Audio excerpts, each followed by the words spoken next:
Stephen King once wrote that nightmares exist outside of logic, and there's little fun to be had in explanations. They're antithetical to the poetry of fear. In a horror story, the victim keeps asking why, but there can be no explanation, and there shouldn't be one. The unanswered mystery is what stays with us the longest, and it's what we'll remember in the end. My name is Alan Wake. I'm a writer.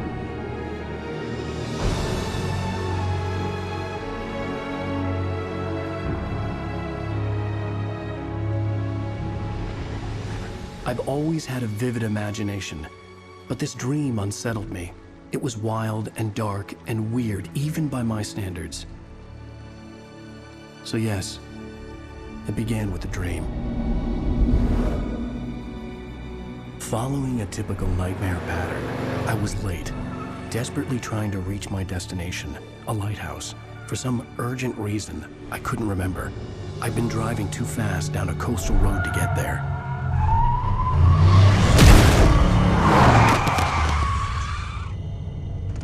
I'd seen the hitchhiker too late.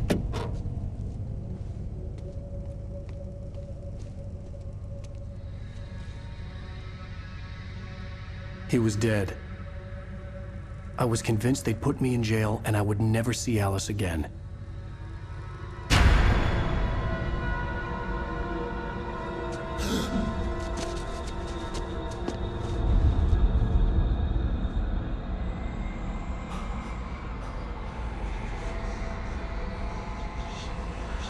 Suddenly, his body was gone. I was in shock from the crash. I could hardly stay on my feet.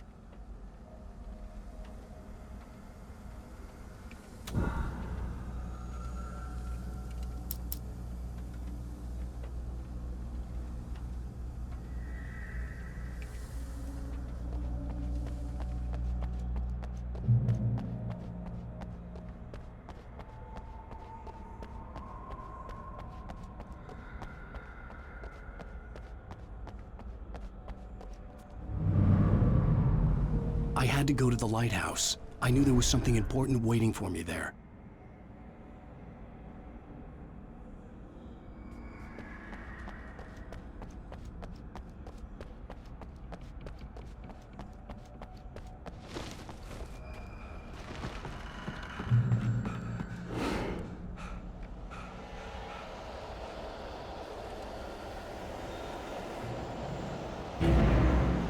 You don't even recognize me, do you, Ryder?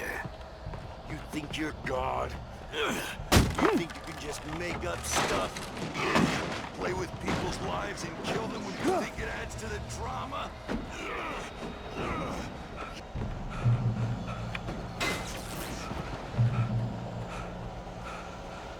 You missed your deadline! Damn.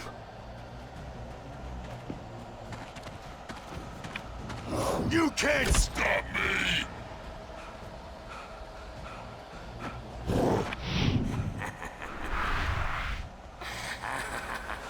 I realized that the hitchhiker was a character from the story I'd been working on. How does it feel to die by the hands of your own creation?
trapped. There was no way out.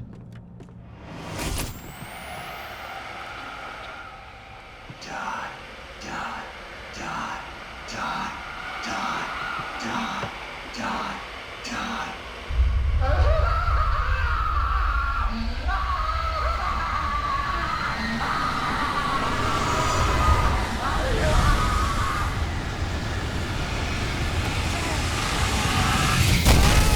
The cabin was a death trap.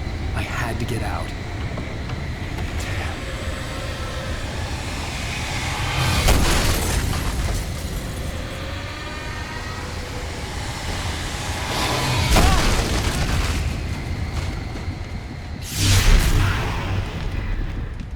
Follow the light.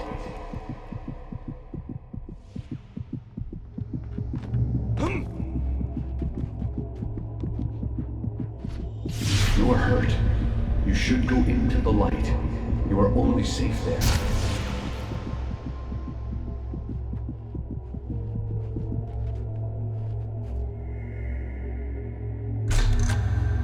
Well done. I have something important to tell you. It goes like this. For he did not know that beyond the lake he called home lies a deeper, darker ocean green, where waves are both wilder and more serene. To its ports I've been. To its ports I've been. Do you understand? No. Follow my light.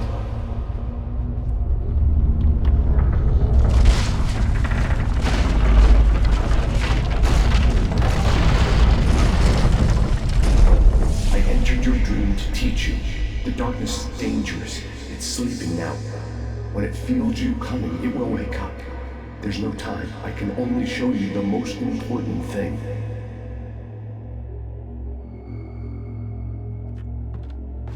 This way. There's no time.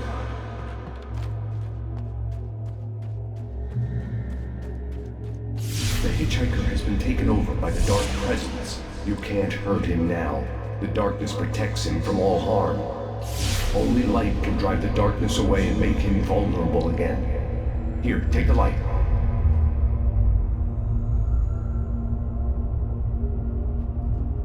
Turn your flashlight toward him and burn the darkness away.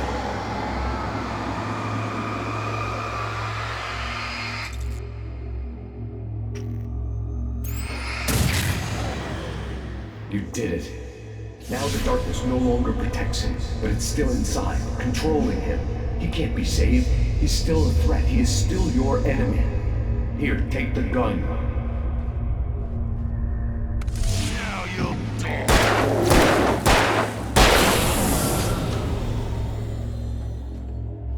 Good. You've done well. Remember what I've taught you. That is all. I will give you back your dream now. In the nightmare, a terrible darkness was taking over the world. The lighthouse was the last safe place on Earth. You made me this way, and now I'm gonna kill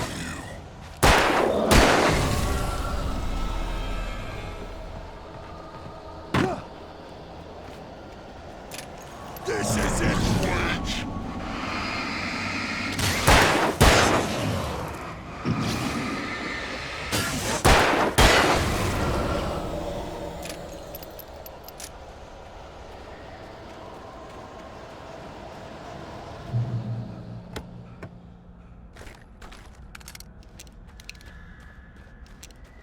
You're dead, just like me.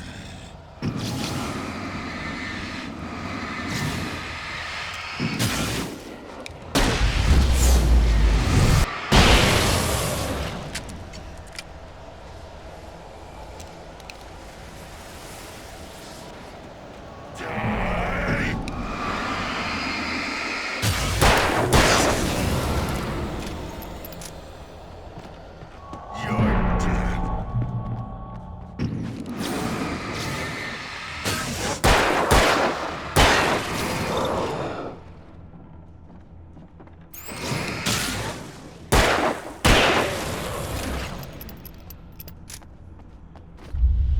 I can keep this up forever.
Shh, baby. Just another nightmare.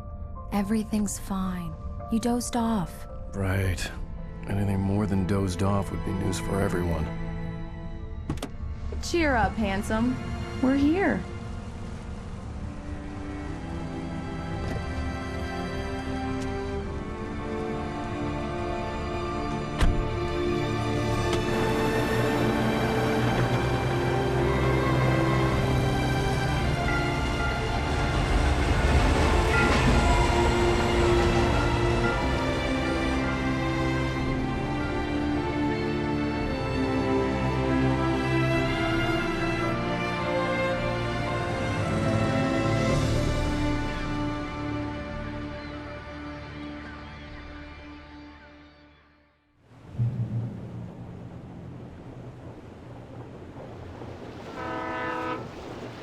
Let's act like we're on vacation.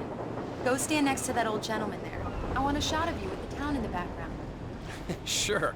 I'll even give you a title for the shot. A city boy, moments before he got eaten by a bear.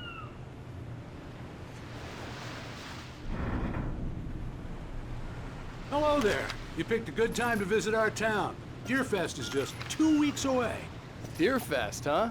Did you hear that, honey? You have a lovely wife. If you don't mind me saying. I'm Pat Maine, by the way. Nice to meet you. Yeah, I'm Alan Wake. I won't pretend I don't recognize a famous writer such as yourself, Mr. Wake. A pleasure. I'm an avid reader myself. I hope this isn't too presumptuous of me, but I'm the night host at the local radio station. Any chance I could get an interview? Look, Mr. Maine, I'm on vacation. In fact, I'd appreciate it if we could keep my being here just between the two of us. I'm sure you understand. Fair enough. You can trust me to be discreet. Not a hard man to track down if you change your mind, though. I hope you two have a lovely holiday.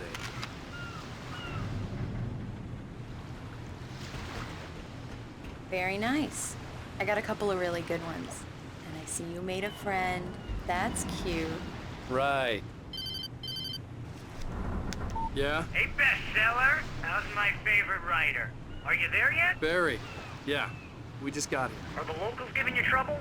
Just say the word and I'll hop on a plane and come make sure that you're left alone, Al. No, Barry, we're fine. Great, great. Just want to make sure you can relax and recharge. So, how is the place? Has it gotten your creative juices flowing? Barry, we're just settling in. Okay, Al. I'll call back later to make sure you're doing okay. And you call me if there's a problem, okay? Okay. I'm just looking out for you, buddy. Talk to you later. I love you too, Barry. You know he's going to be calling you every 5 minutes. Barry is Barry. I can always turn off the phone. What did I tell you? Text message from Barry. He says hi to you too. Alan, we're here. Come on, let's get back to the car.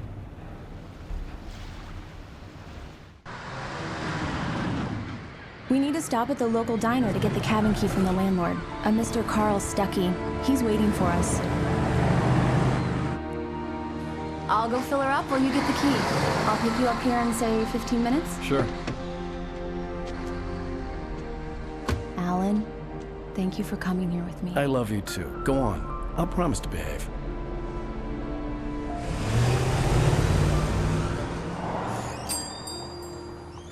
I'd forgotten there were still places like this. Towns where everybody knew everybody. Welcome to the Oh Dear Diner. Hi, I was wondering if you could help me. I'm looking for... Mr. Wake. Alan Wake. Oh, God! I am your biggest fan. I know people say that all the time, but I really am. I'm glad to hear that. Rose. Rose, I'm looking for Mr. Stuckey. Carl Stuckey? Carl? Of course, Mr. Wake. He must have gone to visit the restroom. He'll be back in a moment. I can't believe it. I've got all your books. I got the cutout from the bookstore when they took it out of the window. And you keep it here. Well, okay. Good for you. Do me a favor, Sonny. I could really use a tune right now. Coconut, number 6 in the jukebox. I'd do it myself, but both of my legs have gone to sleep. Bad circulation. Yeah! Are you serious? Coconut again? You disgust me. Call yourself a rocker. Unbelievable. Ha!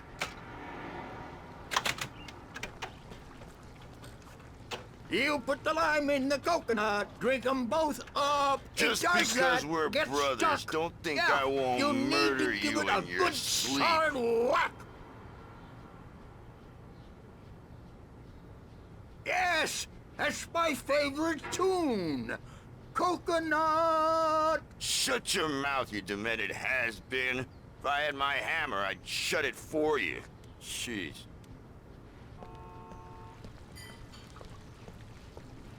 Tune number 6 in the jukebox. Children of the Elder God. Now there's a song for you.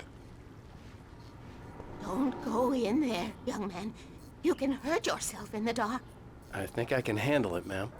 I didn't want to wait. I wanted to find You don't Stucky, wanna die, to get the do key you? and get out as soon as Worse. possible. I The warned waitress was giving me a Stucky headache. about it, but he Overeager didn't fans listen. always did.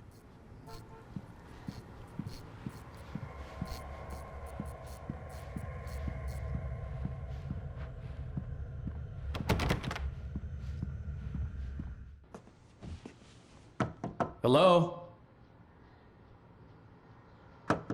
Mr. Stucky? Carl couldn't make it. Unfortunately, he was taken ill. But I have the key for you and instructions on how to get to the lake. Okay.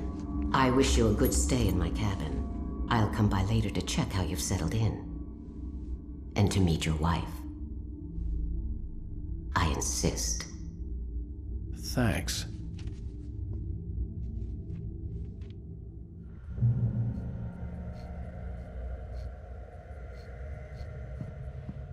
Cauldron Lake is a special place. Very inspiring. You got lucky this time, young man. You can hurt yourself in the dark. Even that sounds better than your singing. Are you all right? Splendid, splendid. Damn hernia. It swells up like a balloon if I lift anything heavier than a spoon. Yeah, splendid, splendid. It's been a long time, Tom. Good to see you. Hey, you wouldn't happen to have a bottle on you, would you, Tom? I wish. The Andersons, they're, local musicians. We're waiting for Dr. Hartman to come pick them up. They wandered off from his clinic at the Cauldron Lake Lodge. Bye, Mr. Wake. Mission accomplished. The key and the directions. My hero. I got some flashlights, just in case. Hey, wait! Mrs. Wake! Your keys!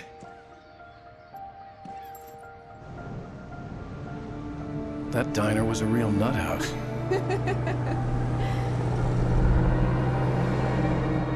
Can you believe this place?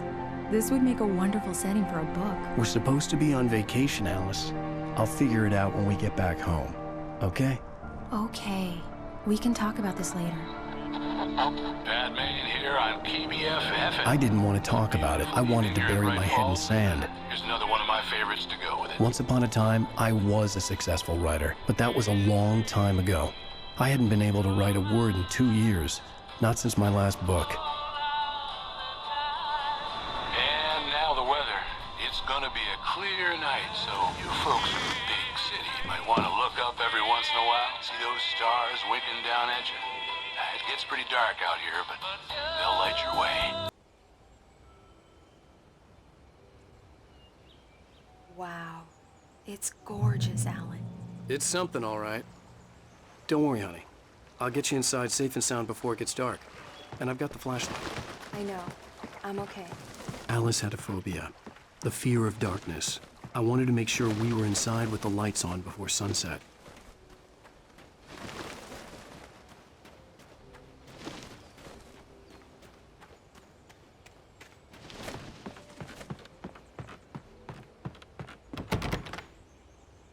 Come on. Here we go. Let's take a look inside. It's dark in there. We need lights. Can you figure out how to get the power on, honey? Hello? Anyone here?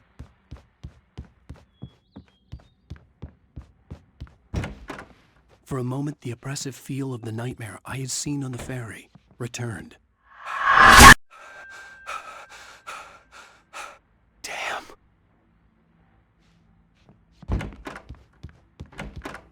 I needed to get the power running in the cabin. There had to be a fuse box or a generator somewhere on the island. The cabin looked like a time capsule from the 60s, or even earlier.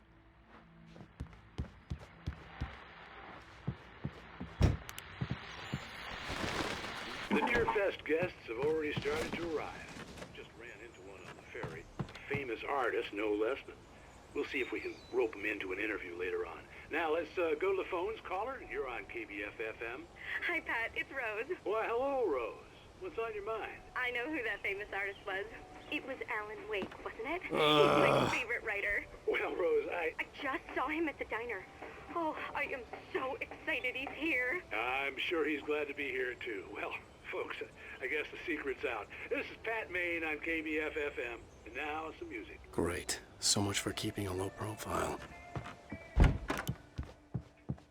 The power cable goes to that shed over there.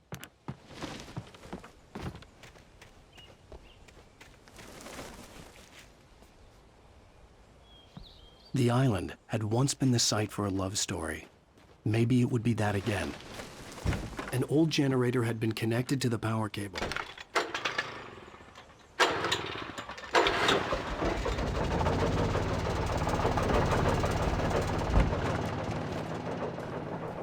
The lights are on! Good work, honey. I'll freshen up a bit and start settling in. Okay, I'll look around a bit. Sure thing! Have fun!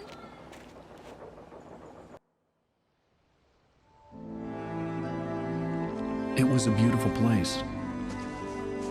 I told myself I could rest here, sleep here, and forget about my work.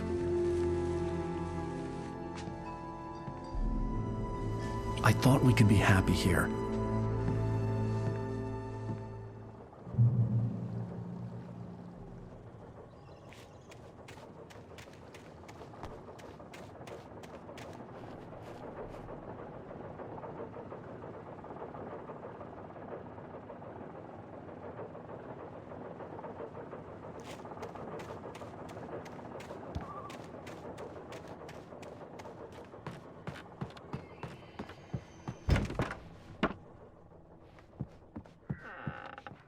Alice?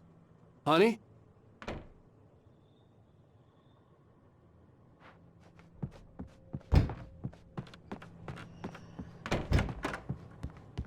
Alan, I'm upstairs. I have a surprise for you. Well, hello there. I'm not the surprise. It's in the study. Go take a look. Okay.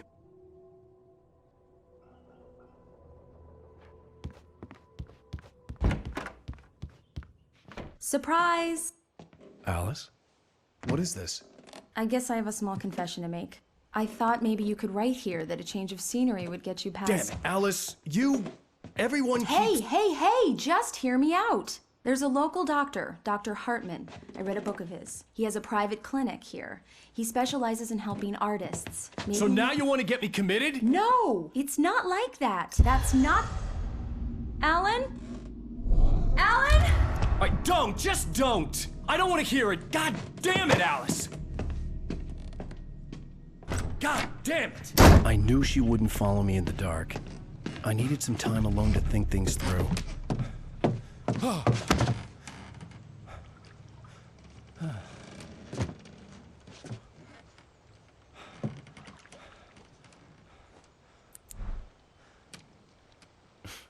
Damn it.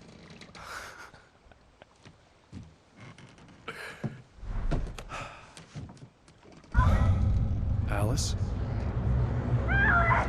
Alice? Alice!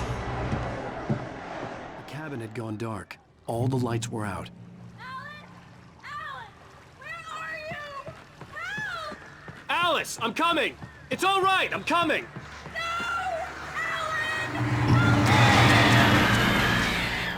What the hell?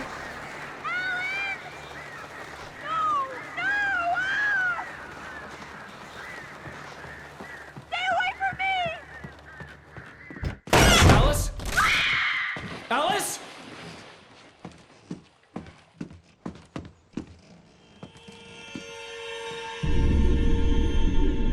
Oh no!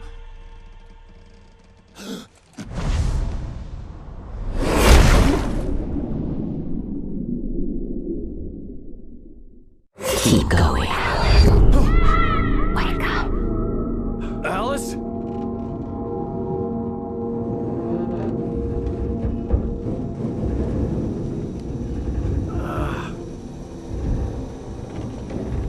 Waking up in the crashed car felt like I had woken from one nightmare and entered another.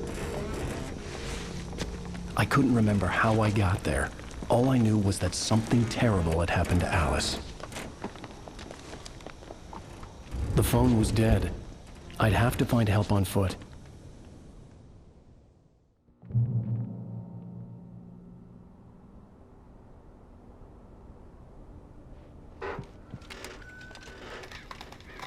Among Alice's things was a book, The Creator's Dilemma, by a Dr. Emil Hartmann.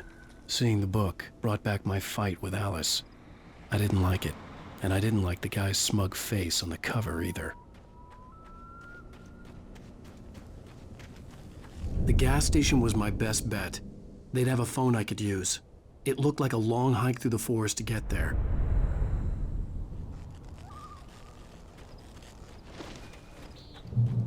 Damn.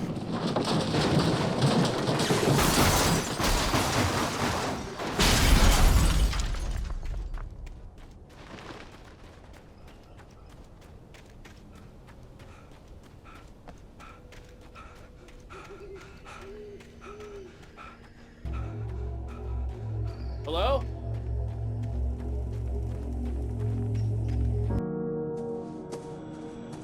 Hello? Is someone there?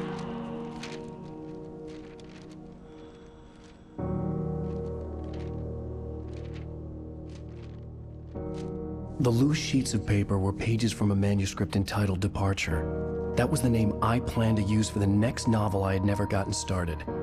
I was named the author. I hadn't written it. I couldn't remember writing it. In the scene on the page, the hero was attacked by an axe murderer in the woods at night.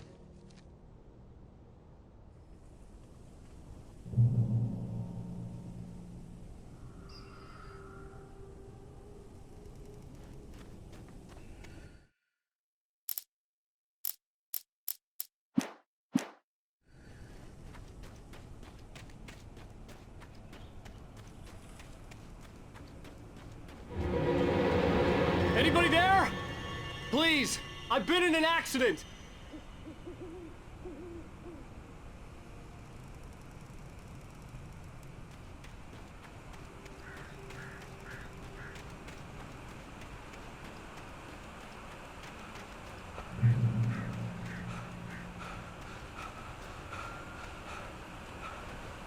The lights up ahead were a good sign. Maybe I wouldn't have to hike all the way down to the gas station to find a phone.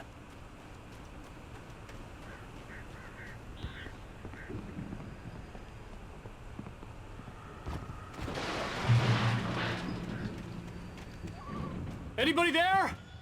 Please. Hey! Hey, you! Phil! There's been an accident.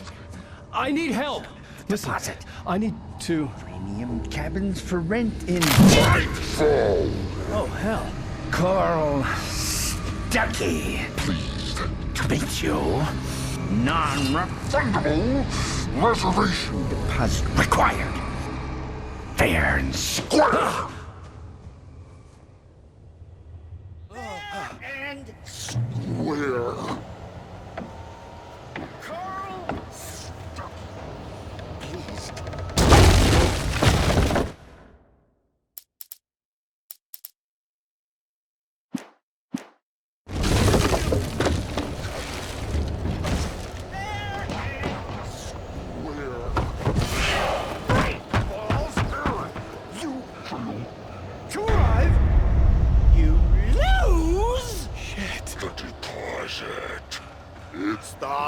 lady. I had to figure a way out of this. Any second now, and Stucky would be knocking on the door with his axe like Nicholson in The Shining.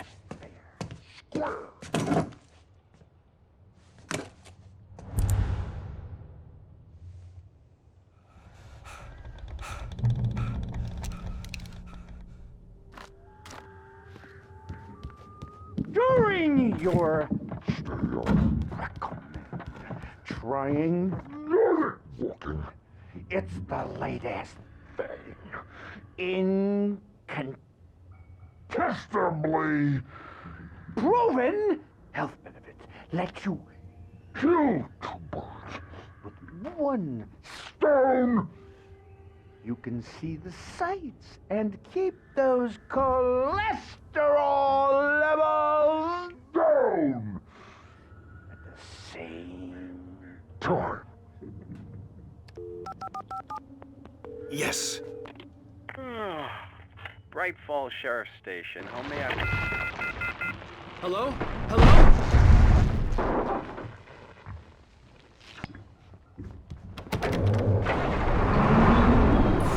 This is bad.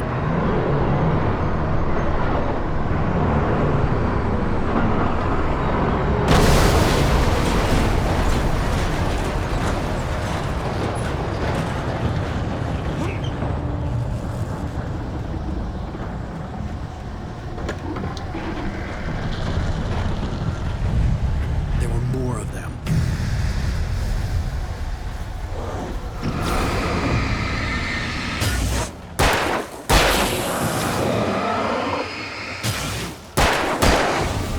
My head pounded with the concussion.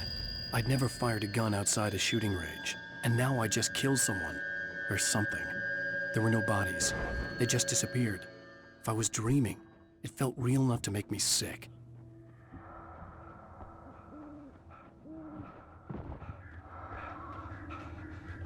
Eerie hand-painted graffiti was revealed by my flashlight. Someone had hidden a chest of supplies near it.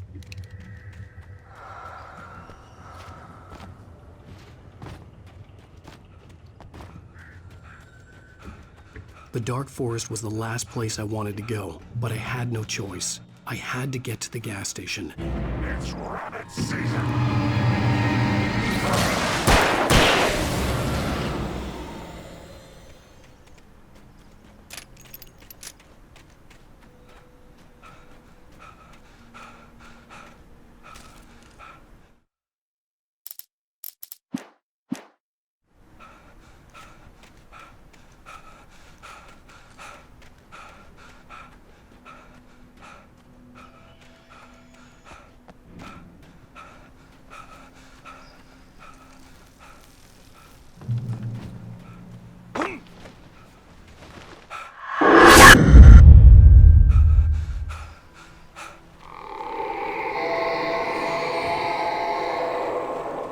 What the hell was that?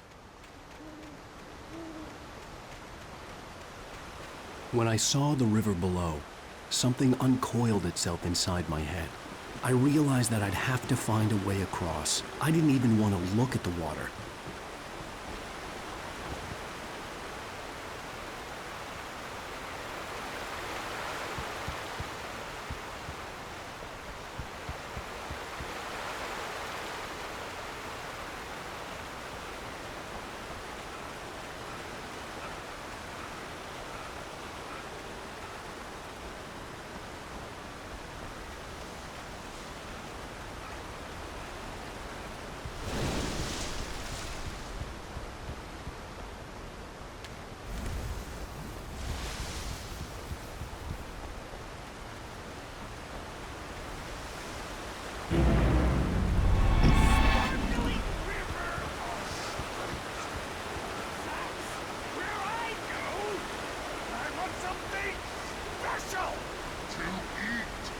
Stucky was still out there, in the dark, stalking me.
The staircase was broken.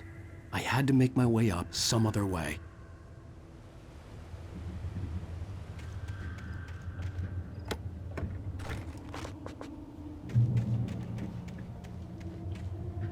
There was no power. There was bound to be a generator somewhere at the logging site.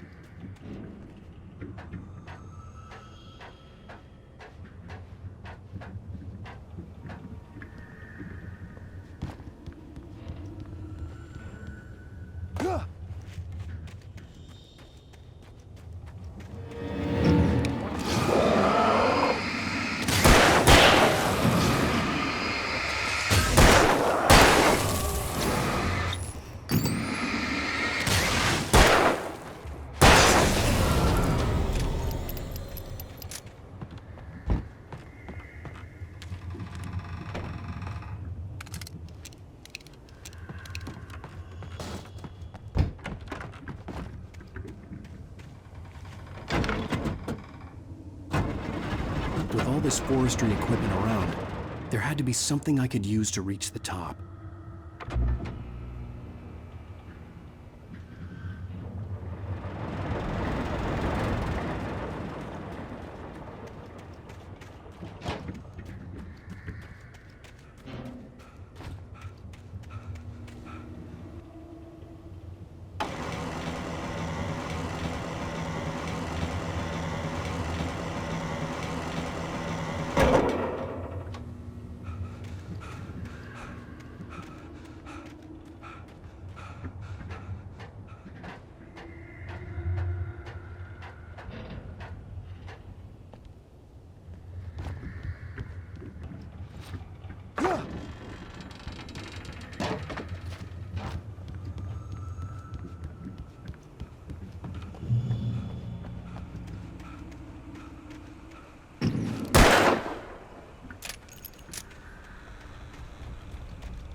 Well, I was just outside for a breath of fresh air, and what a night. I know most of you are probably in your beds by now, but if you're still up and around, take a moment. Step outside for a spell and breathe in deep. The weather is absolutely still. The sky is crystal clear. It's like the forest is quietly breathing along with you. As you listeners know, I'm a night owl, and it's on nights like this I wish I wasn't cooped up in the studio. Makes an old man like me wish I could just roam wild. But here I am, and who'd keep you company all night long if I weren't? It looks like I'm not the only one staying up late. Caller, you're on the air. Hey, Pat, it's Maurice Horton. Hello, Maurice. What are you up to? Well, I was just taking Toby on his walkies. Oh, isn't it beautiful out there? Sure, but Pat, the reason I called is that Toby heard something rustling in the undergrowth and took off after it, and I couldn't find it. Probably a rabbit. Sure. Toby loves rabbits. Well, sure. Anyway, I figured that, if anyone runs into Toby, they could grab him. My number's on his collar. And Toby's a friendly dog? Toby loves people. Usually he comes back, but we were pretty far from home, and it sounds like he went pretty wild there. Great dog, but just too dumb for his own good. Well, Maurice, it's out there now. Hope Toby comes home soon. Yeah, thanks, Pat. You have a good night now.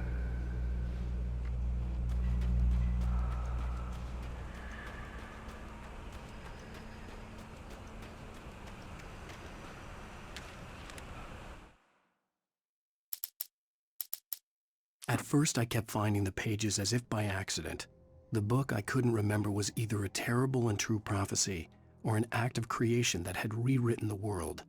I began to hunt the pages feverishly, for they held the answer to the mystery. With it, I could save myself. With it, I could save Alice.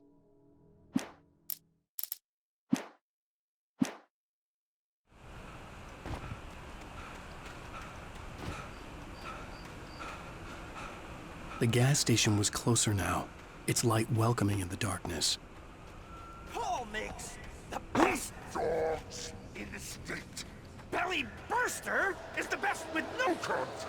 Hamster Dog is second best. The famous dog is...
No, a man like me needs a hefty meal to get through the day.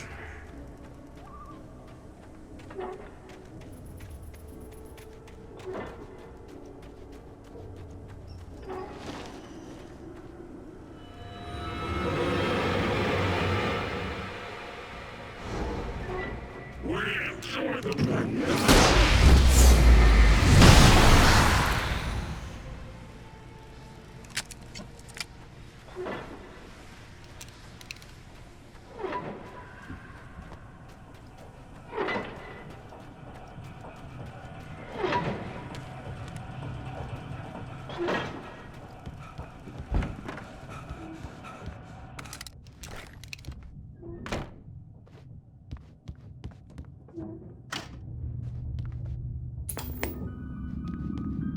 Science.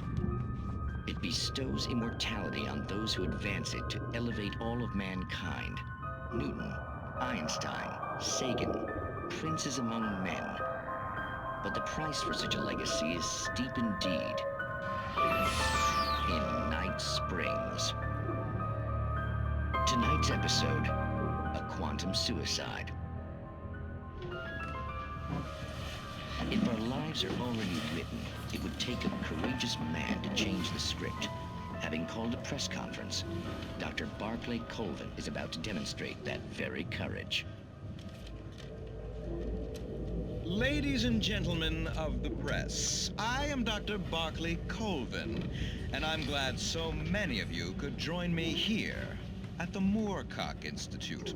Tonight, I'm going to give a practical demonstration of the many worlds interpretation. As you can see, this is a loaded 9mm pistol. It shall be part of a thought experiment. And now, a real experiment, known as a quantum suicide. Did he say suicide? Is that a real gun? He's kidding, right? Please, please, stay calm. There is no risk.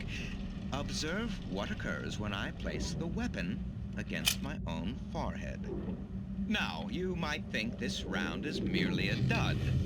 Not so. Observe the flower pot. And yet, I myself cannot be harmed with this gun. With each pull of the trigger, two new realities branch off. One in which the weapon didn't fire, and one where it did. With my machine here, I have ensured that this reality is always the former. I have bestowed upon myself quantum immortality. Under no circumstances can this gun kill me. So wait. What you're saying is that every time you pull the trigger, in another reality, you die? Yes, of course, but that's completely trivial. There's an infinite number of things that could happen at any moment, and they always do happen somewhere. The point is, this one thing did not happen here. You're insane, Colvin. Insane? Insane? Hey, was this thing supposed to be plugged in? I stumbled on it. You fools! Gaze upon quantum immortality.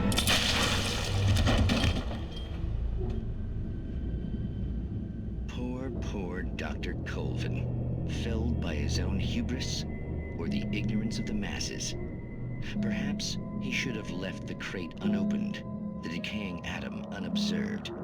Curiosity often kills the cat. In Night Springs.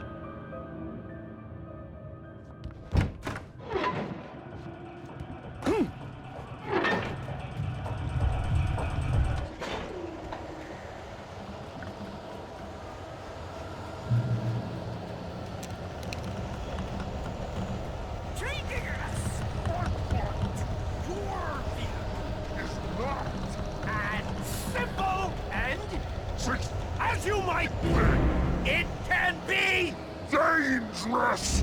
It requires patience.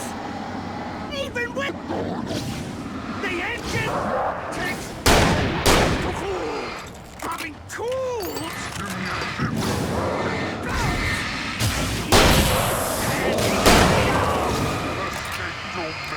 How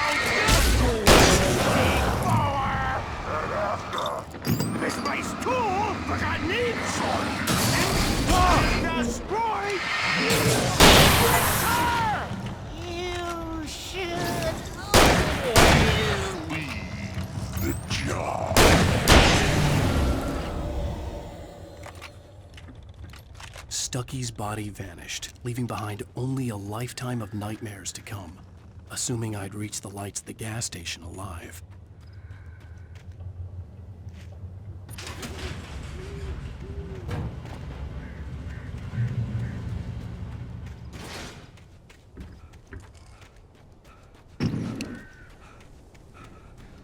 I recognized the parade float I had seen in Bright Falls when I first arrived with Alice.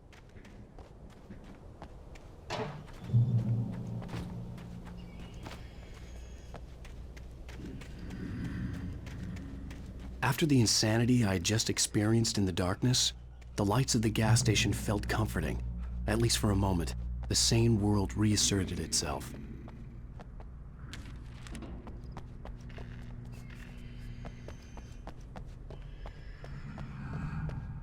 I had to get inside the gas station to find a phone to call for help.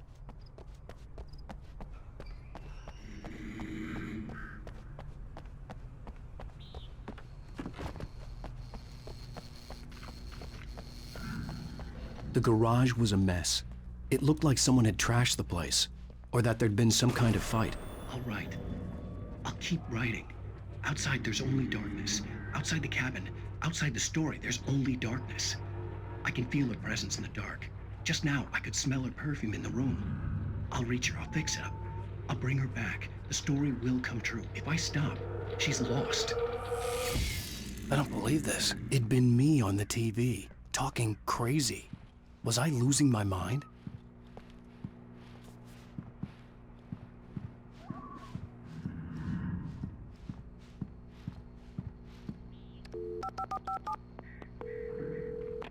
Bright Falls Sheriff Station.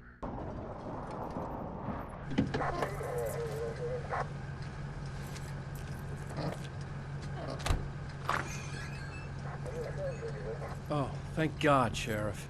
Sheriff Sarah Breaker, you are... I'm Alan Wake, but listen, I was in a car crash. My wife, Alice, she's missing. Calm down, Mr. Wake. We were staying in a cabin on the island, on Cauldron Lake. There's no island on Cauldron Lake, not since the big eruption in the 70s.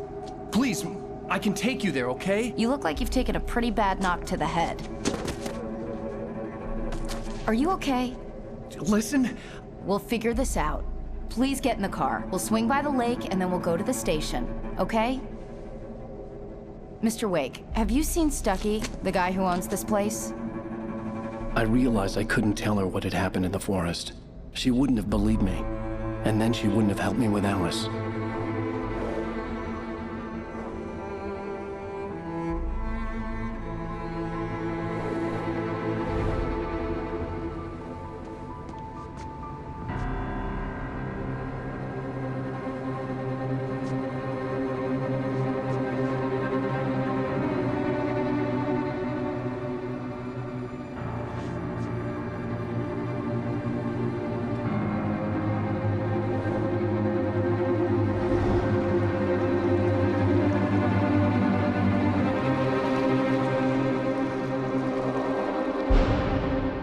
Wake.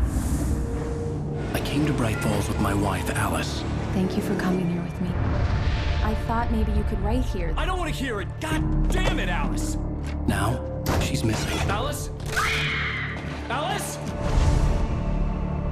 I woke up behind the wheel of a crashed car. I'm missing a week. I was attacked by shadowy men straight from a nightmare. The sheriff took me to the lake Alice and I had stayed at, but the cabin had disappeared.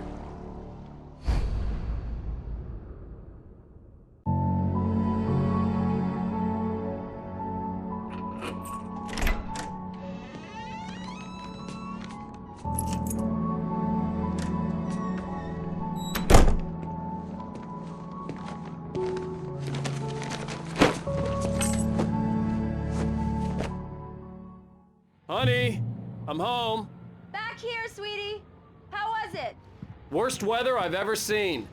You should put some coffee on. It'll warm you up. Hey, handsome. This is gonna be a long night, but these shots are turning out great. I guess you're gonna need that coffee then. I'll go put it on.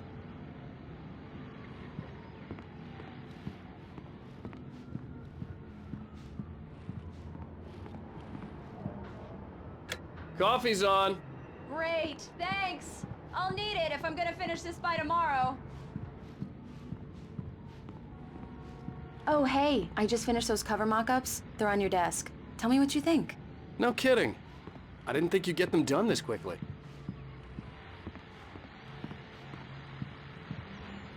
These look really good.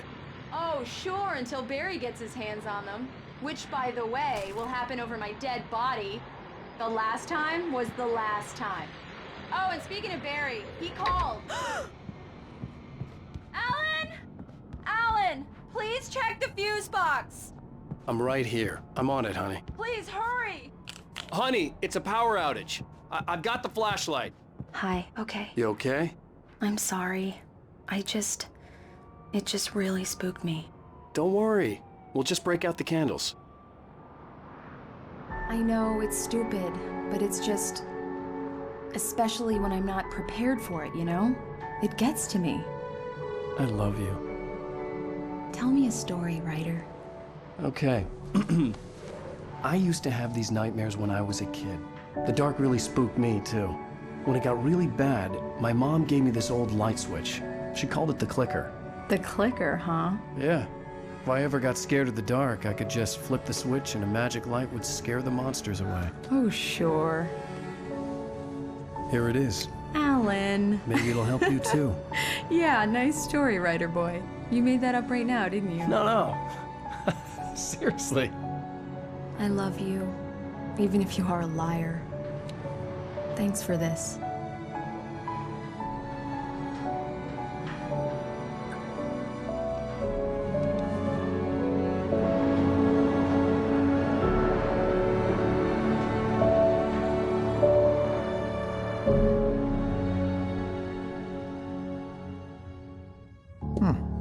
How do you feel, Mr. Wake? Any nausea, disorientation, anything like that? Mr. Wake, how are you feeling? I'm okay. My head's fine. I had to lie about my headache and memory loss. He'd send me to a hospital for tests. I couldn't leave without Alice. Very well. I don't think you have a concussion, but you've obviously been through quite a shock. You should take it easy for a couple of days. Thanks. Well then, Mr. Wake, we're done here. If the pain gets any worse or you experience any other symptoms, you should come see me. I'll let you get on with it then. Sarah, Sheriff Breaker, is waiting for you. She's very good at her job. I'm sure she can locate your wife in no time. Doc Nelson was the image of a small-town doctor. Sheriff Breaker had called him to the station to take a look at the cut in my head. I'm sorry you had to cut your morning fishing short for this, Doc. Oh, she's a beauty, ain't she? Not the biggest I ever caught, if you can believe that coming from an old fisherman like me, but she's right up there. Thank you for testing. Come in, Mr. Wake. Your phone's on the desk. The battery was dead. It's charged now. Have you started looking for my wife yet? My men are already on it. Now, can you tell me what happened? I'm not sure. I can't remember. We were arguing. I walked out of the cabin. The cabin on Cauldron Lake? How did you end up at Stucky's gas station? I wanted to tell her what had happened last night, but I couldn't. She'd lock me up. Excuse me. I need to take this. Hello? Alan, please help me. Alice? Stop talking to the law. You'll do exactly what I say if you ever want to see your wife again. Who is this? Go to the back lot. There's a hole in the fence on the left. Look inside the junker. I left a little something there to convince you we're all on the same page here. After you ditch the cops, you're gonna meet me in Elderwood National Park. There's a spot called Lover's Peak. Midnight. Don't do nothing stupid, pal. We're watching you. I need to get some air. The sheriff said I could go out back.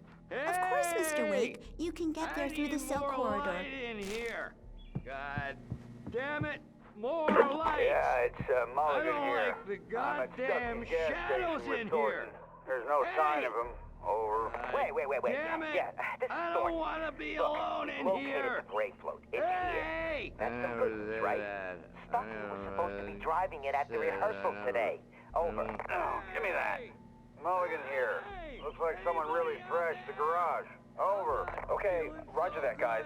Keep looking for Stucky. Jane's out. Dark in here. I don't want to be Buster! Hey, can you turn the light? The light's on! Thank you, man, thank you. Hey, you're alright. You're a good guy. Don't let anybody tell you different. You know, I shouldn't even be in here. The cops, they got it all wrong. See, sure, I beat him up, but I wasn't drunk. I mean, I wasn't drunk at the time. I only got drunk afterward.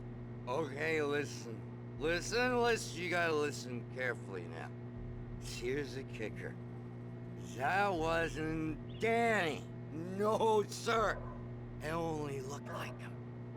You wanna know who it really was? I'll tell you who it really was. It was a goddamn space alien! I know it sounded like something that drunk... The early morning light hurt my eyes and made my head ache. The man on the phone had said, go through the fence on the left. Well, folks, it's been another long night, and it's about time for me to sign off for a while. God knows I need my beauty sleep. Just one more item before I go.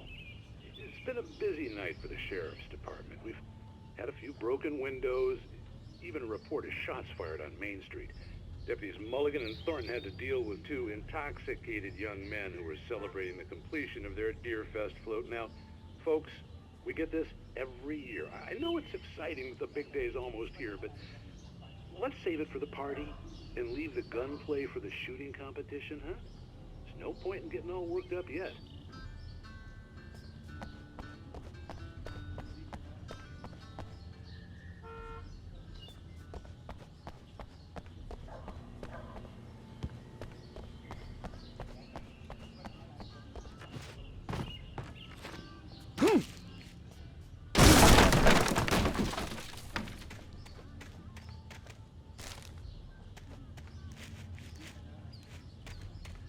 Alice's driver's license had been placed on the front seat. The caller meant business.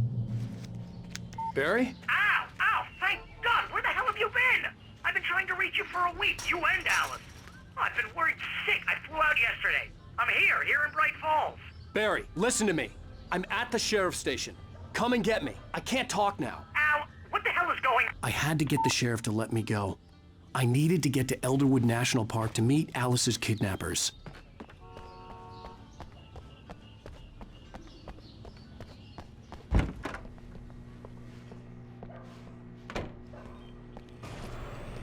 A writer is a light that reveals the world of his story from darkness, shapes it from nothingness. The way a sculptor carves a statue from a block of granite. If I stop, the world I'm making dies. Darkness will reclaim it. It's a long, hard journey into the dark. Alice's life is at stake, but I can't think about that, or I'll lose it. The dread lingers at the edge of perception. I'll push on. Anything is possible here. I'll write the story. I'll save her.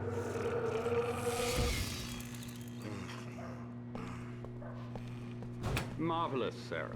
I just wanted to settle all the damage the Anderson brothers might have inadvertently caused on their recent and regrettable little outing. They are not accountable for their actions, of course. I can assure you that my staff has been reprimanded. Tor and Odin never caused any trouble to anyone when they were still living at their farm. Indeed. All we can do... Are you feeling any better, Mr. Wake? I'd like to leave. Am I free to go? Well, we still need to talk about... Am I under arrest? No, of course not. But I need to know where you'll be staying so I can get in touch with you. I'd avoid the motel. The Majestic is known for its roaches. The cabins at Elderwood are pretty nice, though. That sounds perfect. I'm Dr. Emil Hartman. I'd like to invite you to stay at Cauldron Lake Lodge. Did you talk to my wife? I had the pleasure of discussing your situation with her on several occasions. Did you set something up with her? I invited her here. My clinic is a place where... Oh, hey! Oh, my! Take it easy. Hey, nobody move! Get your hands off of my client! Who are you? I'm Barry Wheeler, his agent. If you have business with Mr. Wake, you talk to me. You yokels won't know what hit you once I sick my lawyers on your asses. No harm done, Sarah. I'm all right. I don't want to press charges. Mr. Wake, my offer still stands. Get me out of here. What the hell was that about, Al?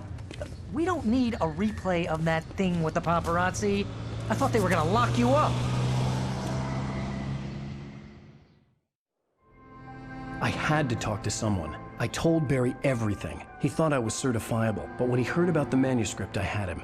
The fact that I'd written something, even if I couldn't remember it, was enough for him. He smelled money. And he believed that Alice had been kidnapped. Anything beyond that was another story.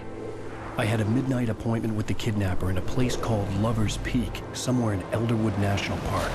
The plan was to rent a cabin. I don't like it, Al. I don't like any of it. It's not good. In fact, it's the absolute opposite of good. Mr. Wake!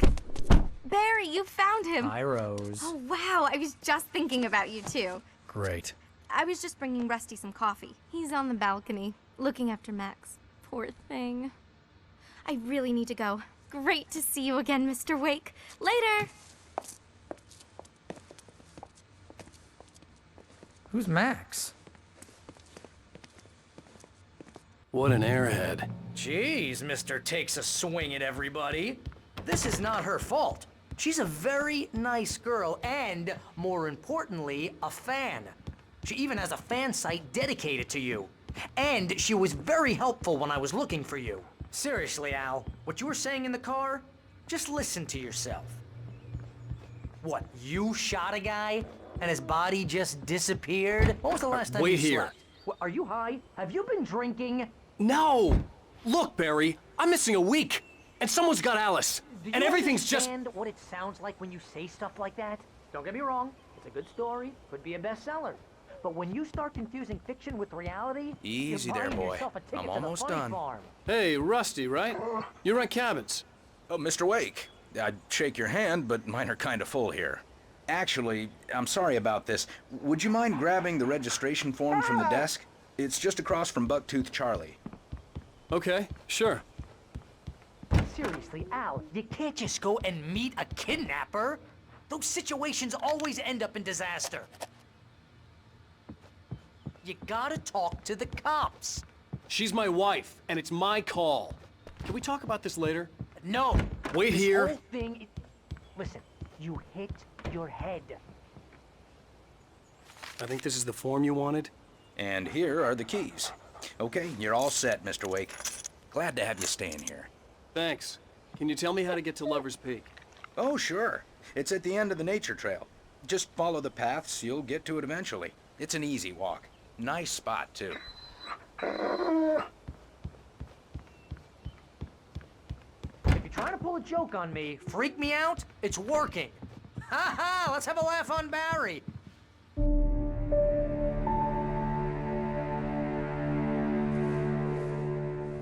That's just crazy talk, Al. Al? Al? We should go to the sheriff or call the FBI. Damn it, Barry, they'll kill her! This is not a goddamn debate, Barry. I'm going to Lover's Peak. He said to come alone. Okay then. I understand. You're my best friend and I'm worried that you're not right in the head. Tell me what to do to help and I'll do it. You stay here, and if I'm not back by morning, call the cavalry.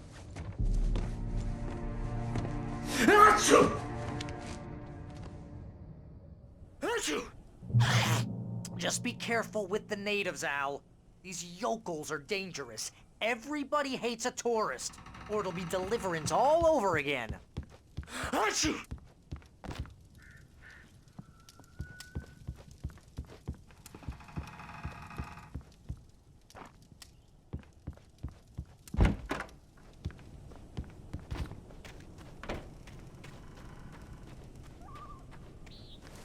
I'll wait here, Al. I'll hold down the fort. I'll be with you in spirit every step of the way, Al. Walk through the door now.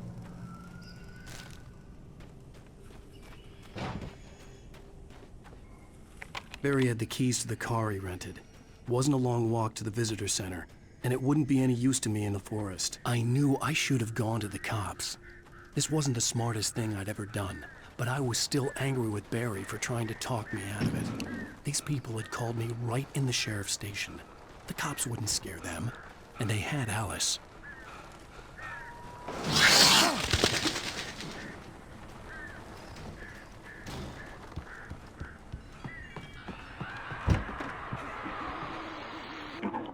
Welcome back to the show, folks. As promised, our very own Dr. Nelson has just parked his rear end in the studio. Doc, what's your Deerfest plan like? My plan? You make it sound a lot more organized than I ever seem to manage.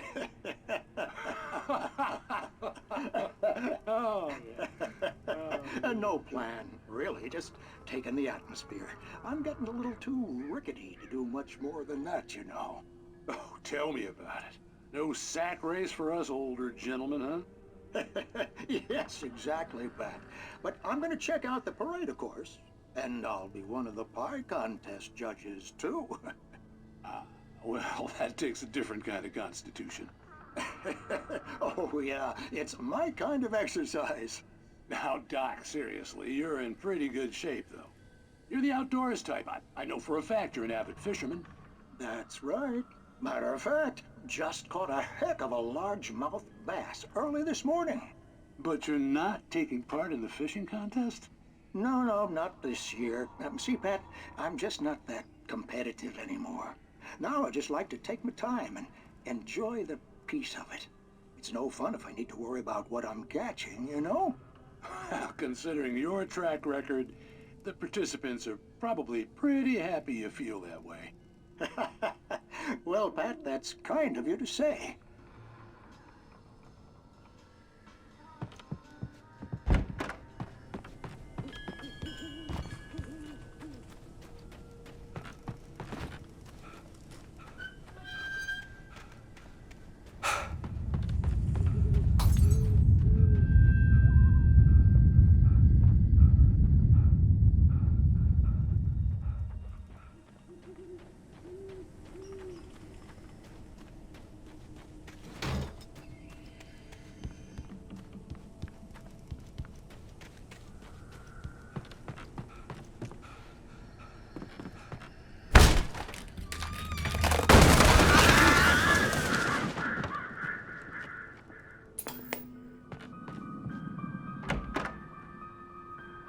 Crime and punishment. The cancer and cure of civilization. But some crimes are impossible to punish, especially in Night Springs. Tonight's episode, The Man in the Mirror.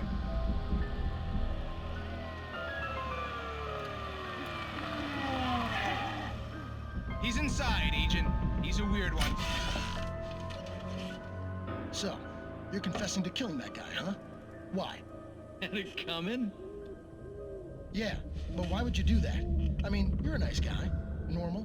Took a kid to a soccer game. So how come at the game, you pick a guy and, quoting from the arresting officer's report here, assault the victim's head area repeatedly with the weapon of choice being a pair of bare fists? Wow, that sentence really flows, huh? Maybe you're not the literary type. Okay, so you mess him up. But why? Who was that guy? We couldn't ID him. Why would a guy like you do him like that? I didn't like his face? Well, you must have hated it, because you really went to town there. I mean, there's no way to tell what he looked like. No ID on him either. That must be difficult. But then we ran the fingerprints. Got a match. Your prints. Identical. Huh, how about that? Your son said you were wearing a white shirt when you took him to the game. But the white shirt is on the dead guy. It's plenty red now. You won't get away with this. Do you really think that's in any way relevant to me? I had plenty of time to talk to my boy before the cops arrived, you know? He won't stop screaming, am I right? You think he's ever gonna be okay? I left my mark. Believe me. You bastard. What? You gonna shoot me? What's the point? I'm going to prison. You got me. I don't understand any of this. And you never will. Don't worry. Maybe you'll see me again, Agent. Maybe in the mirror.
Hello? Help me. Somebody. Mr. Wake? Oh, hell. It happened just the way it was on that page. I found. Came true. It knew. So dark. It'll come back for me. You must. The lights. In the office. I have the key. Okay, Rusty. Hang on. I'll be right back. Whatever did this couldn't be far. Rusty had found a page from the manuscript. It would help me understand what had happened. Shh. Good boy.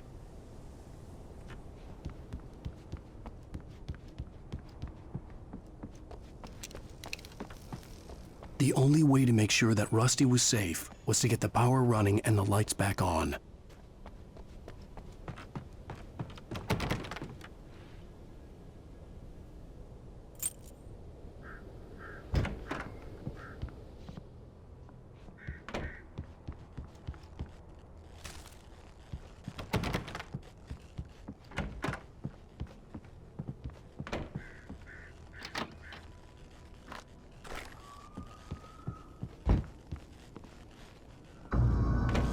I was too late.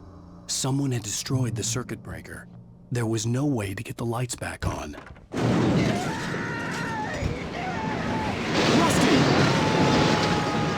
Rusty! The ground was covered with frozen patches that looked like liquid darkness.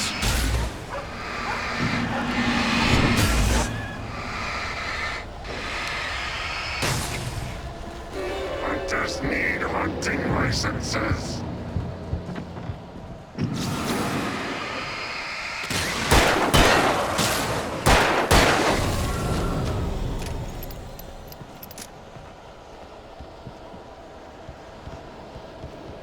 Something had torn a mammoth-sized hole in the wall. Please don't feed the animals. Fishing is only permitted for those visitors who purchase a park fishing license. Obey the park ranger's instructions at all times. Rusty? Rusty, no! Never. Closer than 100 yards. Two bears and wolves never approached any other foe closer than 25 yards. Pets must be leashed. At all times. Never leave your pet unattended.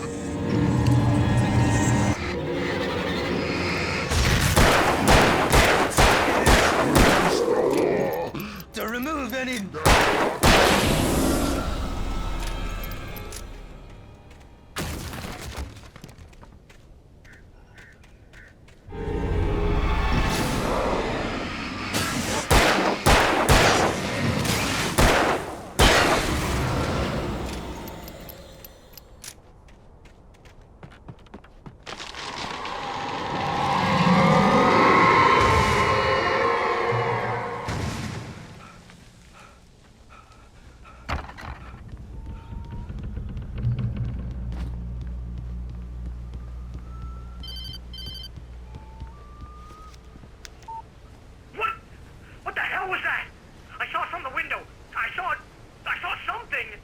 Forget about it, Barry. It's just me going crazy. Oh, jeez. Oh, jeez. You're not crazy. I wish you were crazy, but you're not crazy. Ow, be careful. Stay in the cabin. Don't open the door for anyone. I mean it.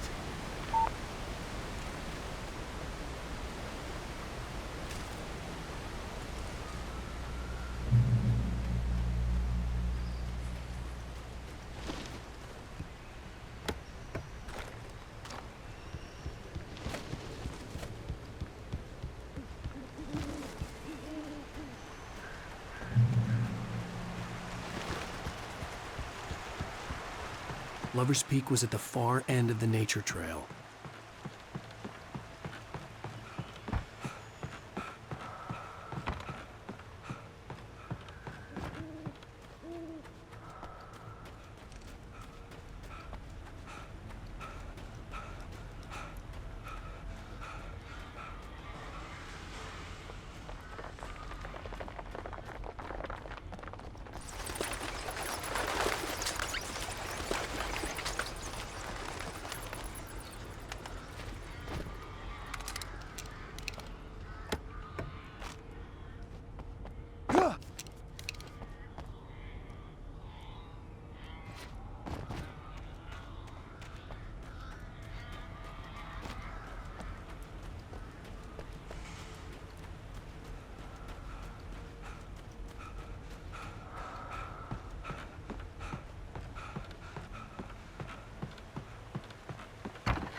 on, we gotta get moving. More of them coming. That flashlight's kid stuff. The flares will keep the bastards away.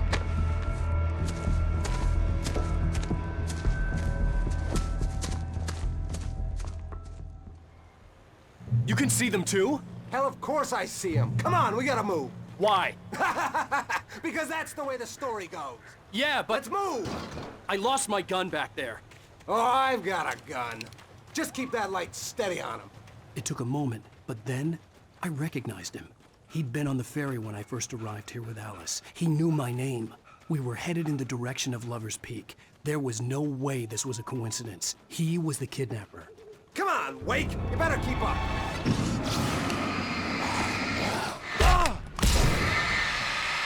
What I got for you?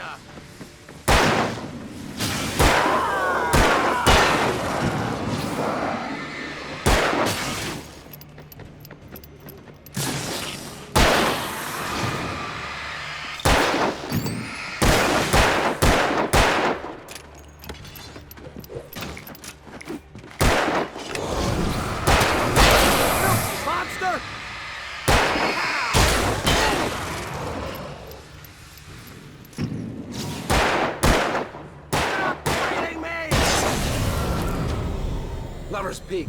Right up these stairs, Wake. Use the flares from the emergency box to hold them off while I get these boards off. Give me the gun. Yeah, no can do, Wake. Are you kidding? Give me the gun! No time for back talk. Hold them off, damn it!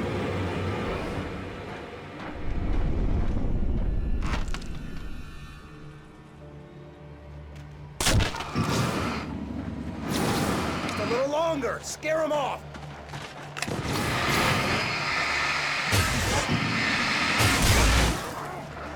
Get some light on those bastards. That'll keep them off us.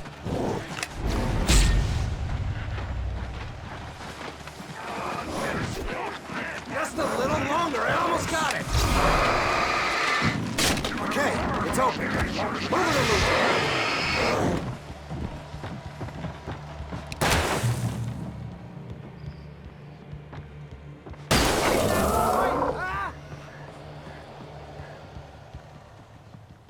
Oh, you feeling better now, Wake? All cozy and safe. Better get ready. They'll be on us soon.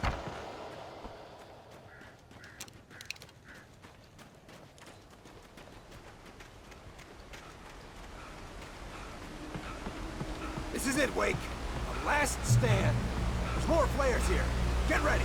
We fight them as long as they keep coming. Give me the goddamn gun! They're coming! That's not how this goes. Get with the program, Wake.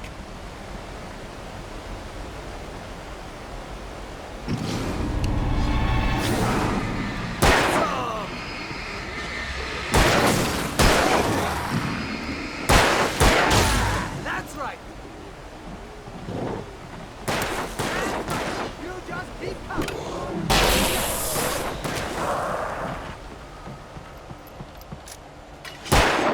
Die already, die!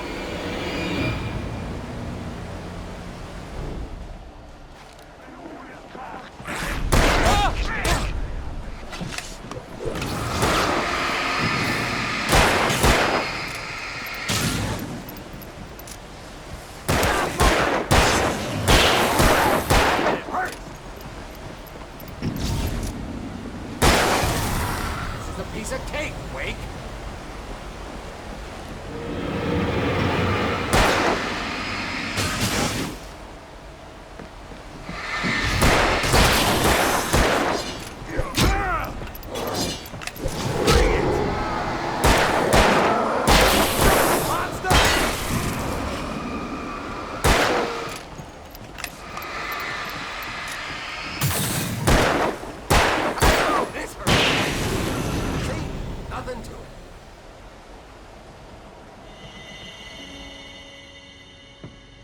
Let's cut the act now.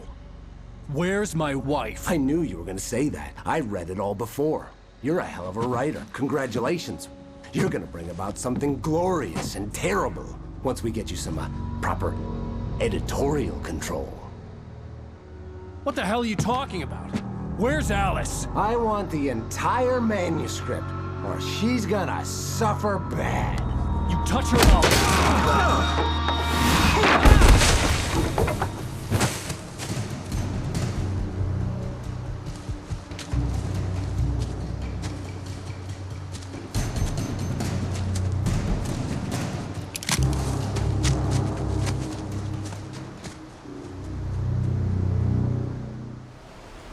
You're gonna give me the manuscript or you'll be sorry. No! Come back here! I swear I'll kill you if you hurt Alice! Do you hear me? Come back here! He had Alice, and he wanted the manuscript because he thought it held some magical power. But I had no manuscript to give him. I had to get back to Barry and figure out my next move.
I had heard the plane fall.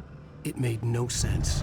It was clear that it had just fallen here, but it was very old and obviously hadn't flown in decades. Looking at it sent a shiver down my spine.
is a hazardous occupation.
Barry?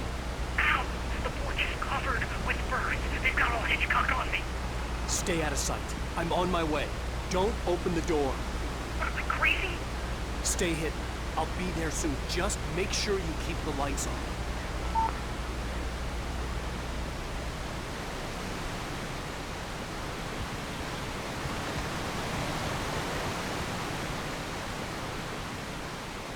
I still had to reach Barry at the cabin, but at least I was out of the woods.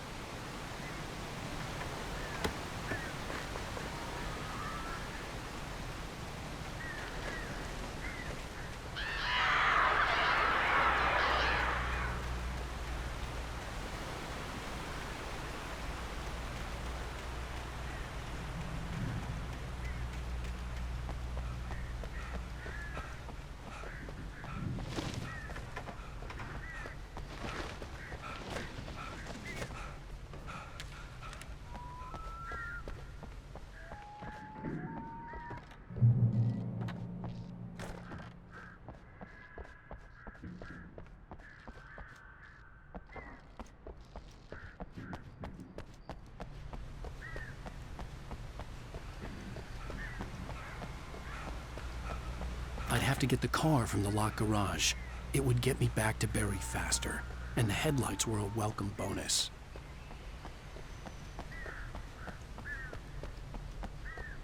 I had to find the key to the garage.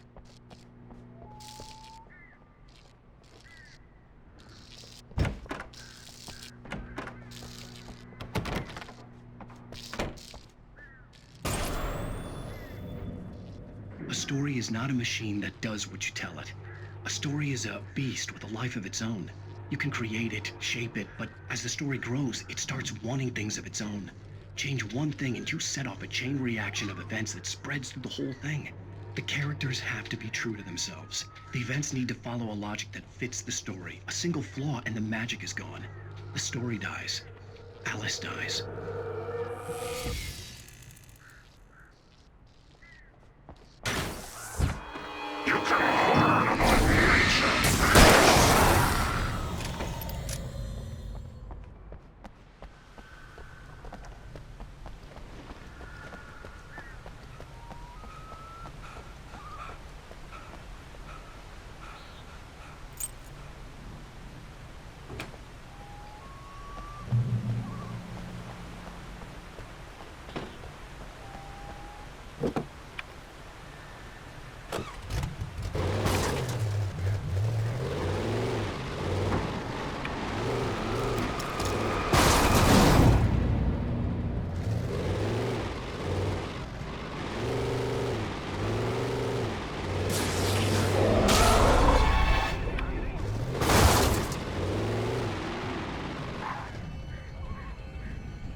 The flare gun was probably the best weapon I could imagine against the dark things I was facing.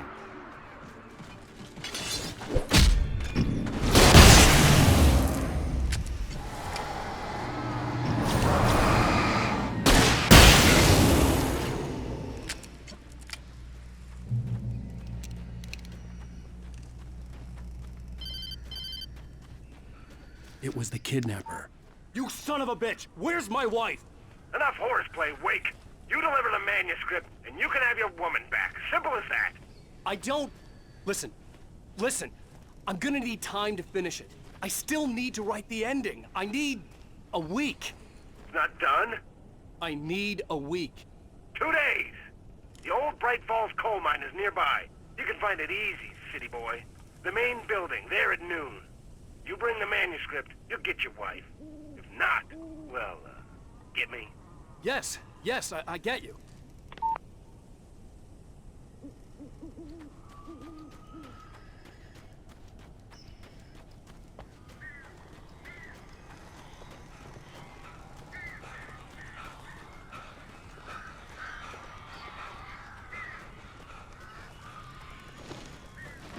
Barry had talked about birds over the phone.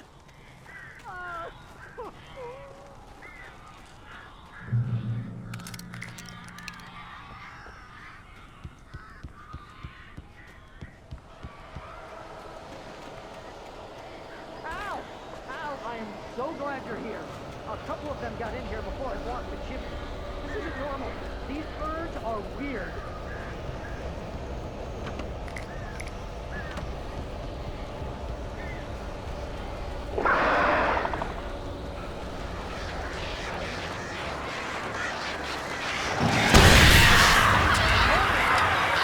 Make them go away, please!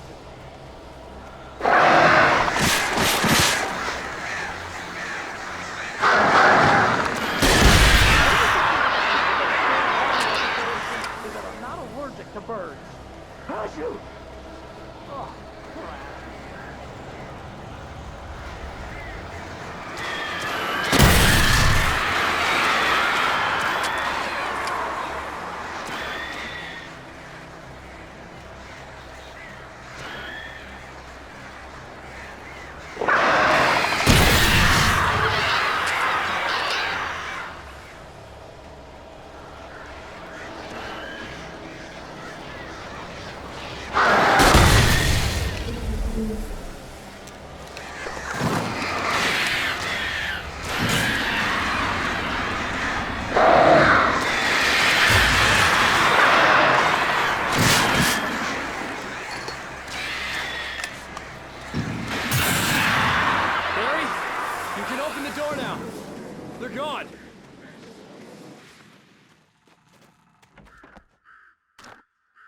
Hey, Al.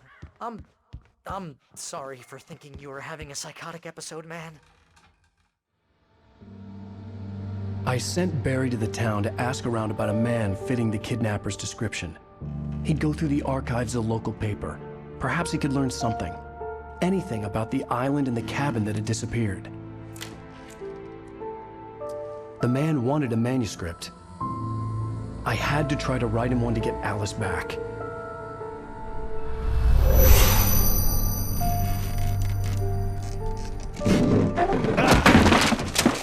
For me, the supernatural had always been nothing but a metaphor for the human psyche, a tool to use in writing fiction. Now, it was happening for real, and I couldn't put a single word on paper.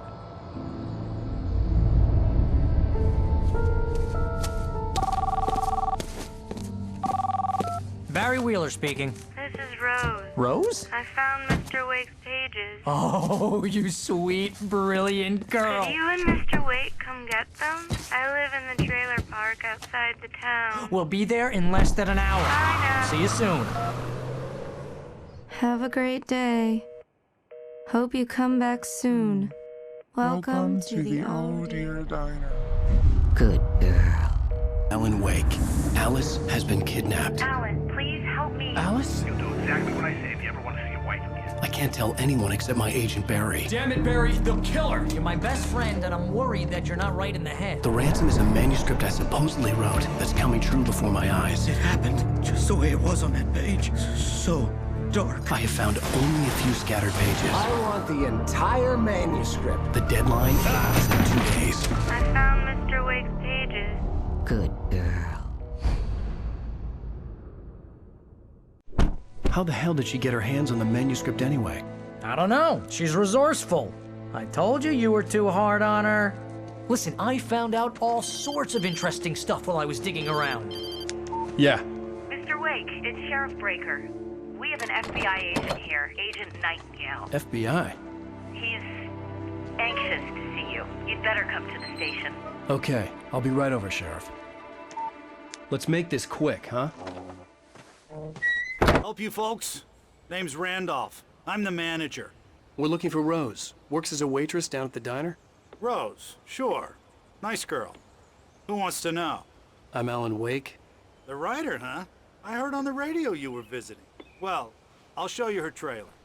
That Rose, she's a nice girl. Always pays her rent on time. As I was saying, Al, I found all sorts of weird stuff from the local newspaper's archives. This place is crazy. Disappearances, mysterious deaths, urban legends come true, and get this, most of this stuff takes place around Cauldron Lake. Well, you ain't wrong, mister. The Indians thought the lake was a doorway to the underworld. I'm the God-fearing type myself. I don't hold with that sort of thing. Yeah, okay. Anyway, there was an island there owned by a guy called Thomas Zane. Now, some of the articles I found about him make him out to be a famous writer, but I ran a bunch of searches, couldn't find a single thing he wrote. Zane was heavily into diving, so much so that the place came to be called Diver's Isle. But the volcano under the lake erupted in 1970, and Zane went down with the island.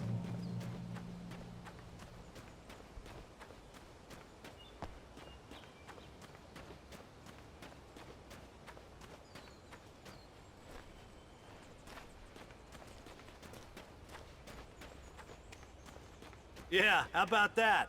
It was there in the morning, as if it had fallen from the sky. But it would take a tornado to lift something like that. We're damn lucky it didn't crush any of the trailers.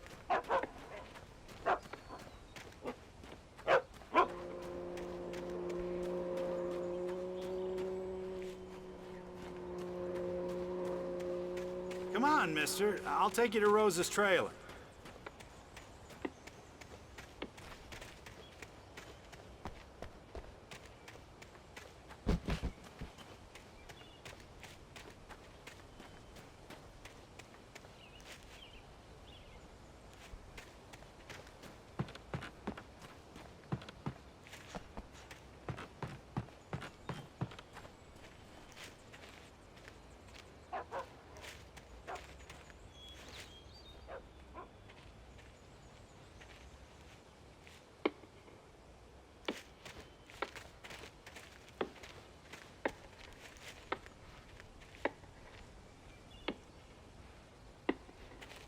It gets better. A local girl, Barbara Jagger, drowned in Cauldron Lake just a week earlier. They were lovers. Sure, Jagger's a local spook story. The Scratching Hag comes for you in the dark. Childish stuff like that. Anyway, Al, I'm just getting to the best part. All of the articles about this stuff were written by Cynthia Weaver. I asked around, and she's that crazy bag lady you met. What, the lamp lady? She can be a little loopy, but she's not homeless or anything. Yeah, anyway, she knew both Jagger and Zane before they both died, and she had some kind of a breakdown.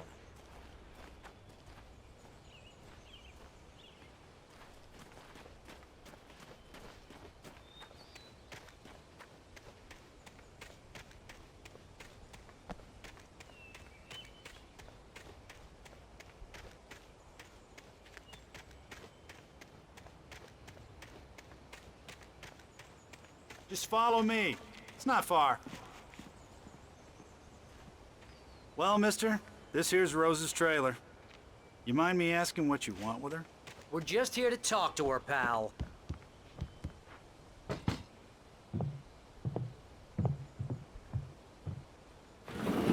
Welcome Welcome to... Oh dear, Mr. Wake. I'm so glad you're here. Rose, you have my manuscript? Oh. Oh, yes. Yes. Please, come in. Hey, this is really good. Rose, Yes, my manuscript. I really need it. I understand. I know what you need. A muse to inspire you. Oh, for Barry? She doesn't have anything. Yeah, hey, Al? Al, what's... Oh... Barry! What? What?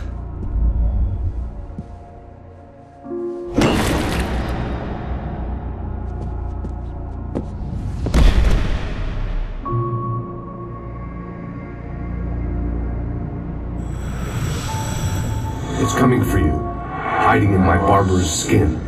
I'm too weak to stop it. You must turn the lights on.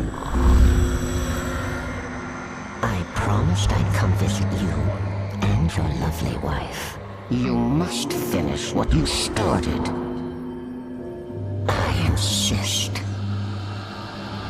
You must turn the lights on. Turn the light on.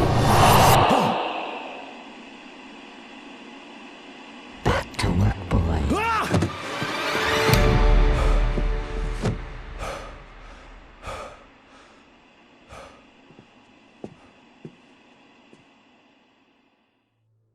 I felt nauseous, hungover. Only anger kept me going. I can't tell reality from dream anymore, but it seems I have an imaginary editor to help me. She's an old woman in a funeral dress. I call her Barbara Jagger. She's very strict. I'm writing faster and faster. My manuscript is being heavily revised. The edits are getting very aggressive, and each day there's less of me and more of her. I hate it, but I know she's right. She promises me I can save Alice this way. She knows more of this than I do. About the complex incantation I'm attempting. About this place. She's worked with another writer under similar circumstances, Thomas Zane. The genre of the story seems to be shifting. It's turning into a horror story. I'm getting close. I can feel it.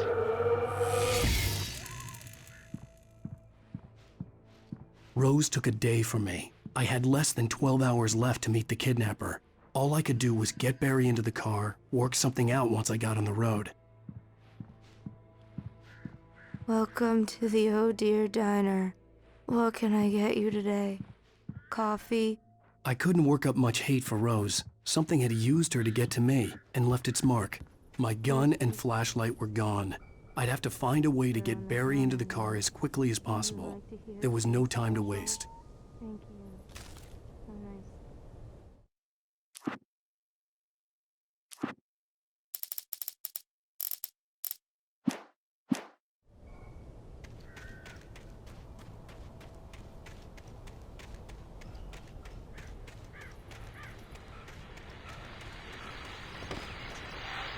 I just stepped outside to catch a breath of fresh air, and let me tell you, the weather's getting heavy.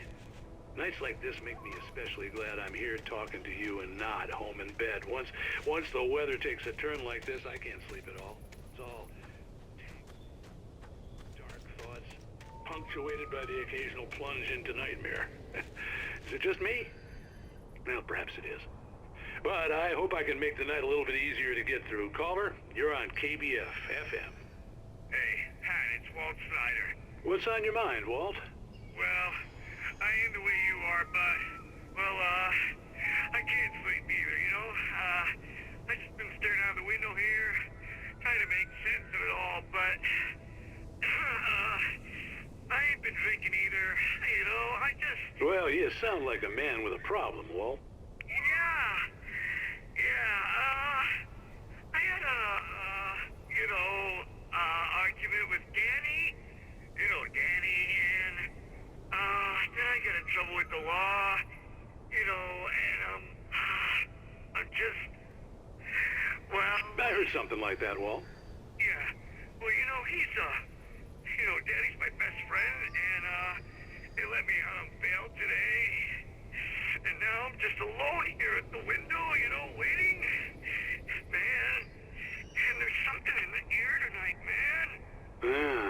just outside looking up at the sky above our broadcast tower thinking the same thing. What are you waiting for, Walt? I don't know. You know, something's gonna happen. You know, I think I better go. Well, Walt, maybe... No, thanks, Pat. Well, good luck to you, Walt. Hang in there. Let's take a little break, folks. This weather's really something else, huh?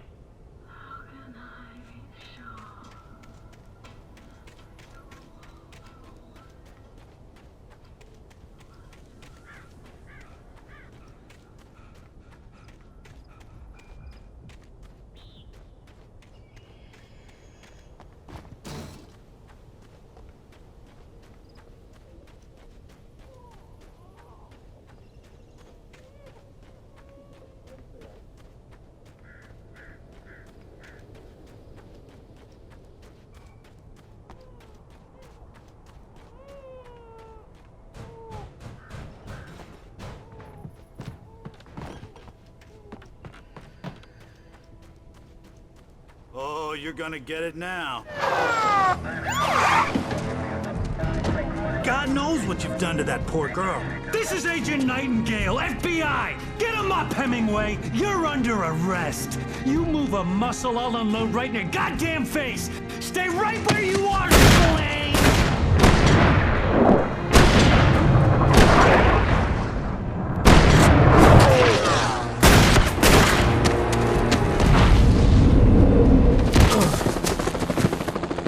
What are? I'm standing right here, you goddamn maniac!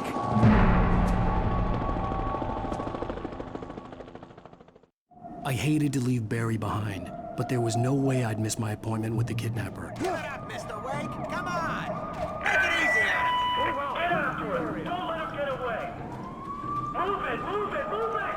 I'll have your job if you let him get away!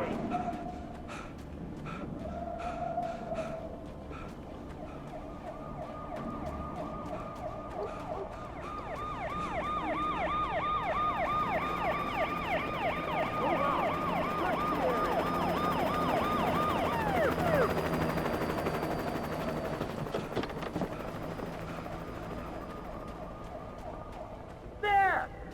We have the suspect in sight! Keep your eyes peeled. He's gonna try to make it through here. Oh, damn. This way! Man out! Wait! Wait! I don't see him! Wait! God damn it! Where did he go? He slipped away. Keep an eye out.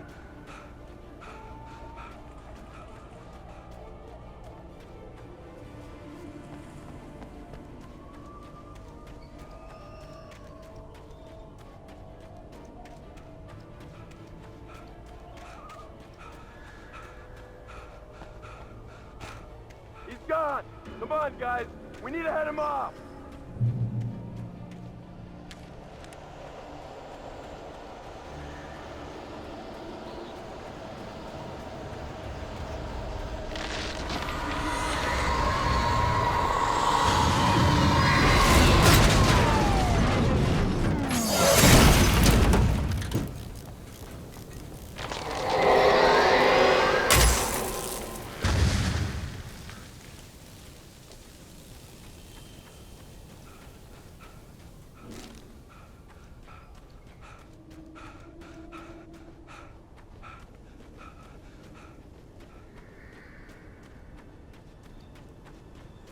Come in, Agent Nightingale. This is Sheriff Raker. Over. Nightingale, over. What on earth is going on? My deputies tell me you fired at Wake. You didn't have a gun. You almost hit a civilian instead. Over. Sheriff, Wake's running. I'm giving chase. I don't have time.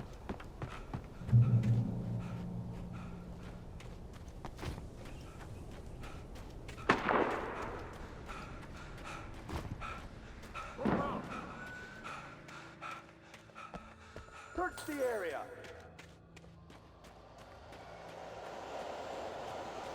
Stay sharp. This way. Over here.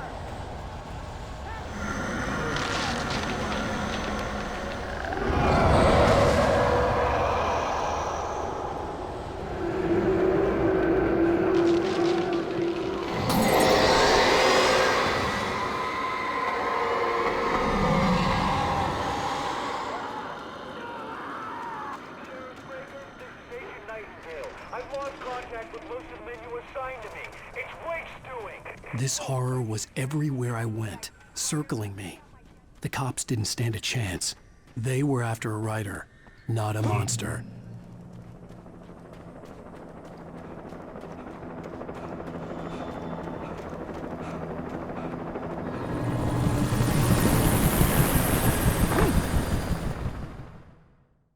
Monster.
This is James. Mulligan, Thornton, come in. Over.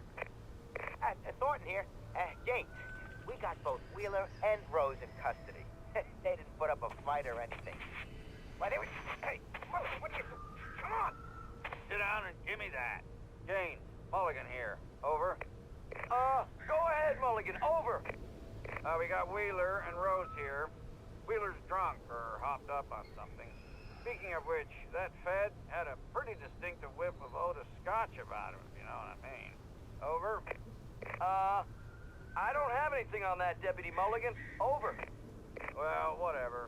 Anyway, Rose is just being plain weird here. You better get Doc in to take a look at both of them. Over. Gotcha. You better get them here quickly. The, Fed's gonna want to interview Wheeler. Over. Oh, yeah, I'll bet he does. Looks like they have a lot in common.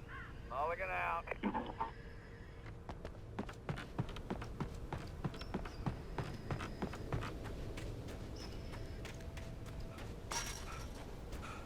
I imagined that the broadcast tower in the distance was part of the local radio station. Maine seemed like a decent guy. Perhaps he could give me directions to the coal mine.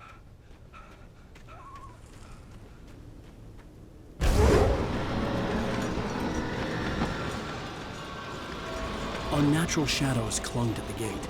The darkness that was after me was trying to stop me. I wouldn't get through without a light.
It took me a moment to recognize the flashbang grenades. They were an ideal weapon for my situation. Team 1, come in. Over.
And here's another call. You're on KBFFM with Pat Maine. It's Milt Peabody, Pat. What's on your mind, Milt? Well, I live near the trailer park, Pat, and there's a big ruckus going on over there. Well, that's just up the road from me, too. What's going on, do you know? I don't know, but there's a bunch of police cars there, lots of sirens, a helicopter buzzing around, and I think I heard some gunshots. Gunshots? Yes, sir, like from a pistol. So can you find out what's going on? Because it's just next door and they're popping off guns there. They're still shooting? No, it was maybe 10-15 minutes ago. It sounds serious, Pat. I'm telling you, it don't sound like no party. I'm certainly going to give the station a call, Milt. Okay. You'll hear it here as soon as I hear from them. Okay, thanks.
hoped Maine could lend me a car to get to the coal mine. Oh, hello, Lorna. What do you have for us?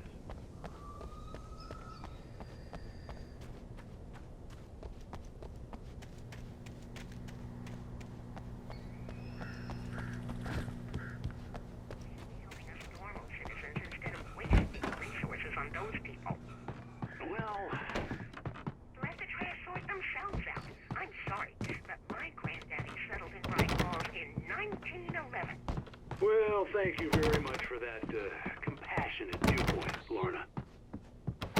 Oh, here's a little surprise. The famous writer Alan Wake just walked in. Folks, I'm going to see if I can talk him into an interview. Come on in, Mr. Wake. Oh, I'm so glad you could find the time to do this, Mr. Wake.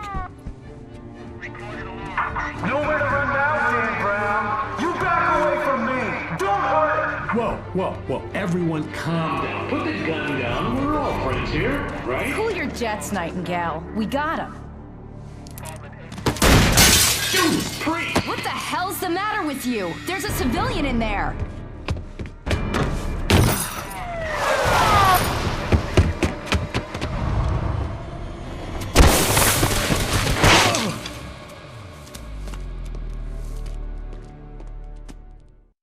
I'll get you yet, even if it kills me. You hear me?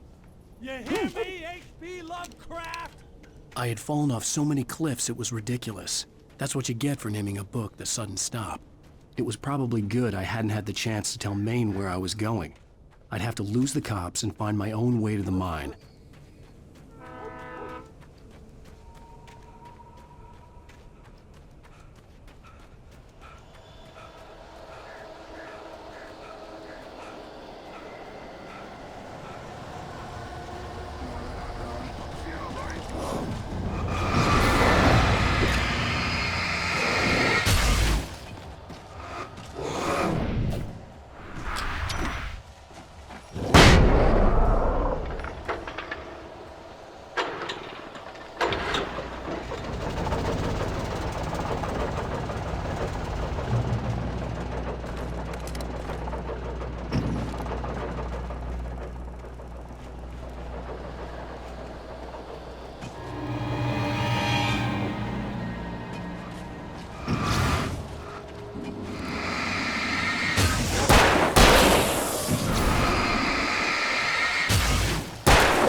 There was no sensible reason for the power company work lights to be here. It was almost as if they'd been left for someone like me to use.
Hello?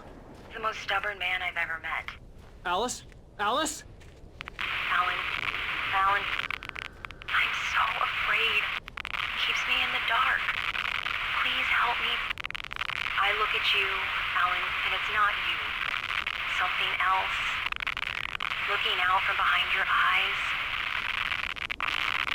Alice, I'm here. I'm so alone here. It's all gonna go to hell. You need to be careful. Cooperate.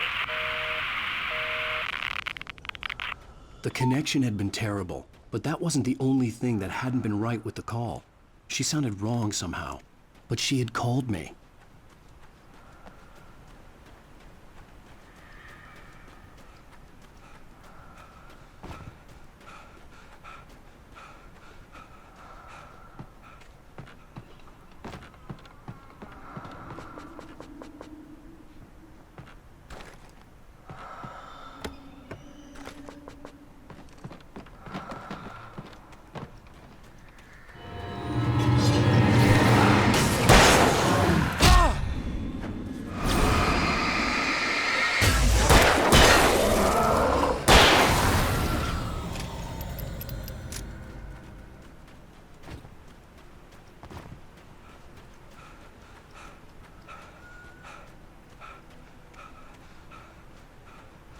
I could see a railway bridge up ahead, and a warehouse of some sort on the opposite shore.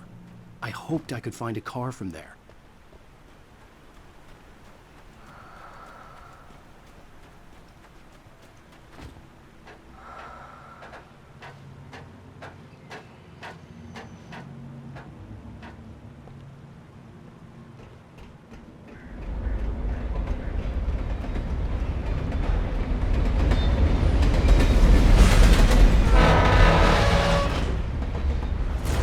That was pursuing me was growing stronger, and it was taking over everything in its path.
As a teenager, just starting to get interested in writing, Stephen King had been a source of inspiration to me.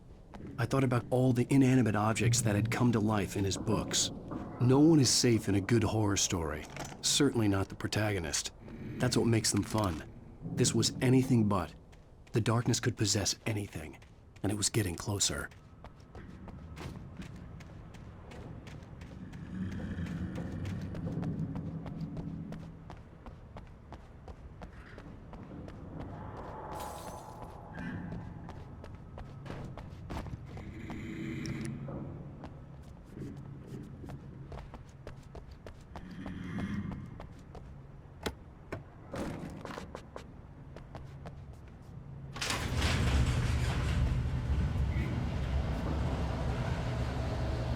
Did you call 911?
take the facts of our existence for granted, unaware that they are merely a thin veneer of desperate self-delusion covering a vast cosmos of madness and horror. All too often, the stars are right. In Night Springs. Tonight's episode, a family occasion. Journalist Alvin Derleth's trip to study the local customs of an insular community in Night Springs has been less than successful. Until tonight. Well, I'm glad you changed your minds about this. Ancient customs, local mythology. My editor loves this kind of stuff. Well, Mr. Derleth, we don't want to feel like we're on exhibition. But you have demonstrated the seriousness of your intent. Oh, I am serious. Really, just do your thing. I'll stay out of your way and observe. Actually, I thought you could assist us. I'm afraid we are a man short. It would provide you with an intimate perspective. Could I really? Of course, Mr. Derleth. Well, I guess that's the least What would I have to do? Oh, here. Let me show you with a kiss.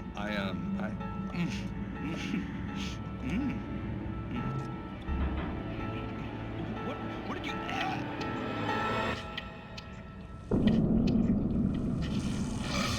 Oh, Mr. Derleth, you have well pleased Nixie Perka, the dweller in flesh. Your body shall host his 1,000 young, and all shall be glory.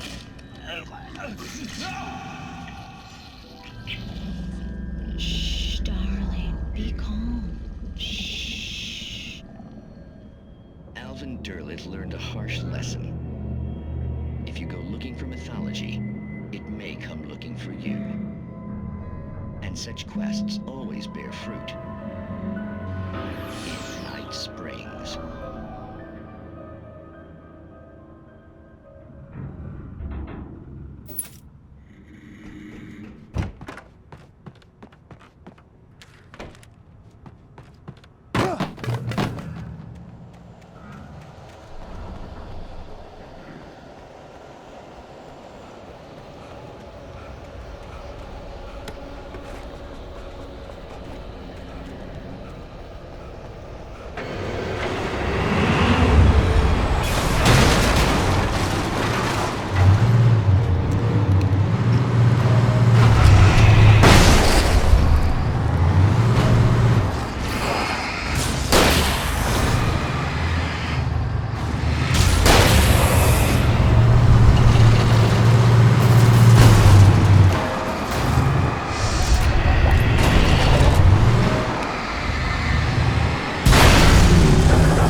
I had never been this glad to see the sunrise.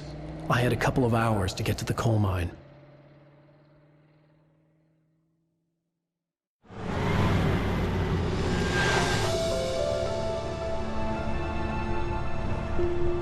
The coal mine wasn't far now.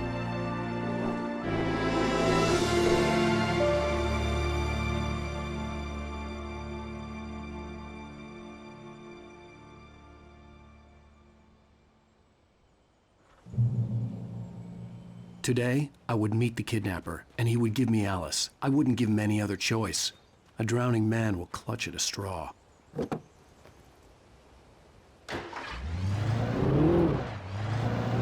Little by little, without realizing it, I'd come to believe that the story in the manuscript was coming true. The current of its narrative had taken me deeper and deeper into dark waters. Alice had been taken from me. Barry was probably in jail. I was a fugitive from the FBI. The whole world taken over by the dark presence was trying to destroy me. It all felt real, but it matched a textbook case of insanity.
This is Pat Main, and you're listening to KBF-FM. Folks, I want to apologize for kind of abandoning you to that looping music track last night, but I was detained. You see, I encountered a big-shot G-man with an itchy trigger finger who could use a lesson in manners and a boot in the ass, not necessarily in that order either. Now, folks, I know I'm not being very informative here, and I apologize for that.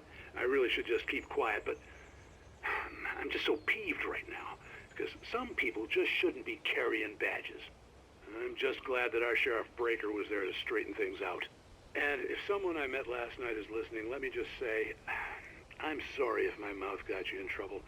I'm pretty sure you're not the bad guy here. Godspeed, son. I hope you know what you're doing. Now, on a lighter note, I'll be talking to Dr. Nelson all morning. But first, a little music.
Welcome back to KBF-FM.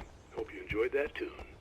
Now, Doc, you were talking about life and finding that special someone, that soulmate. Well, you were talking about that. I was saying I don't buy it. Well, see, to me, that's strange, because I always pegged you as a hopeless romantic. You got me there, Pat. But I think love's where you look for it. And you need to do a lot of looking, sure. But the idea that there's that one special person out there for you, and if you miss that chance, it's gone forever, and you're forever incomplete. I mean, isn't that depressing? Or, heck, childish even? There's plenty of fish in the sea. And apparently a fisherman has a fishing analogy for everything, but what you're saying, isn't that a little harsh? Well, no. What I am saying is that your potential for finding that connection isn't limited to what's essentially a chance encounter. How is that harsh? Yeah, well, I guess that's a nice thought, but let me say something personal here. Okay.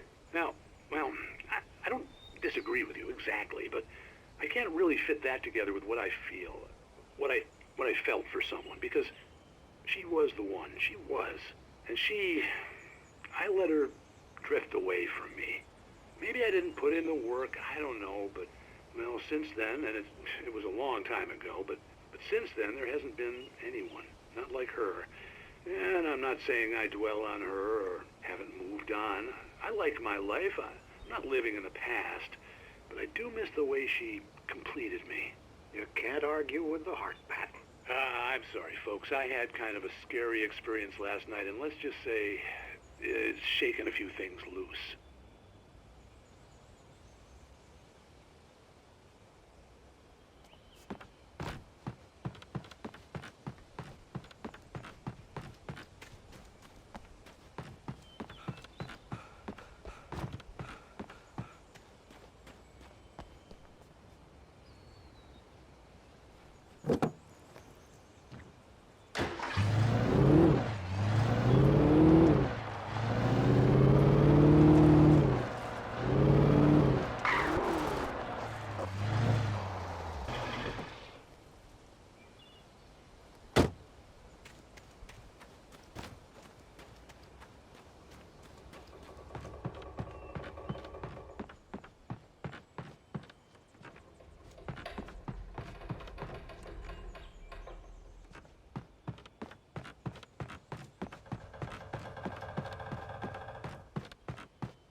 I was early. I was supposed to meet the kidnapper at noon in the main building. The coal mine was quiet. It was a museum now.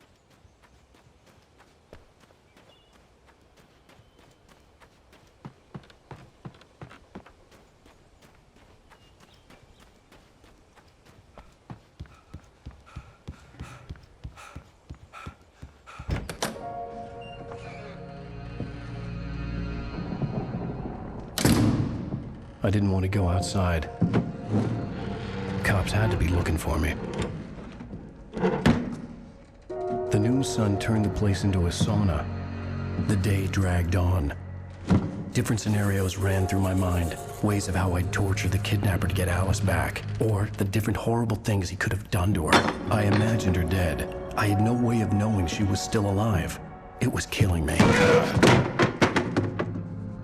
I was running on blind hope. It was all a waste of time. The bastard never showed up.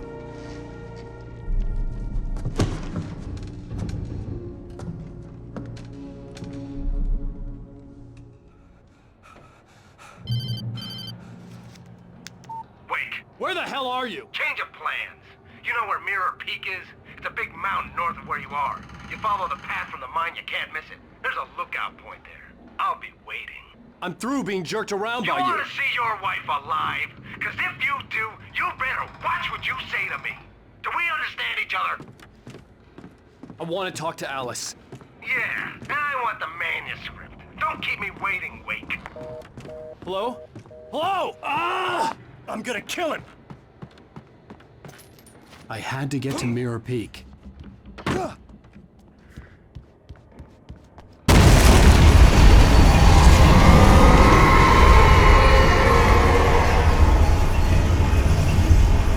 It was close. Maybe closer than ever before.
reach the hillside ahead was to go through the building. I had to find a way to avoid electrocution.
There was no way the flashbang grenades were standard power company equipment.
I had no real plan.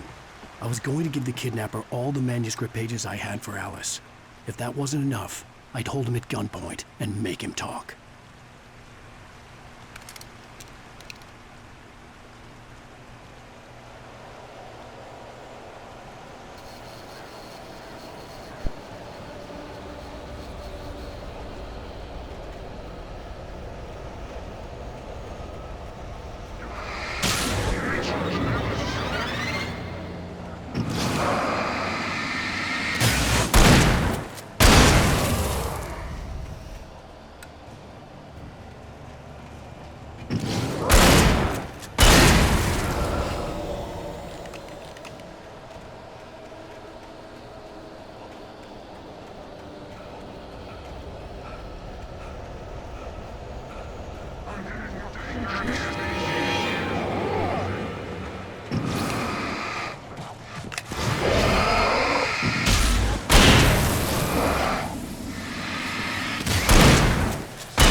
The dark presence was moving ahead of me in the same direction I was going. A cold feeling settled itself in the pit of my stomach.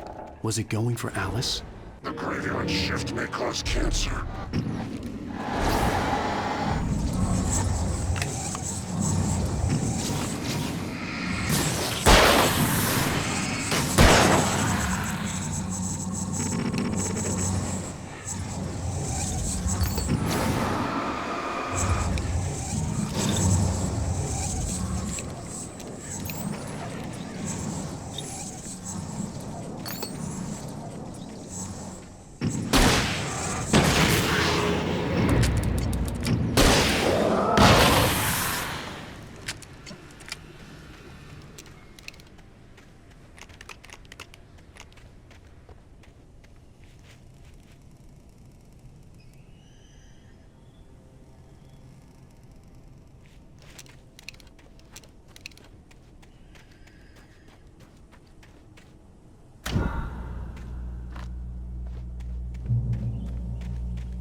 The place was dead, a ghost town. Had been for decades, maybe a century.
I needed a key for the door.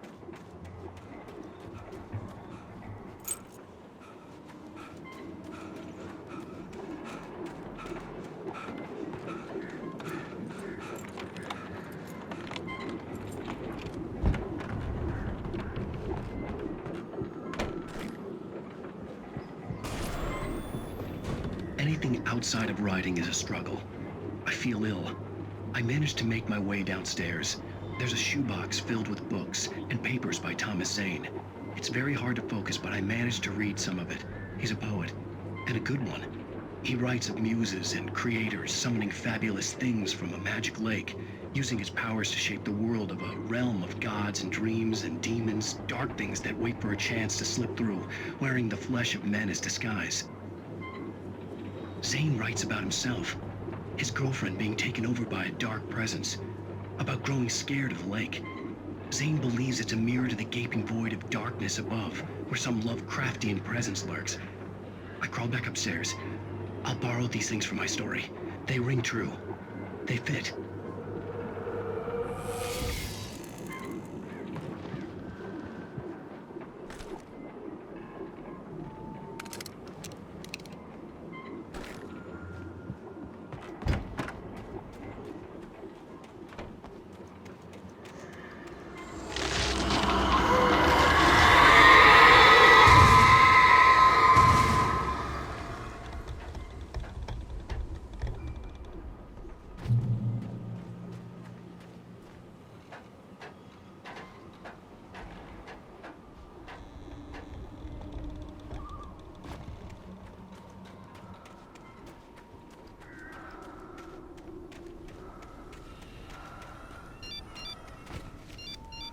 The kidnapper had sent me a text. The message was full of spelling errors and insults. It was telling me to hurry up.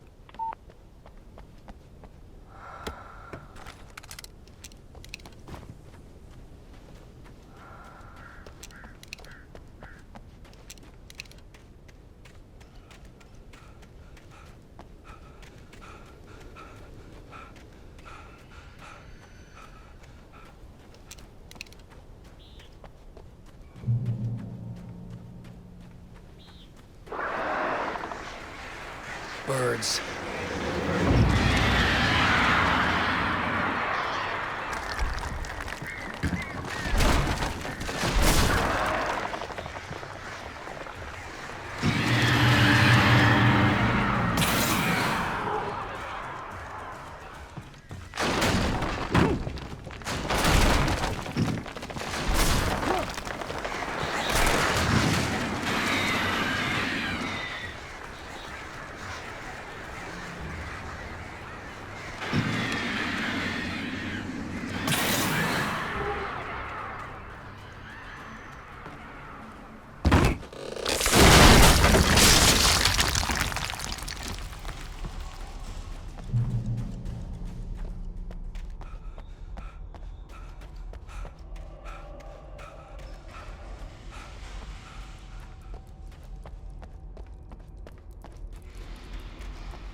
Without warning, the headache stabbed at my brain.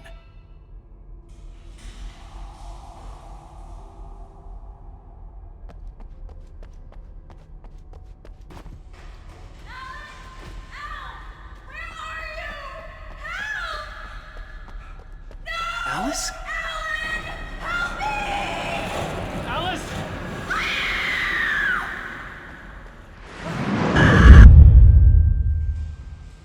I'm losing it. I gotta get out of here.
I'd have to make my way up this mine shaft in order to go on.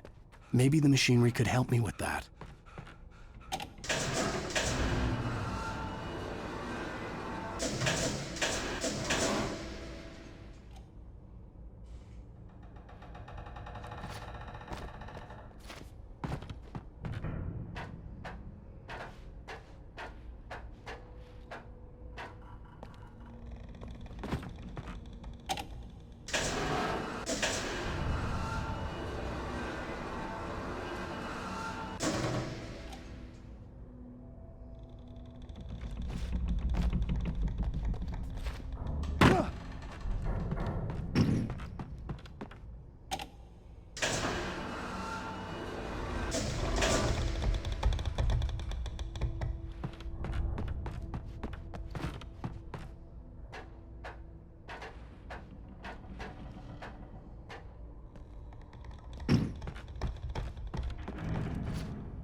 Lightning flashed behind the windows of Cauldron Lake Lodge.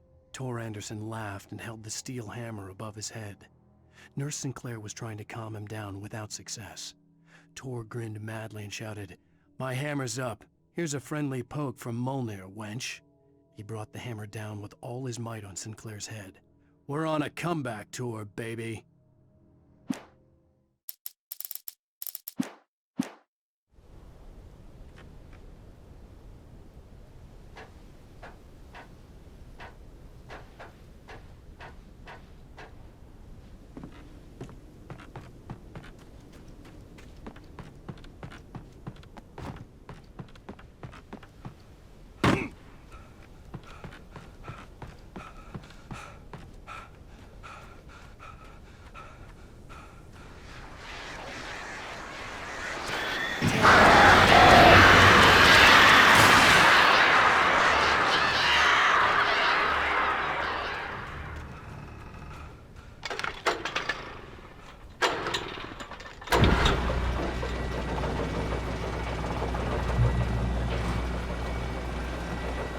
Great. Another cable car.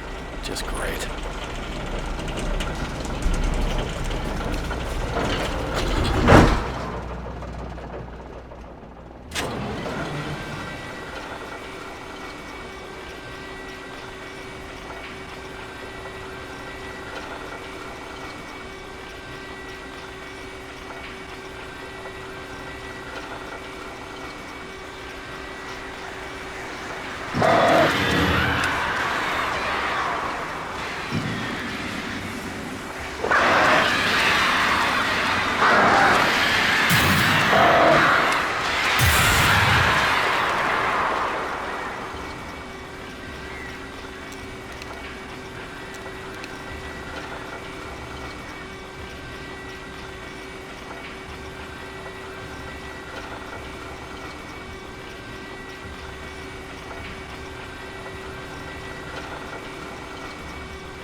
could see Cauldron Lake. I thought I could make out the spot where the island and the cabin had been.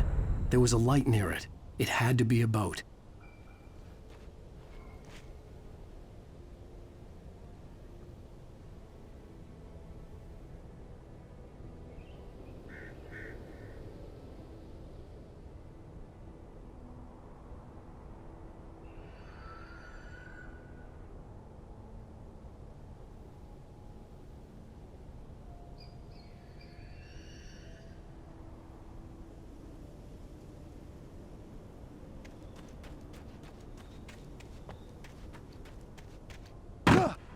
I was close now. I had to get there fast. I dreaded what I would find. Wait! Are you? Wait! Hey, I'm here! I'm coming! No! Get away! Sorry. Please, lady. The boss didn't know who he was messing with. I didn't know. I swear, I didn't know. We don't have his wife. We don't know where she is. She's probably drowned. We just said we had...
I'm hunted by the law. Sheriff, Wake's running.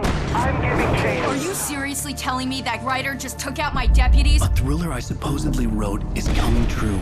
The genre of the story seems to be shifting. It's turning into a horror story. I was told that Alice had been kidnapped, but that was a lie. We don't have his wife. We don't know where she is. Her purported kidnapper was eaten up by the dark presence before it attacked me.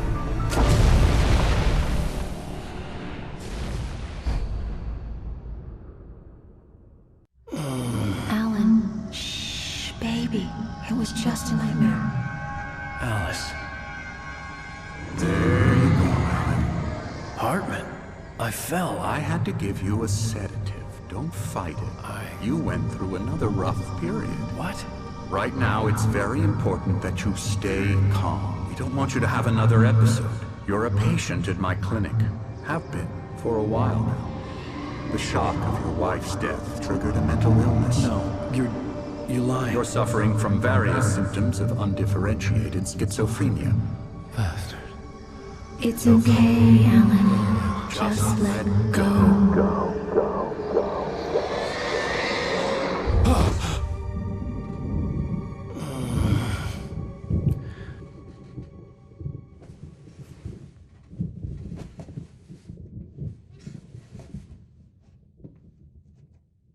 I felt groggy. Whatever Hartman had bumped in me was making me numb. I felt like this was happening to someone else. Someone I was watching on television. I couldn't think. Couldn't focus. The door was locked. I was a prisoner here.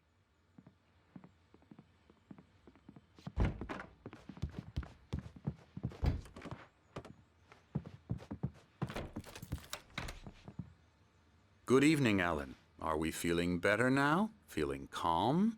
Yeah. I see you brought your pet gorilla with you. So sure, I'm calm.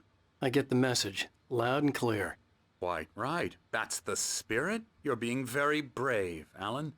I understand you're confused. I would be more concerned if you weren't suspicious of me. I don't blame you for it. Big of you. Now, why don't you come with me? We'll reacquaint you with my clinic and go over everything you might have forgotten. Little walk and some fresh air? Yes, it will do you good. This corridor is for patients. Most of them aren't here right now. Jack took them out for a fishing trip, except for the ones who are particularly vulnerable, of course. I encourage creativity as a part of the recovery process here at Cauldron Lake Lodge. I specialize in treating artists. I bet you do. Splendid, Alan. I honestly believe we can get this thing under control if we work together. This way, Alan.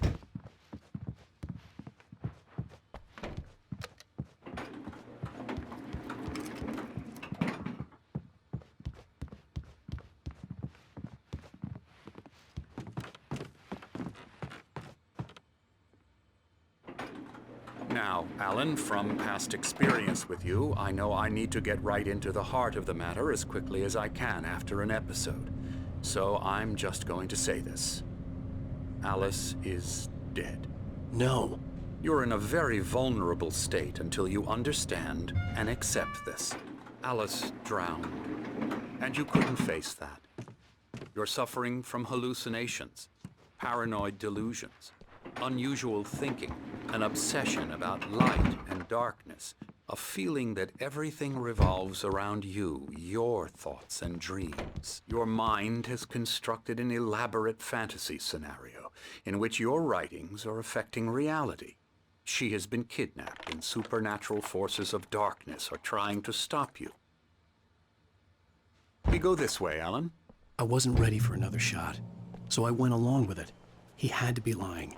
But under the influence of the drug he had given me, I had to fight not to believe his words. It's all in your head. You've been making it up. Apart from the tragic accident with your wife, no one has been killed. Your delusions are just a manifestation of your subconscious mind trying to protect you from the too painful truth. Unless we fight the fantasy, it will return.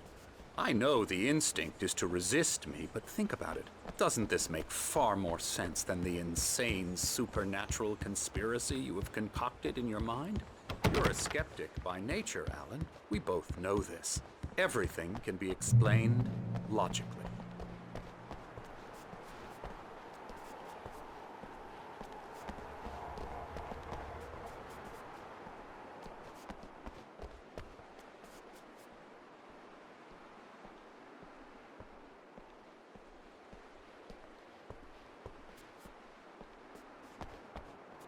I never get tired of this view. Very inspiring, isn't it? Cauldron Lake spread below us. I could see Mirror Peak on the other side of the lake. I thought I could make out the spot where Diver's Isle had been when I arrived with Alice. Now there was nothing but waves. It seems there's a storm coming. Funny, I don't recall there being a mention of that in the weather forecast. Well, no matter. This way. Follow me. Alan, what I'm telling you is good news. Right now, we're in control. Every time you have a relapse, it gets more and more difficult to resurface from the dark depths of your imagination. Not surprising, considering your profession. Imagination is what you work with. After all your nightmares, this should come as an immense relief to you. If it doesn't, why is that? Because I'm lying? Or because you don't want to admit that you're not well? It's very natural for you to think of me as your enemy. It's part of the illness. I let him talk. Hartman obviously loved his own voice. His words echoed madly inside my head. But I dug my nails into the palms of my hands to stay focused. You need to work with me. Once you accept that, we can begin the journey towards your recovery. Come along.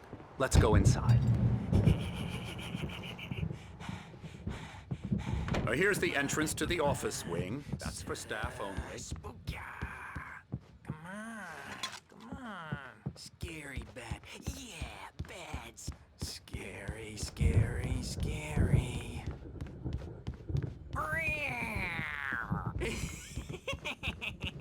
Emerson.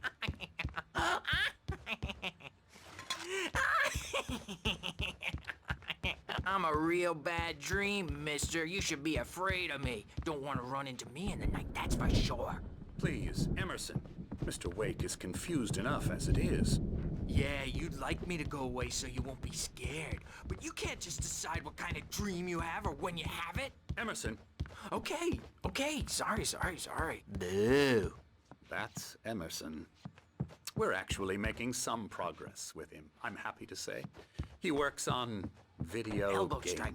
Ooh, It's yeah. trash, of course, but it does involve Get some him to the head. small creative effort, which makes him receptive to my therapeutic methods. No kidding.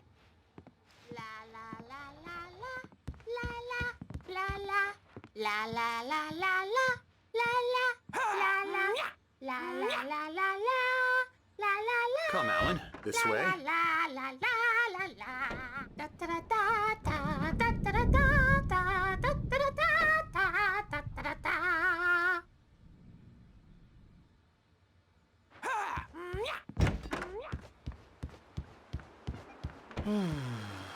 Oh, hello. I've painted you. Okay. I was just struck by inspiration a couple of days ago. Dr. Hartman wanted me to paint landscapes, and that's what I was doing. But now I've been doing these things, a lot of them. The images just keep coming. Dr. Hartman likes them. He has them in his office. Yeah? He's very proud of me. He says I'm getting much better. I think I'm getting better.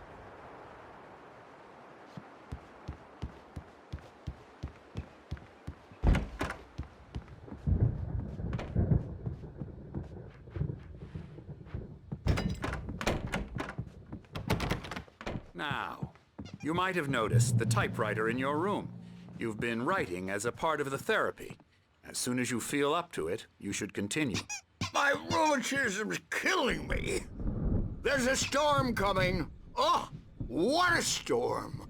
I hope it wipes this place off the face of the earth. And these two are the Anderson brothers, Odin and Tor. They had how should I put this? A heavy metal band in the 70s and 80s called Old Gods of Asgard. They even adopted new first names to complete the image of Viking gods. After the band broke up, they lived on a farm nearby. They are, well, in advanced stages of dementia. They're well cared for, TLC and all that. There's nothing more that can be done. I'm afraid that the rock and roll lifestyle has left its mark. Oh, that won't do. I'm so sorry to cut this short for now, Alan. The power has been acting up. I'd better go check on it. We'll continue this soon. Meanwhile, when you feel up to it, return to your room and try to write. It really is for the best. Don't you think? I'd like to bash his head in with a hammer. Oh, he'd love to fish out our secrets, but he has no clue. He's not crazy enough. Not crazy like us, Sonny. Yeah! Being crazy's a requirement, Sonny. Who else could understand the world when it's like this? It takes crazy to know crazy. That's the sanest thing I've heard in a while. Zane! You're all right, Tom. Hey, we like him, don't we, bro? He's got to go to the farm. The Anderson farm. Valhalla! We wrote it all down, lest we'd forget. A crash course. All you need to know to get your head right. You need to find the message. Here, Sonny, here's something for you. Gave me a rash, but I kept it safe from these bastards. My head was clearing up. Zane could feel the poems, taking form, shaping things. As he experimented, he imagined he could almost feel the power surging through the keys of the typewriter. It exhilarated him. But there was fear, too. If not for his young assistant Emil, he would have given it up. But Emil convinced him otherwise. He, too, had a way with words. Or according to Hartman, I was sinking back into the fantasy. I was convinced he was lying to me about everything. Crazy or not, the Andersons made more sense. Yeah, good thing he's not overreacting or anything. Well, he's the boss. I may need a hand here later on, Birch. The storm's bound to make you-know-who jumpy. You know how they get. Gotcha. Doc's got me looking at the Something's wrong. wake here, but... I'm not myself. It's hard to think that there's a shadow inside my head. I can only focus on writing. Everything else is a blur. I'm trapped in this cabin. Have been for days, but it's always dark outside. My editor is real. I saw her again. She's not human. It's not human. A dark presence is wearing the old woman's face. She was covered in clinging shadows. There's a hole in her chest where her heart should be. I think I've made a horrible mistake. I don't think I'm any closer to saving Alice. It's been lying to me, using me to get the story it wants, and the story will come true.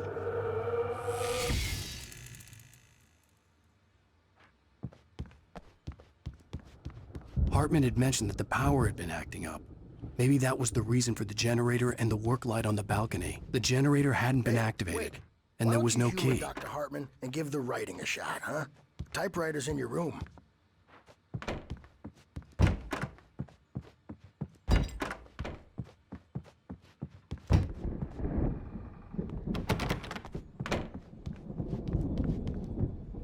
The white glare of the blank page in front of me hurt my eyes.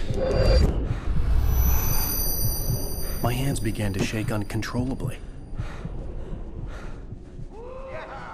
Everybody, calm down. Put that down. Bert, I need help. Hey, Wake, you stay here. I'm gonna go see what's up. You just keep doing what you're doing. Be cool, okay?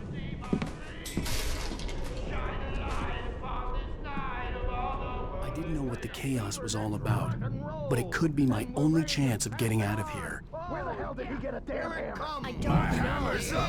Here's a friendly poke from Mjolnir. Hartman kept talking, giving Barry the grand tour, clearly proud of the place. He went on and on about his hunting trophies, and Barry was impressed.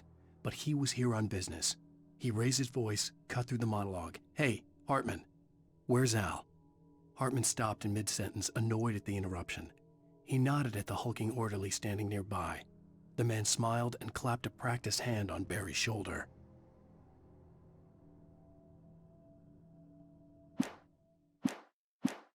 Oh, afraid of the crazy brothers, are ya? Not so weak now. Sinclair are looked we? bad.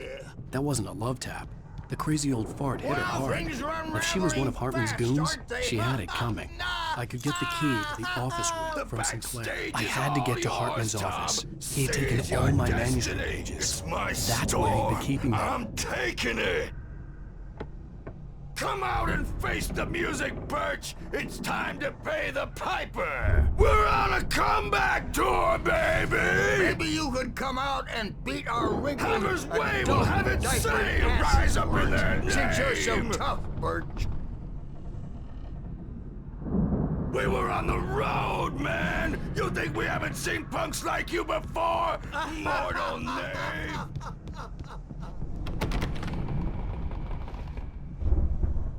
Yeah, you better hide, Birch. My wrath will break you.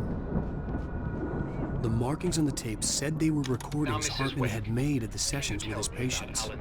I saw Alice's name on one of them. For a moment, I couldn't breathe right. The parties, he's so angry all the time. He's getting violent. He's... Do you mean with you? No, not with me. No, never. Sometimes I almost wish Alan would take a swing at me, because at least that'd lead to a conversation he couldn't just march out of. But no. Alan doesn't really sleep. And the work, well, he's not writing at all. He sits there for hours and just gets more and more frustrated. And I can't talk to him. Yes. Tell me, Mrs. Wake. What would you say to him if he'd listen? I don't know. I want to say, I look at you, and it's not you. Just some stranger who resembles you. Looking out from behind your eyes. And I don't like that guy much. And now it's all gonna go to hell. But you don't ever say this. No. I've tried, but he's not listening. He's too deep in his own problems, always going on about something else. I'm so afraid I'm gonna lose him, and we're not even talking anymore. He doesn't let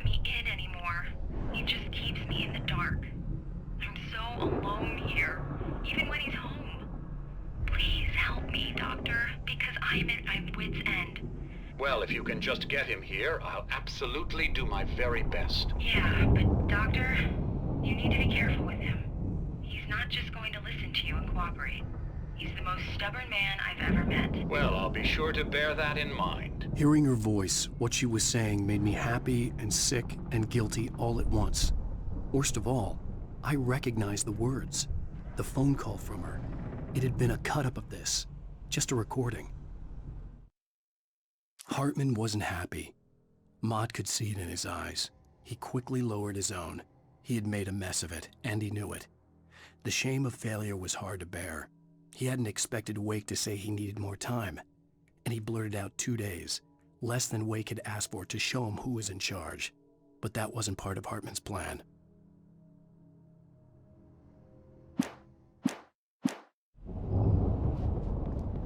Let me out of here!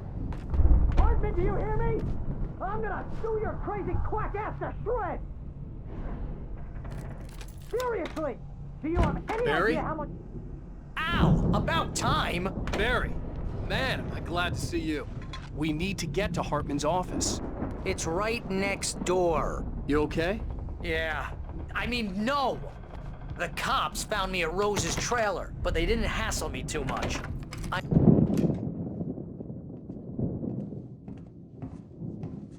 These were all the pages I had on me. And more.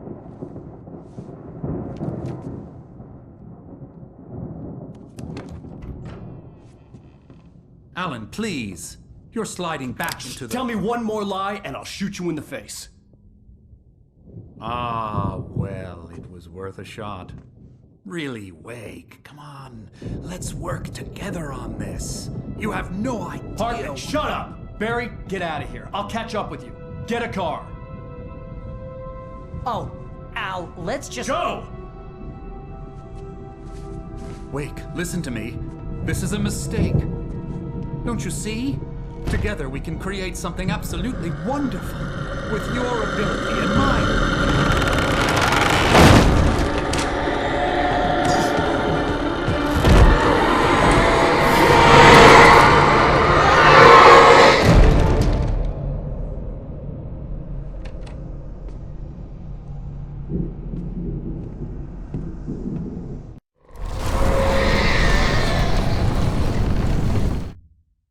Hartman followed the fall of Alan Wake with his binoculars. When the rider hit the water, he ordered Jack to take the boat to him. The spot was easy to see in the dark, even with all the extra lights in the boat. The flare floated and kept burning even in the water. Jack turned the radio louder as the engine sputtered. The music was rough and clanking, something the Anderson brothers would no doubt have enjoyed. But Hartman chose to ignore it. Wake was finally within his reach.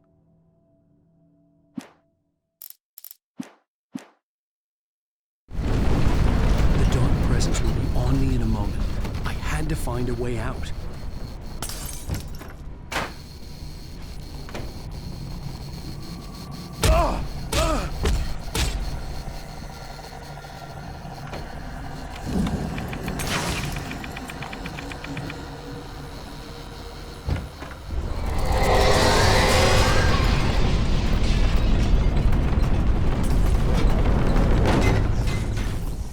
I needed light to get the possessed bookshelves out of my way.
Hartman knew he was no creator.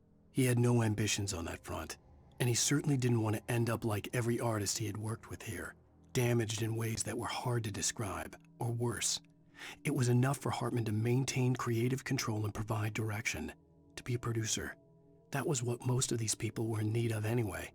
Of course, suitable subjects were few and far in between.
Car, but the gate's locked. You're gonna have to go through the hedge maze over there.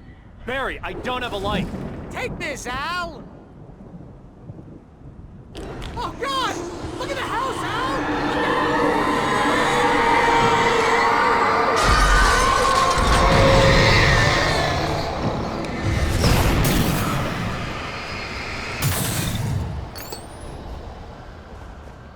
Oh, geez, Al! The house looks bad! Let's get out of here!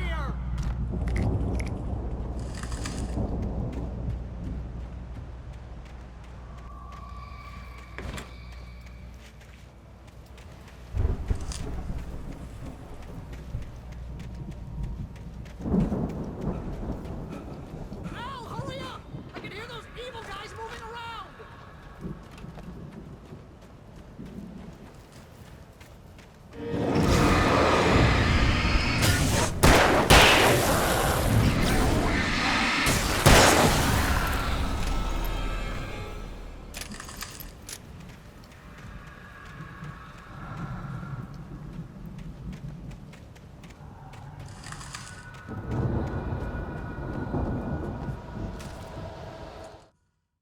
I stared at the Viking paraphernalia that littered the area, surrounding an unlikely centerpiece. A full-size stage complete with an impressive sound system with all the trimmings, including a dragon. It took a special kind of crazy to build something like this in a remote field. When the sky split open with a deafening boom and the music started blasting, it felt strangely appropriate.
Hartman hurried down the corridor. He had disliked leaving Wake when he was surely at his most susceptible to therapy.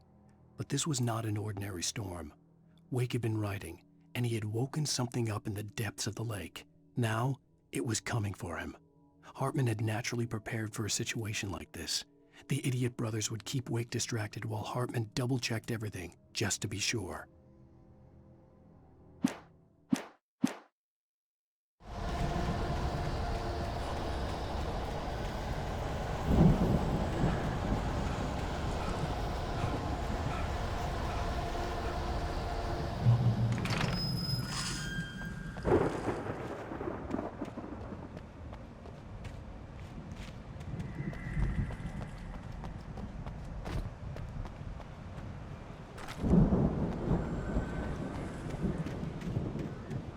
You get 2 pills in the morning, and then you'll be nice and calm all day long. You get 3 pills in the evening.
Mott knew that Wake was smarter than him.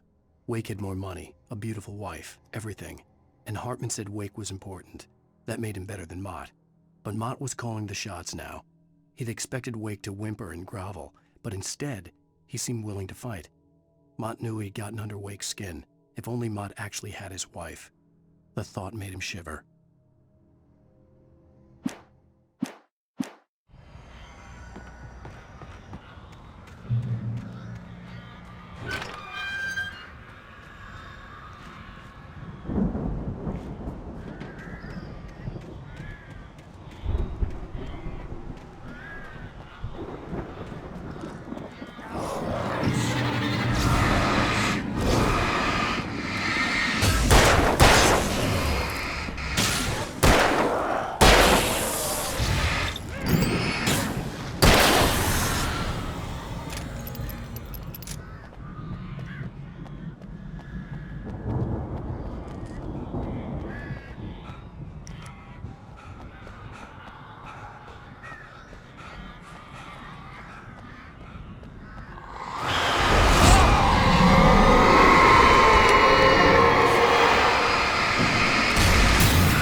For the moment, Barry was just glad he had survived the fall.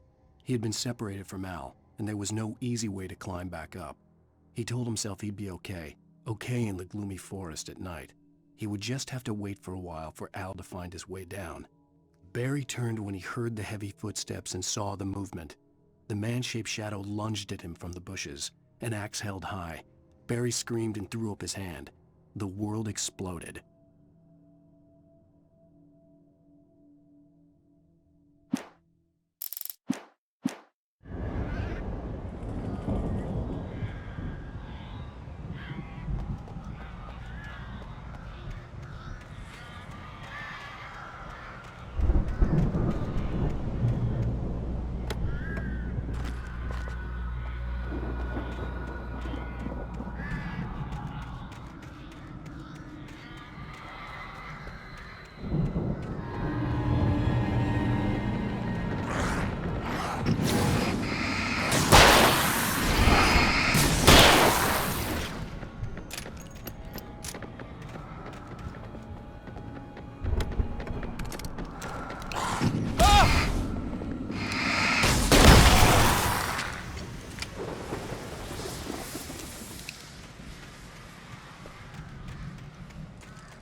Hartman watched as Wake's features slackened. The man was bullheaded, no doubt. Even lying on the bed, he'd almost broken Hartman's nose the second time. But with a little time, he could break Wake down, give him proper direction. Wake was easily the most promising subject he had had. Well, since Tom, really. "Sleep well, Alan," Hartman whispered with a smile. "Let me take care of you." He sniffed hard to clear his throbbing nose, swallowed blood, and barely tasted it.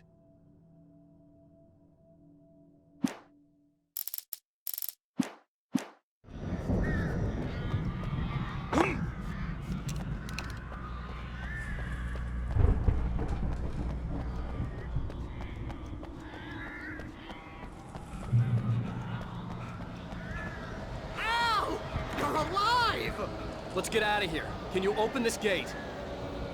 Maybe. Barry. Well, I slammed it shut when the nasty showed up, and the key fits kind of loose in the lock, so, Barry,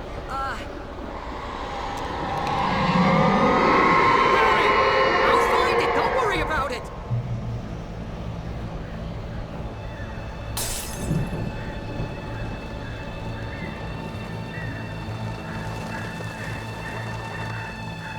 Hurry up, Barry! I'm on it! I'm on it!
For the nearest, "You're now leaving Bright Falls. Come back soon" sign.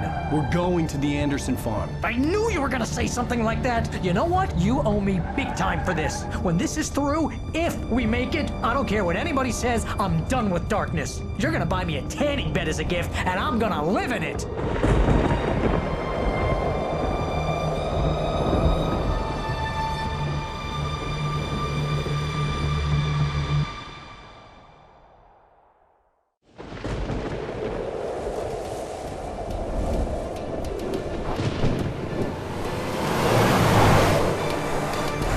Crazy, but that's fine, Barry. Oh, you got that right, Al. You're barking mad. You are by far the craziest... But maybe that's inevitable when you deal with crazy stuff like this.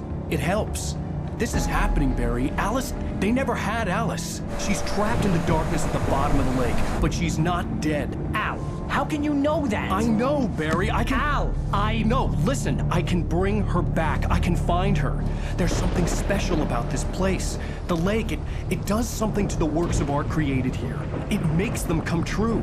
But there's a catch. The dark presence, whatever that thing is, twists it to its own ends. That's why all of this is happening. It's using my manuscript to take over everything. Al, I believe you. It happened to Thomas Zane before, it happened to the Andersons. I believe you. Crazy or not, you're not delusional. Weird shit's going down. That's a fact. I'm on board, man. I'm with you. The Andersons knew about it, but they were too far gone to tell me with all the drugs they were on. But they wrote it down. There's a message somewhere at their farm, Barry. We just need to find it. Look out!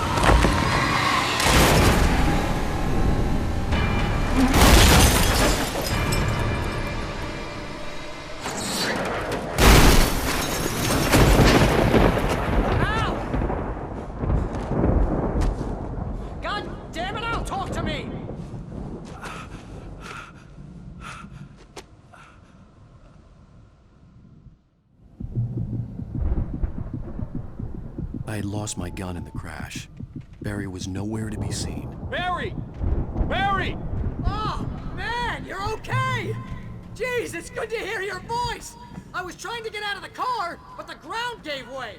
Man, what a drop! Don't worry, your cutout is fine. Forget that! Are you okay? I hit some bushes, didn't get a scratch. There's no way you can climb down, though. It's like a sheer wall. Ah! Al! There's something moving down here! Barry, it's a taken! Use a flare, Barry! Yeah! Barry, are you alright? I'm good, Al! I'm great! Guess you never messed with anyone from New York City before, huh? You're gonna have to find your way around to the farm, Al! I'll be waiting! Barry, just wait for me, okay?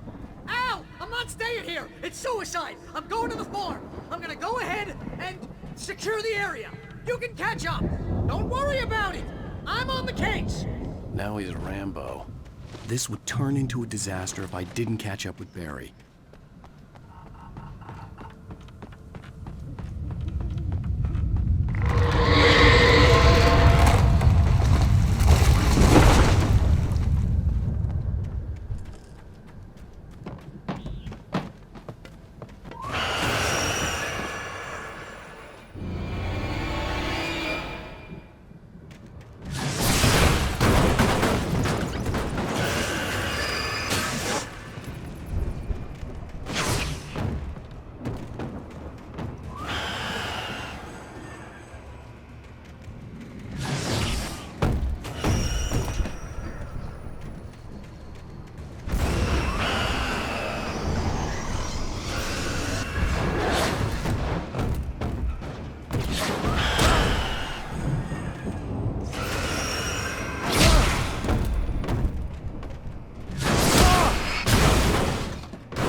Into a disaster if I didn't catch up with Barry.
Crawled over the gate. I needed a light to destroy them to get through.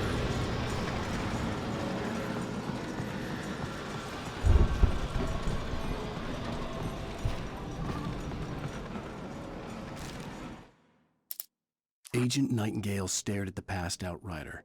The man was sleeping off one hell of a night. Nightingale felt a stab of envy at Wake's oblivion, but he had a job to do. He put the gun to Wake's head and almost became a murderer. His hand shook and his throat felt tight and dry. Biting his teeth, he tried again to pull the trigger. He lost the nerve. Wake stirred. Nightingale would have to settle for an arrest.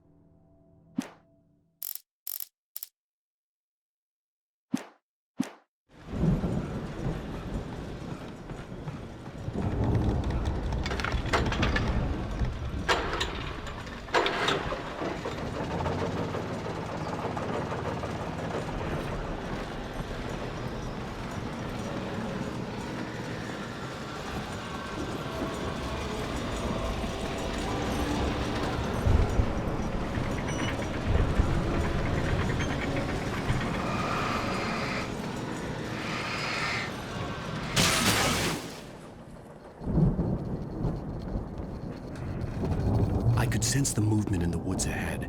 Facing the enemy without a weapon was dangerous, but I had no choice.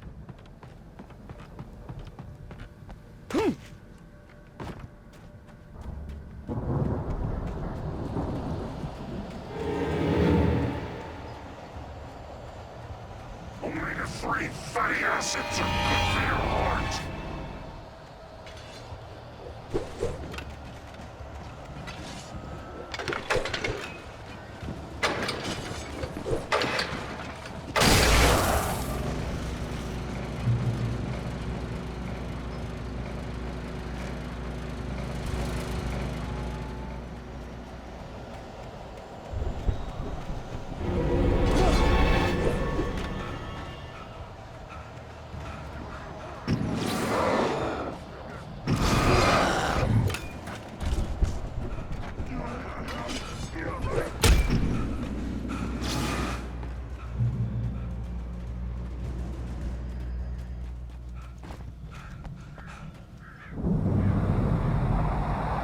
A car was driving away from the farm, headed in the same general direction as I was. For all I knew, it was Barry, caught in the consequences of leaping before looking.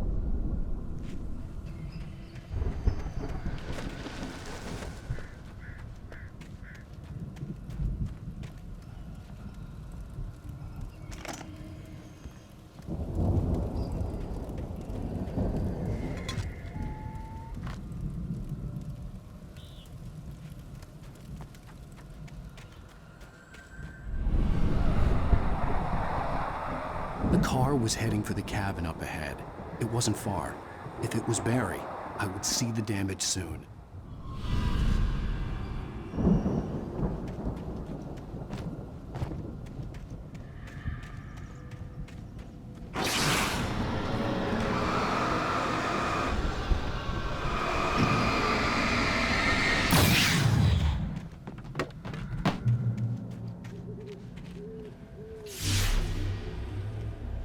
I'm trying to deliver each page to the right time and place. I'm trying to show you how the story goes. I had seen glimpses of the light before. I had seen it in my dream. It was a strange spaceman or a diver in a bulky suit. He was the one who'd been placing the pages on my path.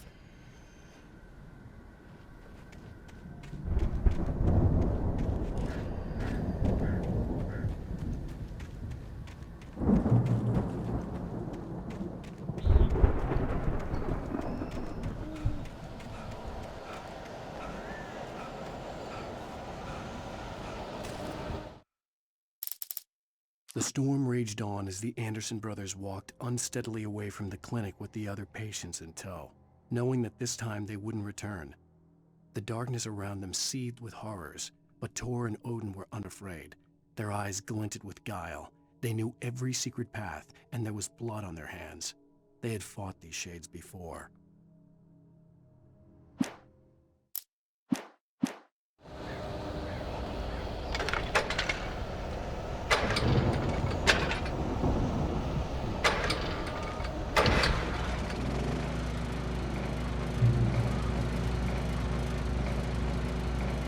Someone had left a gun behind. Now I had a fighting chance of reaching the farm.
could see the car, but there was no sight of the driver. Hello? Anybody here? Ah! Barry! No! Danny, you're not! Ah! Please! Ah! What are you? Ah! No! Don't! I'm sorry! Ah! Ah!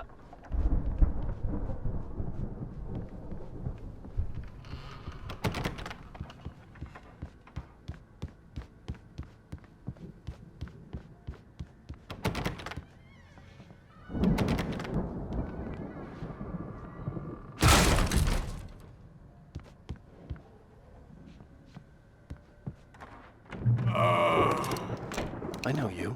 You were in jail the other day. I went to the farm again for the moonshine, you know? It makes you see. They're not gonna miss it. They're in the loony bin. But my buddy, Danny, I lost him. Something's gone wrong with him. It's not him. Like a real bad follow-up to a real good movie. The best friend's suddenly the bad guy who wrote this crap anyway.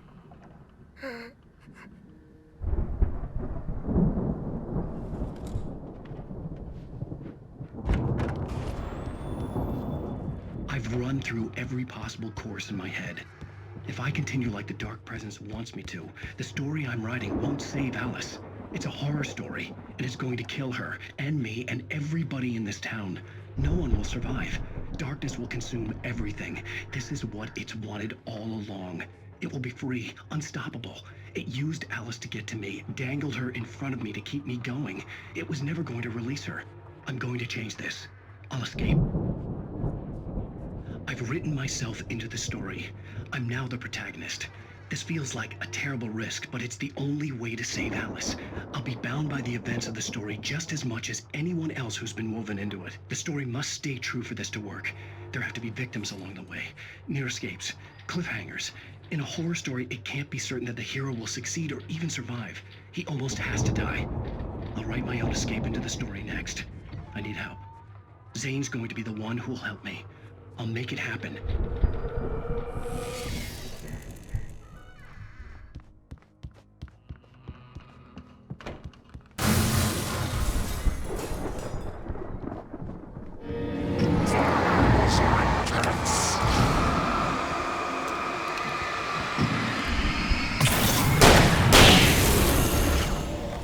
Let me guess. Danny, huh? The front door was locked. The farm was still a good distance away. I'd need a car to get there fast.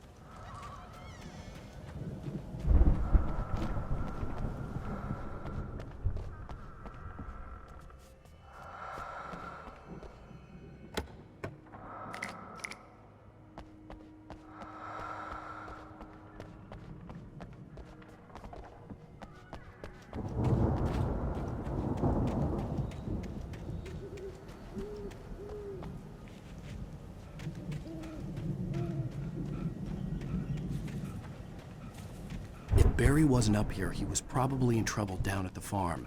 For a moment, I felt bad for doubting him. After all, I'd made it this far myself. But Barry was Barry.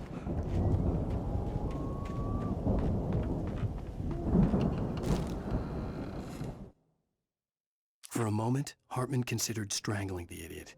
Mott was mean-spirited, but easily manipulated. An emotional infant who lived for his approval. Wake, by contrast, was a far more difficult subject. Mott had given him too much leash. In 2 days, who knew what could happen? Hartman would have to find a way to rein him in, and quickly.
Well, as I'm sure everyone's noticed, that storm we all felt coming is finally here. The boys at the Weather Service reckon it'll last until morning at the very least. Pertaining to that, let me read that missing persons alert again. The Sheriff's Department's still looking for a Caucasian woman, 30 years old, slim and blonde with blue eyes. She may be lost in the woods, and it's possible she's been injured in a car accident. If you see her, please make sure you get her indoors and call the sheriff. It's bad weather to be caught out in, so if you see someone in the area who maybe looks a little confused, give him a hand, all right? This is Pat Main on KBF FM, hoping you're all safe and warm tonight.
I'd known the brothers used to be some kind of rock stars, but it hadn't really sunk in until I saw the stage.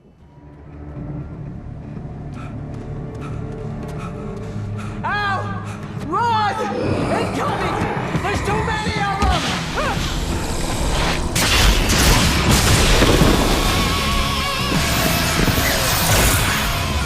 God damn!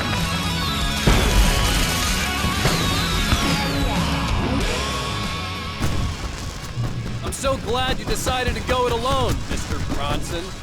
shut up and shoot! Al! We have to fight him off! I can set off more of the fireworks from here and help you out! Hey, Al! Did you notice there's a lot of ammo and stuff around? This place is stocked! I'll try to get the stage lights on!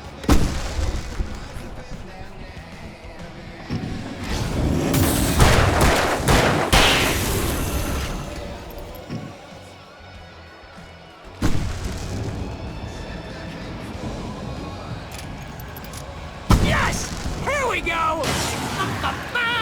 Barry Wheeler to the rescue! Oh, damn it! Goddamn 20th century wiring! Hang on out! I'll get it working again, I promise!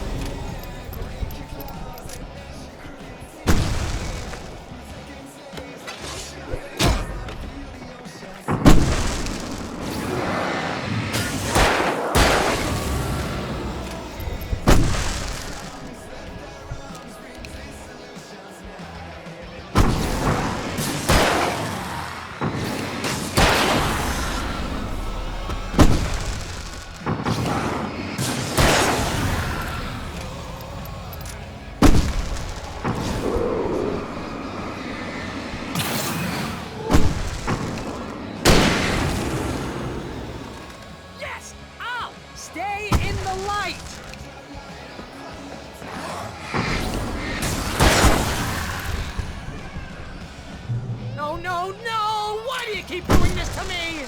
Do it for Barry, please, please, please!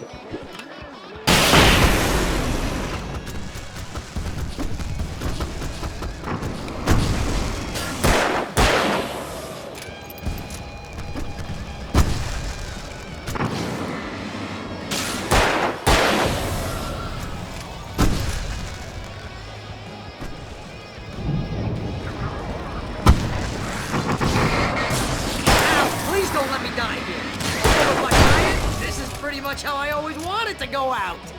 Rock and roll! Woo! Al, this may be the most awesome moment of our entire lives. They're trying to kill us. That's the high point of my life? Really? Children of the Elder God! Enjoy it, god damn it!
Bright Falls, rock and roll capital of America.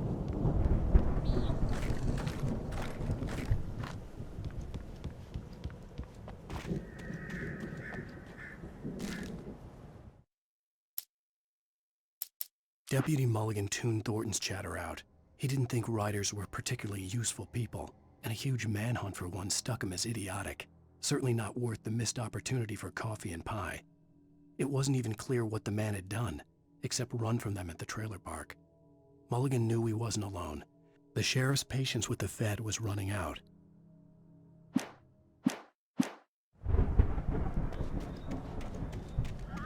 Hey, Al! This way to the farm!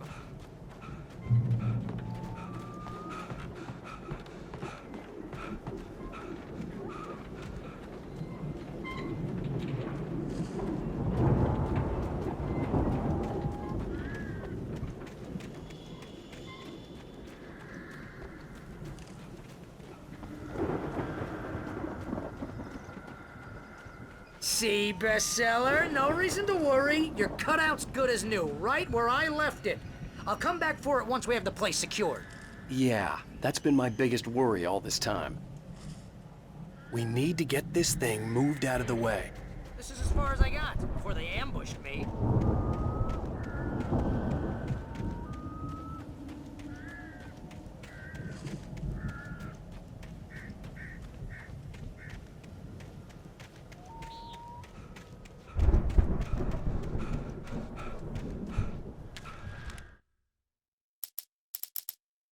As the deputies hauled Wake and Wheeler away, Agent Nightingale eagerly examined the stack of papers Wake had been carrying. It was incomplete, a collection of random pages, but there was enough. He saw his own name in there, among others. His hand shook with emotion. Finally, it was proof. He had been right all along.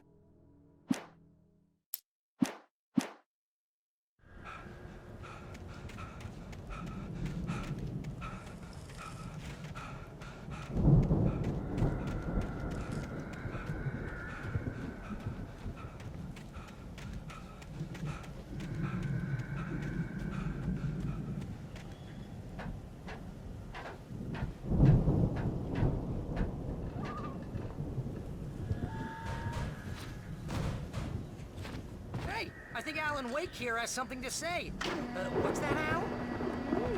I'm Alan Wake. I'm always right about everything. And if I don't get my way, I'll sulk all day long. I'm always intense and moody. It makes me very attractive and mysterious. Right now, I'm just standing here because I need my best friend Barry to carry me. But that's okay. I can just take him for granted. I think I see what you did there. Yeah, it was pretty good. You want me to do my imitation of Barry Wheeler? No? Look at that Thought thing, so. Al! They really went all out with this Viking crap, didn't they? Look at all this stuff. They must have done okay for themselves, so how come I never heard of these guys before? And this from the guy who learned about Ozzy Osbourne through reality TV?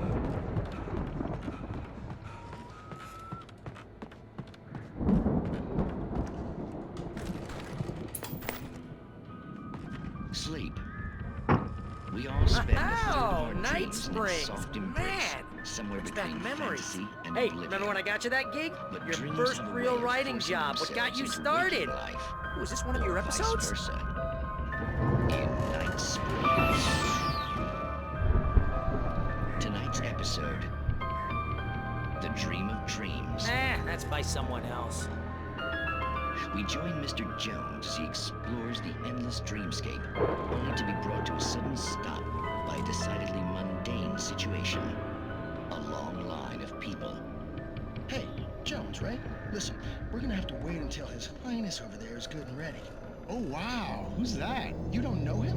What are you, new? He's the guy dreaming us. Well, not just us. He dreams everything. All of this. But wait, no. I'm the one who's dreaming. I'm asleep. Isn't this my dream? Oh, yeah. Sure. Get real, pal. You're just another dream. I'm a dream. You're a dream. The weirdo in the diving suit is a dream. And the girl made of smiles and sunshine is definitely a dream. But I'm pretty sure I'm dreaming this. Well, maybe you're a really confused dream. What am I, a shrink? All I know is I'm going with the smart guys. And they say that's the guy doing the dreaming. Right there. I don't know what that means. It means we keep him happy. No sudden falls. We make sure he has his clothes on when he goes out in public. No chases where the monster is nipping at his heels and he runs like crazy, but his legs don't seem to get him anywhere. None of that. Because if he wakes up in a cold sweat... Oh... Yeah, precisely. So we wait till he wants to move on. Keep things nice and calm. Hey, something's happening here. Yeah? What's that? What? Can't you hear that? Oh, God help us, it's an alarm clock. Oh, it's you, isn't it? Please, man, I got a wife and kids. Please don't wait.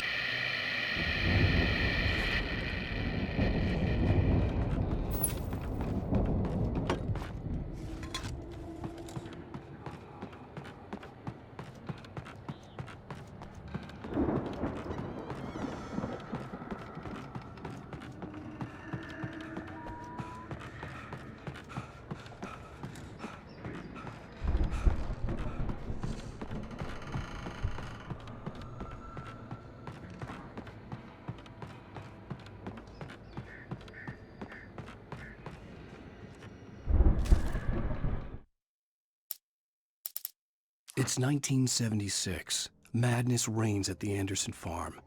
Contrary to all logic, the headiest ingredient of their moonshine is unfiltered water from Cauldron Lake. The Andersons feel like gods. Odin can't stop laughing. He contemplates cutting his eye out. Tor runs across the field, naked, shrieking, hammer in his hand, trying to catch lightning. Their songs have power. Something ancient is stirring in the depths, coming back.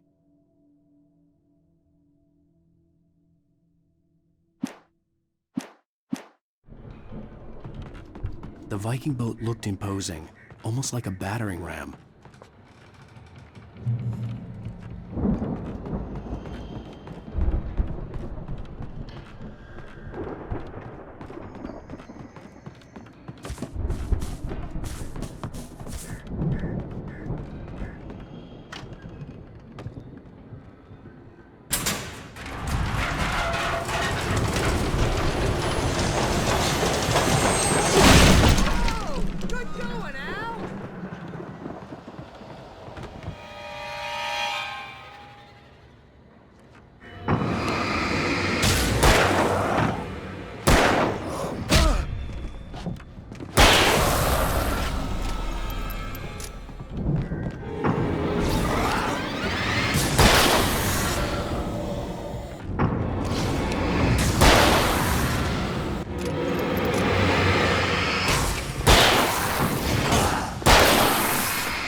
Those geezers had quite a production going on. Oh, you know what, Al? If we make it through this alive, I'm gonna start representing them.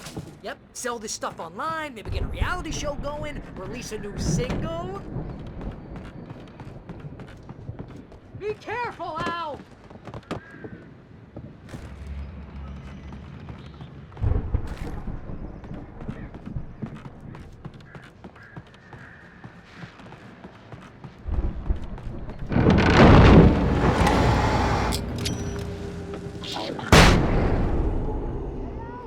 I'm good. Keep your eyes open, okay?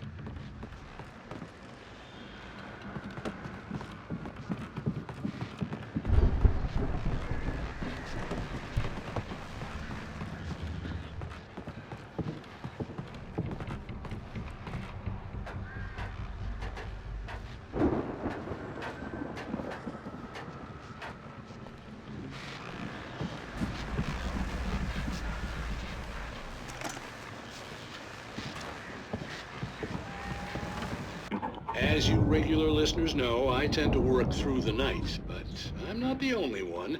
Deputies Mulligan and Thornton are taking a couple of moments off their busy schedule to join me here in the studio.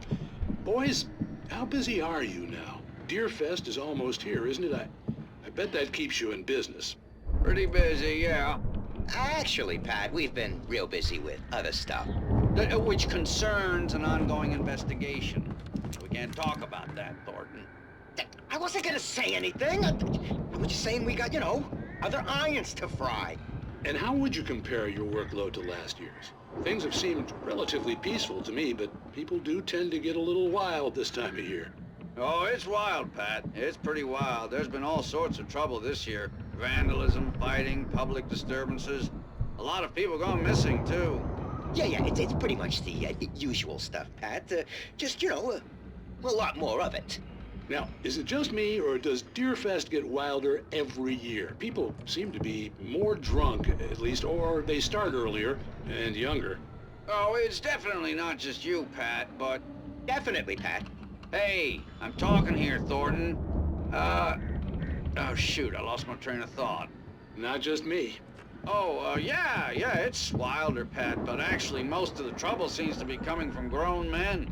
People who ought to know better, you know? Kids are doing fine this year.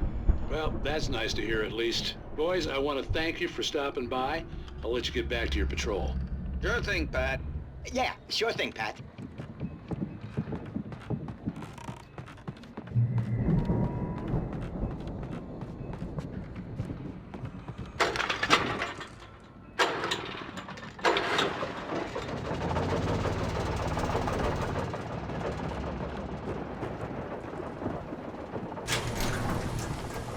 I could see the building that had to be the Andersons' home on the other side of the field. It wasn't far now. I wasn't worried about trusting the ramblings of two burned-out geriatric wrecks. They had the goods.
Al?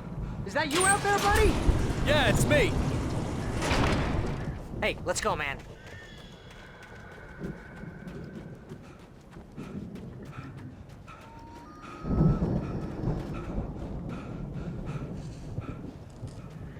I think we're gonna have to work together to open this gate, Al. Looks pretty heavy. Ah! Hey, I think that's the farm on the other side of the field. We're almost there. This farm is a crazy place for crazy people. We should feel right at home then.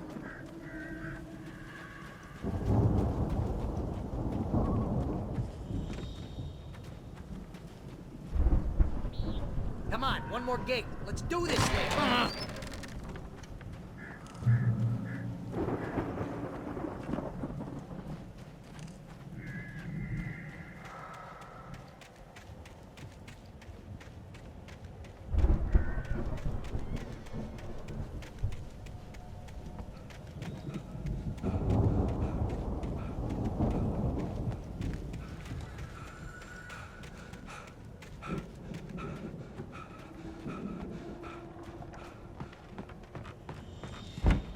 lights are out. I guess we better check the fuse box.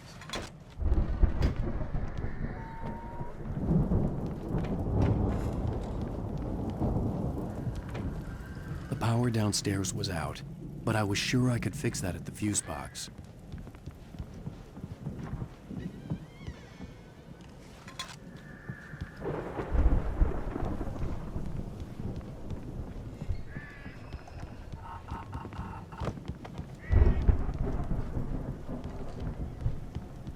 You know, this place looks kind of lived in. I thought the Andersons were in the booby hatch. Yeah, I don't think they keep too close an eye on them at the clinic. They seem to slip away a lot so they can get wasted. No kidding. Those guys sound awesome.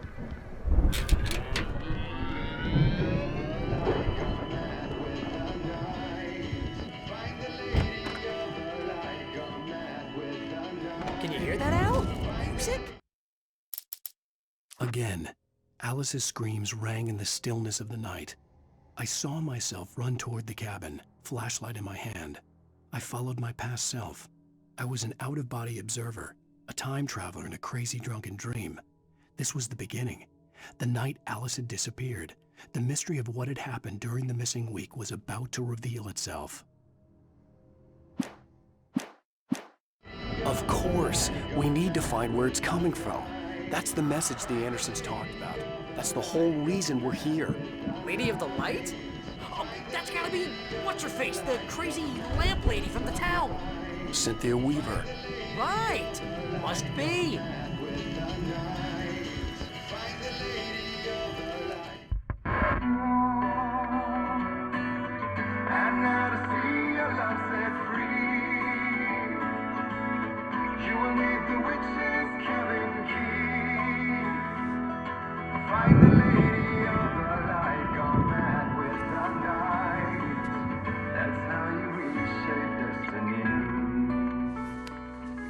Okay. We need to find Cynthia Weaver. We'll stay here for the night and head back to town as soon as it gets light.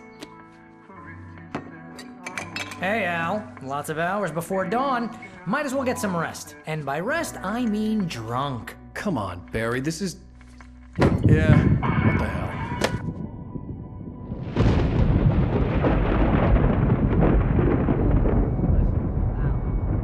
I'm sorry about this. No, seriously, because I know we don't get along, but we're gonna find her, right? And even though you're a crazy bastard, I'm gonna stick by you, no matter what, ever, Al. Sure, like a brother. I'm a writer, goddammit. Correct. If I just wanted to, I could write 10 books a year. And they'd be the best books that year. No, you couldn't. That's right, I couldn't. But I could, because I'm a writer. What?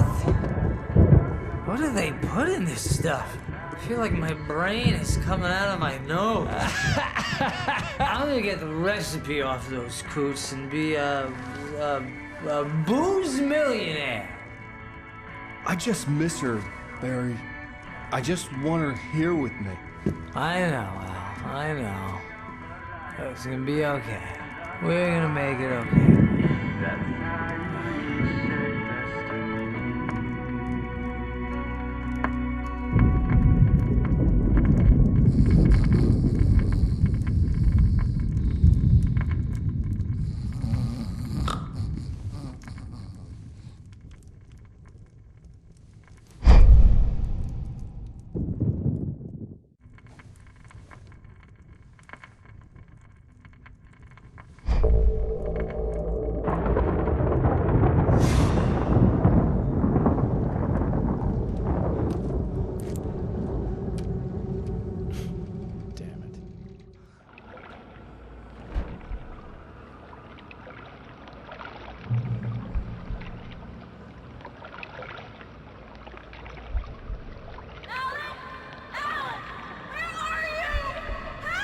Alice, I'm coming.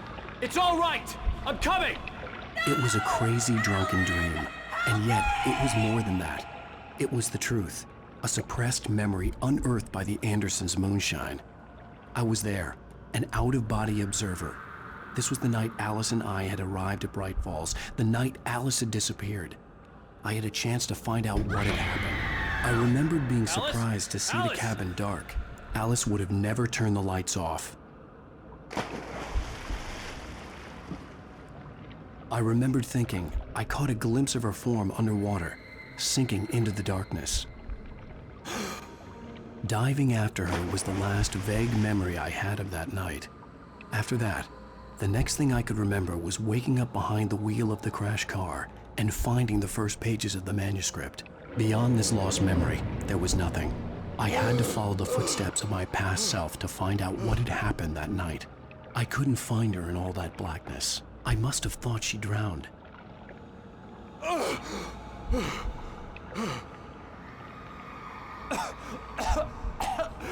Alice! Jagger had Alice, and so she had me. Alice!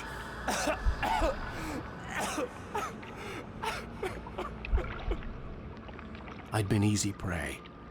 Look at the cabin. Is there someone in the window? Alice? Maybe she didn't drown after all. Maybe she's inside. Alice! Yes.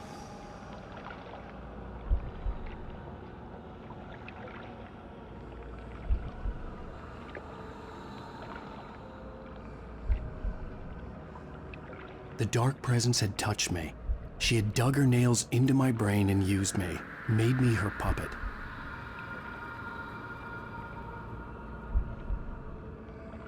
She must be here somewhere. Maybe upstairs in the study. Alice! Yes, that's where she is. You can apologize. Alice! You'll laugh at the whole thing together and put it Alice! behind you. She's not here. You were foolish to think so. No, she's dead. She drowned. No, no, no! It's your fault your wife is dead. You are guilty. All she wanted was to help you right. You killed her. Ah! Oh, hush. There's still hope. Cauldron Lake is a special place. Here, you have the power to change things. She wanted you to write. I will tell you what to do.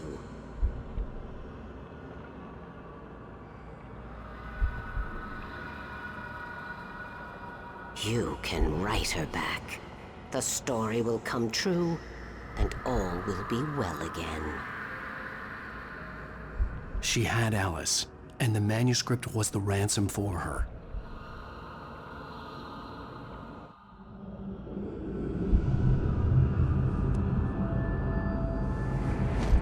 Yes.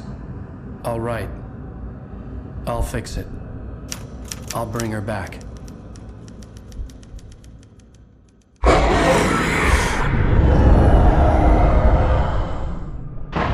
No. I wrote it. I remembered it all now. In the dark, I'd written for days, a week, almost a complete manuscript of a novel entitled Departure. Jagger had been my editor, whispering in my ear, making sure that the unfolding story would make her more and more powerful. I thought I was saving Alice.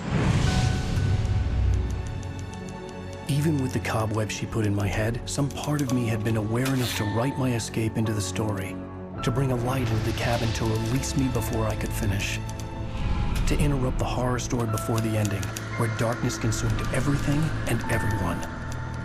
Zane was weak and far away, but I had written him into the story, and his light had been enough to set me free. It isn't here now. I'm here because it was written. I brought the light to set you free. You must hurry. It will know I'm here. It will be back soon. It stole the skin of my Barbara a long time ago. She looks so old.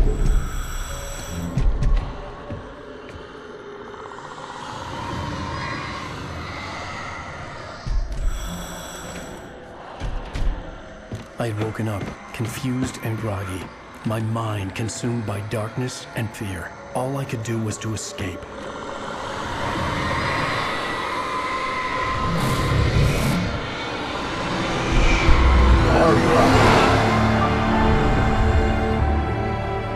The week spent in the cabin had taken its toll. I was barely conscious and fading fast. It had to have cost Zane terribly, thrown him even deeper into whatever dark place he now haunted. But he had managed to weaken the dark presence, kept me safe that night.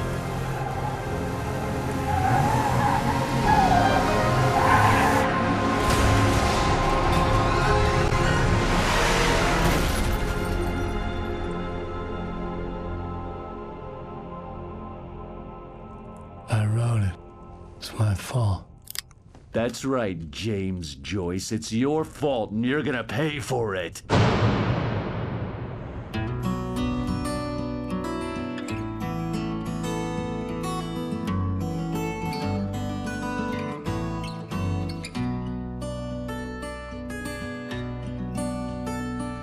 There's an old town road with mystery of Tom the poet. Previously on Alan Wake.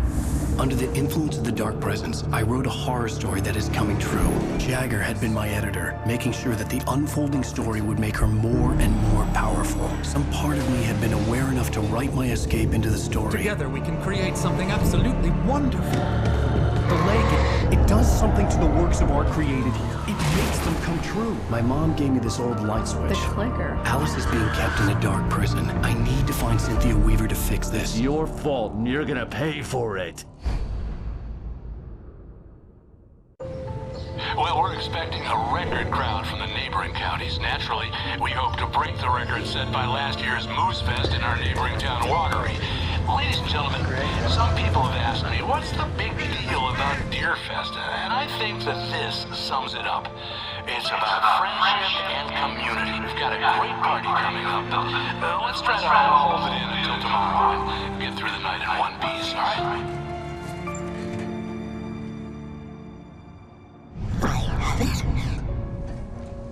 Someone will come for it when the time is right. Thomas said so. He wrote it. The key is insurance. It's my job to keep it safe. Safe in the light. Always in the light.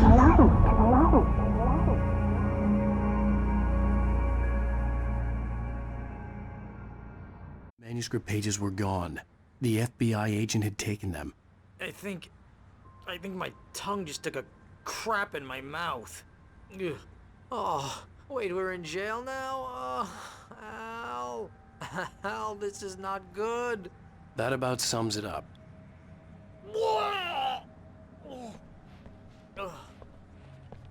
Oh, I am never drinking again.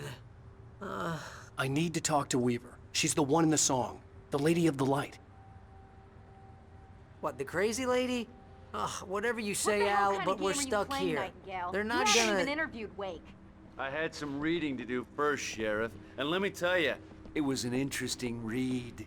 Well, I've got you now, Raymond Chandler. It's all here. All the evidence, including conspiracy to murder a federal agent. There's no way you're walking out of here. You hear me in there, Bret Easton Ellis? Huh? Agent Nightingale, I want to talk to your superior. Well, we all want things, Sheriff. I wanted my... Look, that's not possible right now. Agent Nightingale, I insist.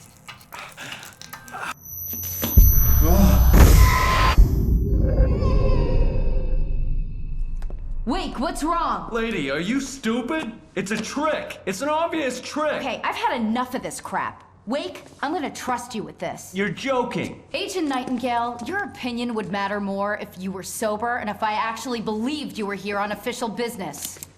Whoa! Get back in the cell, Stephen King. The only way you're leaving this place is over my dead...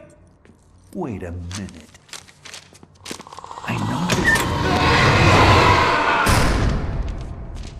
Oh my God! Light. We need light. It's the only way to fight this thing. In my office. I've got your things there. Follow me. Oh man, we're sitting ducks with the lights out. Nightingale tried to make sense of the manuscript. It was disjointed and strange. He didn't understand half of it, but it all rang true. Impossibly true. He took out his hip flask when he reached the page that described how he reached the page that made him take out his hip flask. It wasn't the booze that made his mind reel.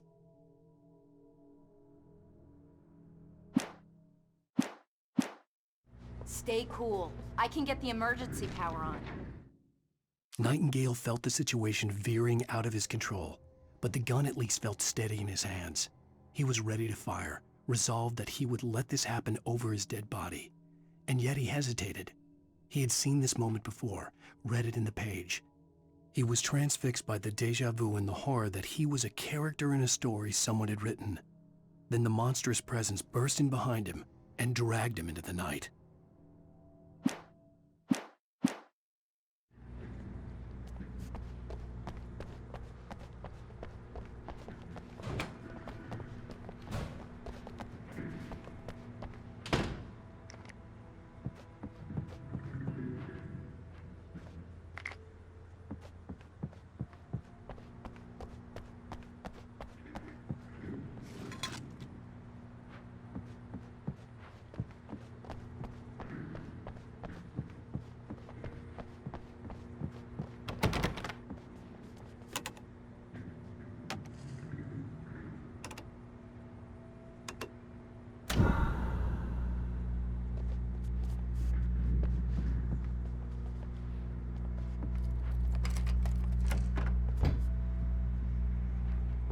Here are your things. Wake, what do I need to know? What do you need from me?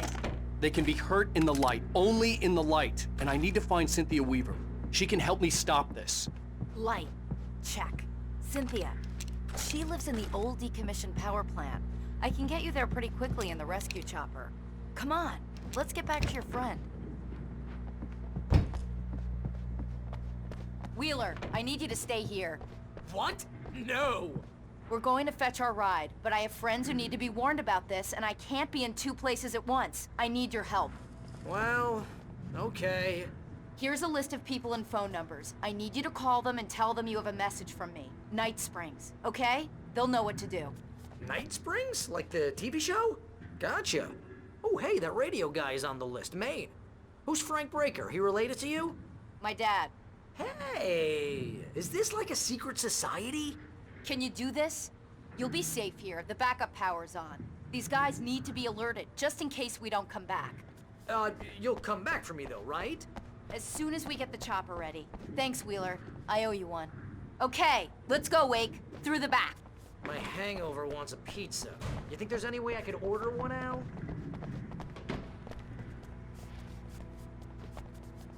Hello, Mr. Breaker? This is Barry Wheeler. Oh, hell. Whatever took Nightingale must have broken the gate controls. We can't reach the gate's control box from here. We need to get to the other side over the rooftop. I'll go. I'll open the gate for you once I'm across. You stay here in the light and cover me, Sheriff, okay?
Hey, Sheriff!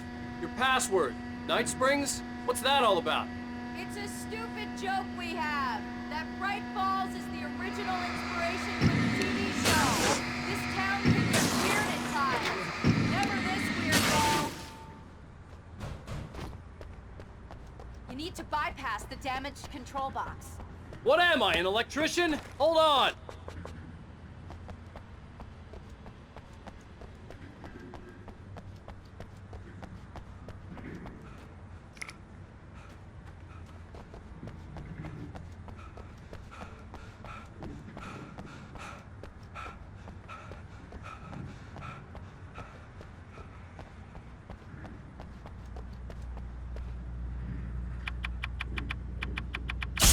Damn, that's smart. Good job, Wake. Okay, stick close. Our first stop is the town hall. The keys to the chopper are there.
Over here, Wake!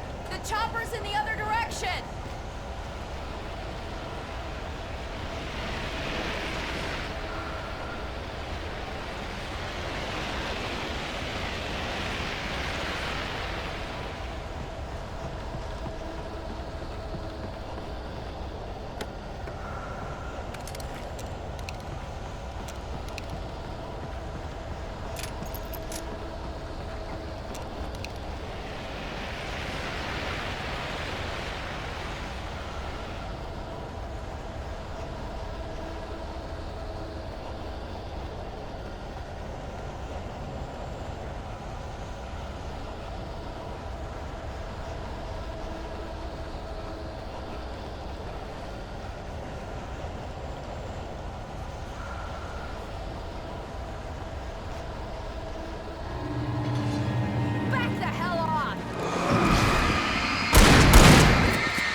And I thought New Yorkers were rude.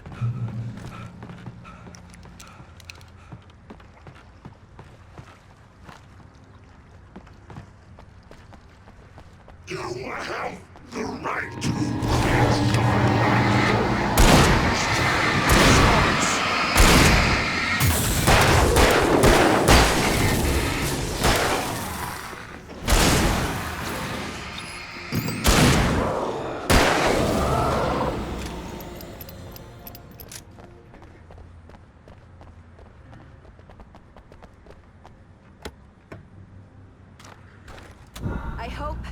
I hope you're worth all this, Wake.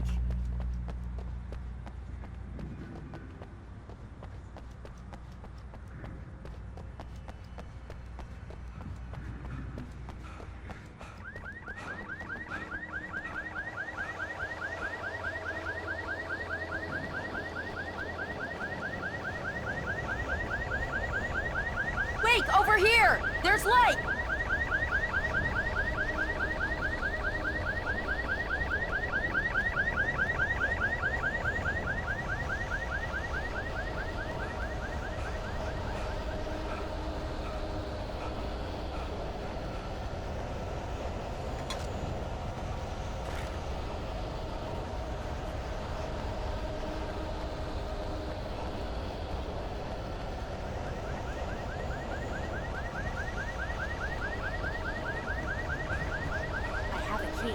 Watch my back, Wade.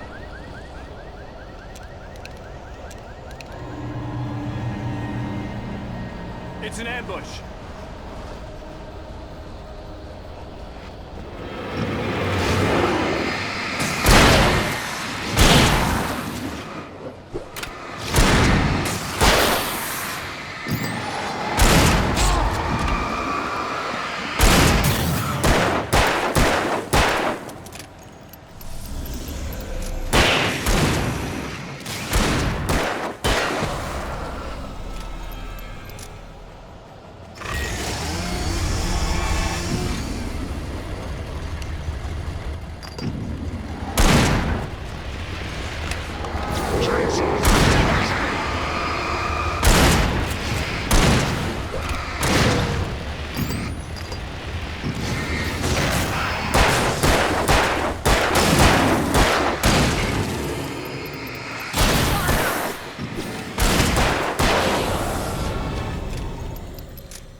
Let's go, Wake.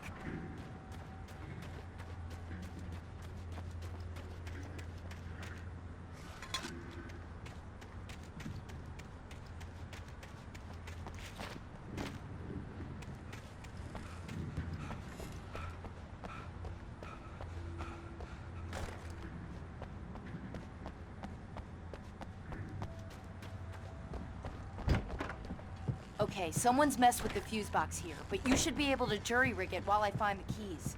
I already got electrocuted once today. How about I look for the keys and you get burned for a change? The darkness that wore Barbara Jagger's face was furious. The story in the manuscript had been making it stronger all the time, but now the light had set the writer free and hurt it, weakened it. It was only a matter of days before the dark presence would be strong again, but meanwhile, it would be difficult to recapture the writer.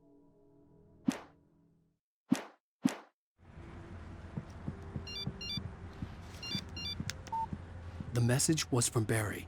He was getting worried at the station. He wanted us to hurry.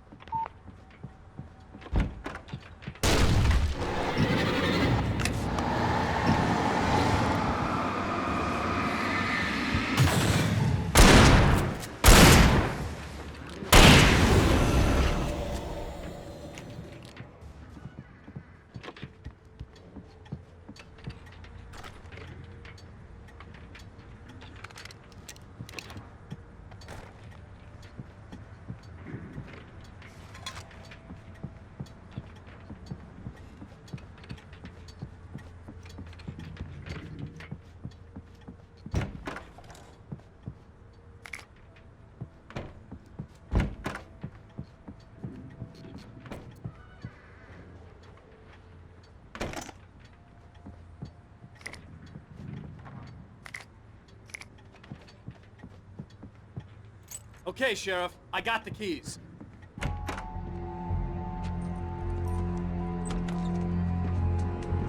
Barry? Why isn't he inside? Oh, God. Oh, God.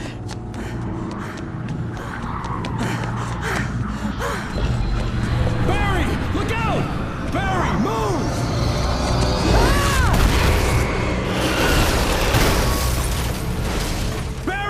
He made it inside, Wake. He's okay.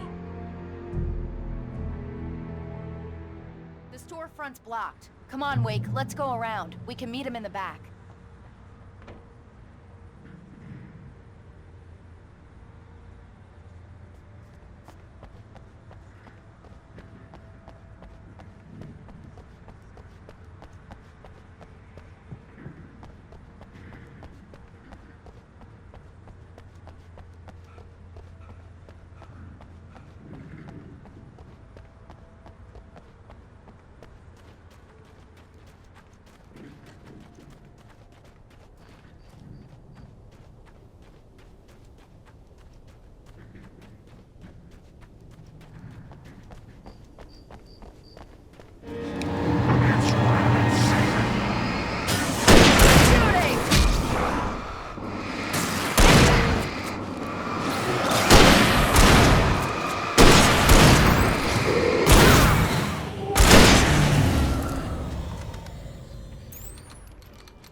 We can make it through the bookstore. Wheeler should be waiting for us in the backyard. Down or I'll call the sheriff. Oh, hi, Doc. I've got it. Don't worry about it. Sarah, about time somebody showed up. All this shooting in the air is idiotic. One of these days they'll kill somebody. And over Deerfest. I know.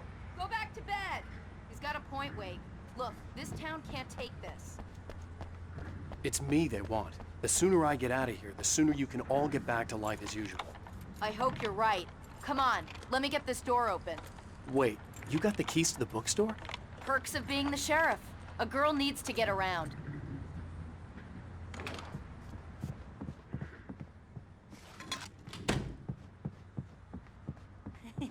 They're really taking advantage of your presence here, Wake.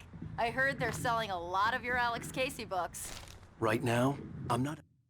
Cynthia Weaver worked hard, following her obsessive rituals, sometimes fighting them, always giving in to them in the end. She haunted the halls of Bright Falls' abandoned power plant. She marked her caches with light-sensitive paint that could only be seen by eyes that had been touched by darkness and saved by light like she'd been. She was preparing defenses and supply lines for the war she knew would come. The war between the forces of light and darkness.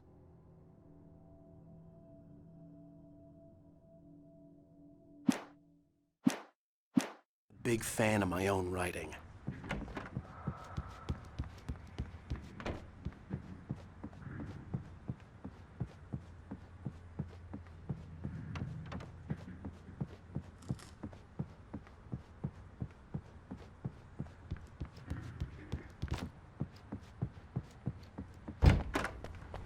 I don't see Barry. Look! Wake! Maybe that's him. That's the way to the chopper.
Barry got back to his feet inside the Bright Falls General Store and dusted himself off.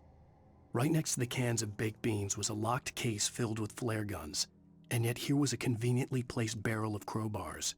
Barry's smile widened as he realized that this was the classic movie scene where the hero had to gear up and arm himself to the teeth. Barry threw himself into the role.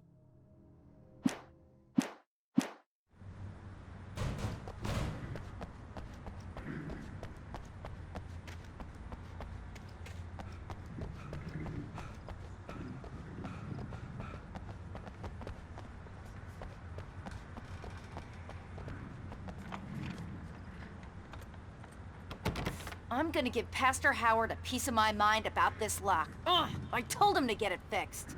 Here they come. Labor. Let's take a break.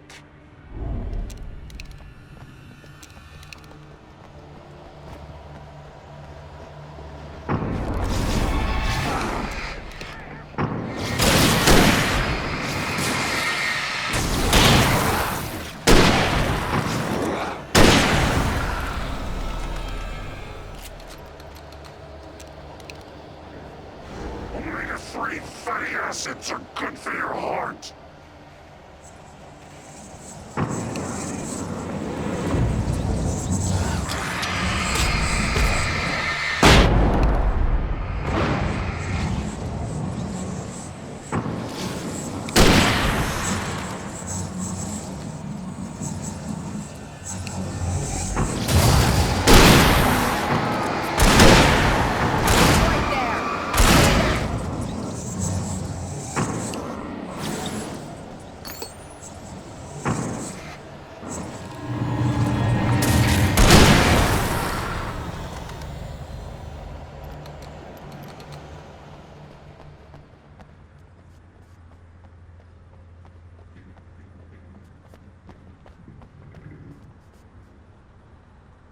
Okay, it's open. Let's go, Wake.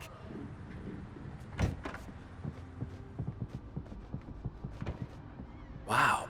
We keep them lit all night long on the night before Deerfest. Why? Well, it's tradition. For it to be free, the Dark Presence needed the writer to finish the story. Again and again, the story let it get frustratingly close to the writer without letting it capture him. It was bound by the events depicted in the manuscript, but it could pursue the writer indirectly, put others on the task, and stop those who would help him. It took over everything in its path, made them its puppets, and sent them after Alan Wake.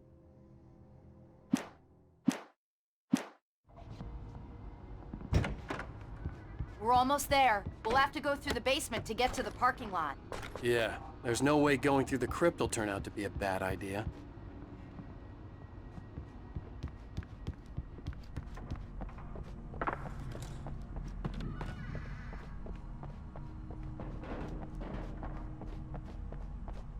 You have the right to remain silent.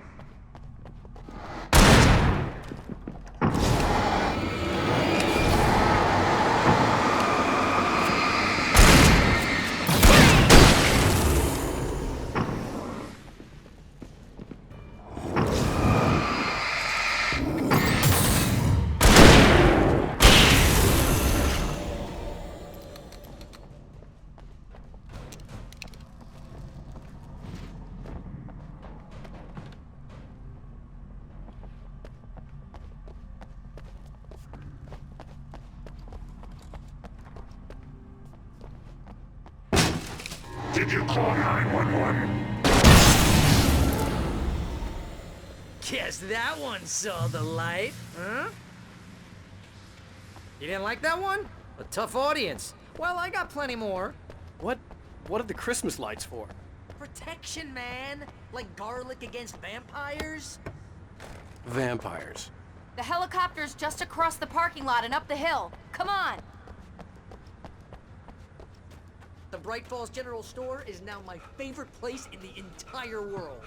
See this headlamp? It's like a superpower. I can just look at one of those things and they die. It's my flaming eye of Mordor. I wish I didn't say that. Yeah. Alice had screamed until she had no voice left to scream. Around her, the darkness was alive. It was cold and wet and malevolent and without end. She was a prisoner, trapped in the dark place. The terror would have burned her mind out, but one thing made her hang on. She could sense Alan in the dark. She could hear him. She could see the words he was writing as flickering shadows. He sensed her too. He was trying to work his way to her. Hey, I want a headlamp. Last one. Bastard.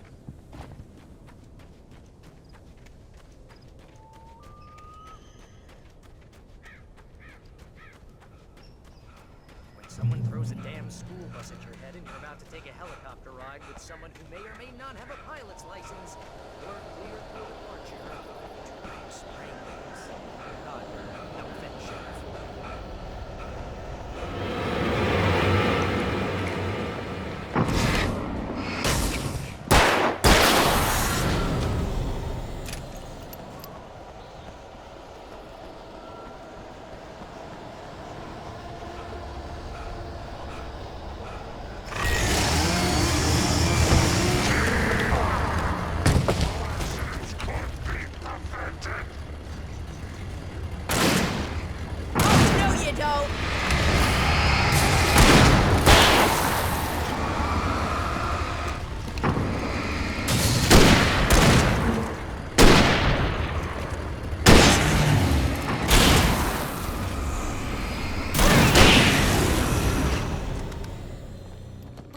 Never gonna get used to this.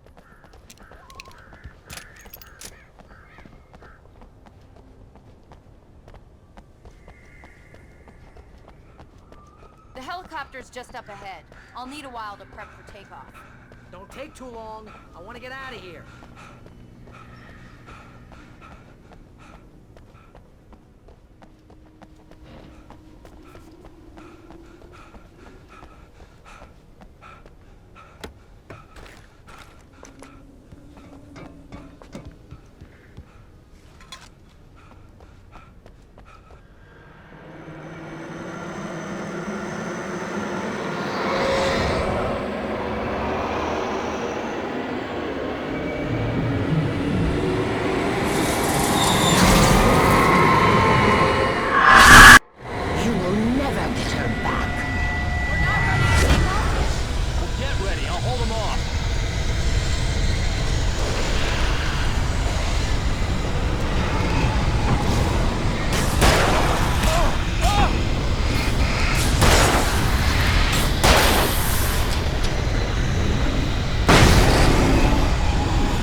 get me to Weaver, Sheriff. You're taking a big chance on a local crazy lady, Al. I hope you're right about her, or we can kiss this town goodbye.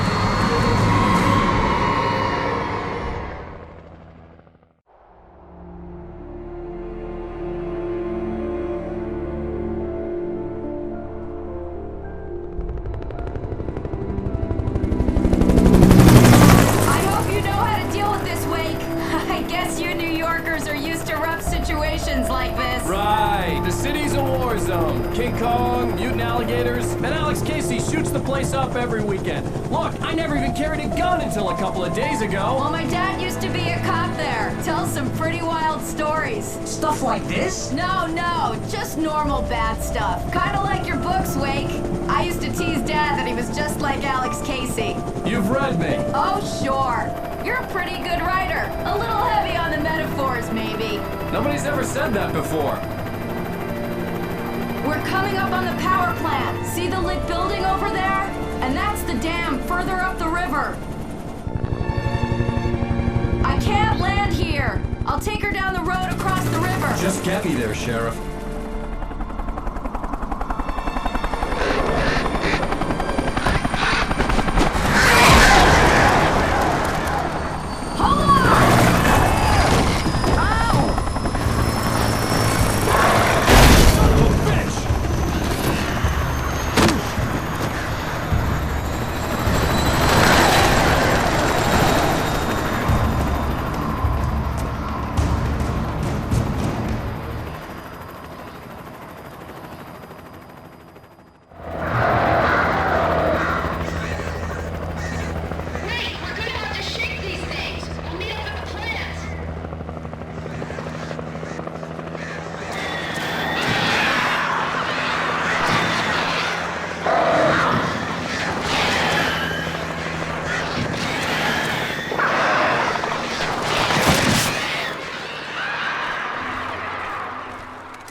And here's a new song from a band that they always remind me of our local rock legends, the Old Gods. I couldn't tell you why. I guess it's just, one of those things. Anyway, here's Poets of the Fall and their latest single, War.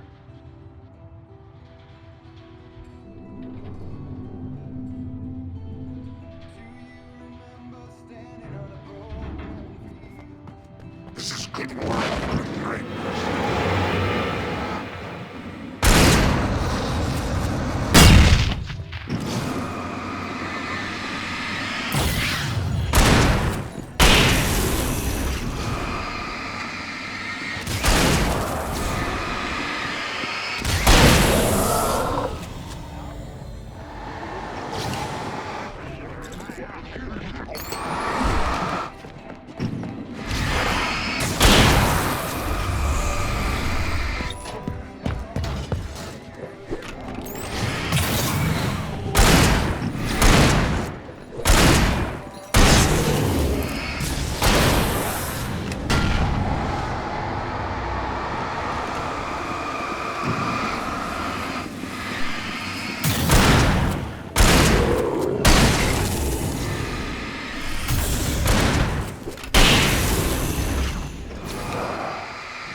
plant glowed in the night.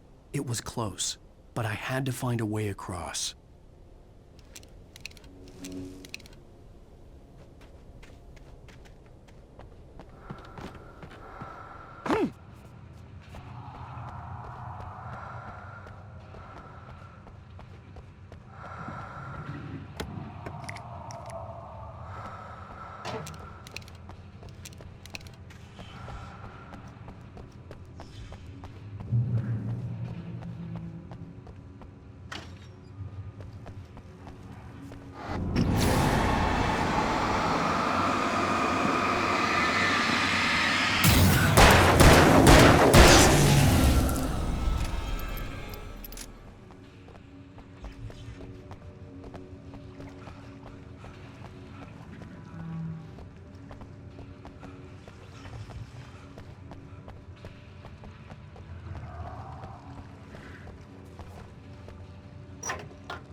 Making her way through the water pipe alone, Cynthia was angry at the writer. Foolish young man, taking unnecessary risks. And the way he broke the rules. Didn't he understand what was at stake?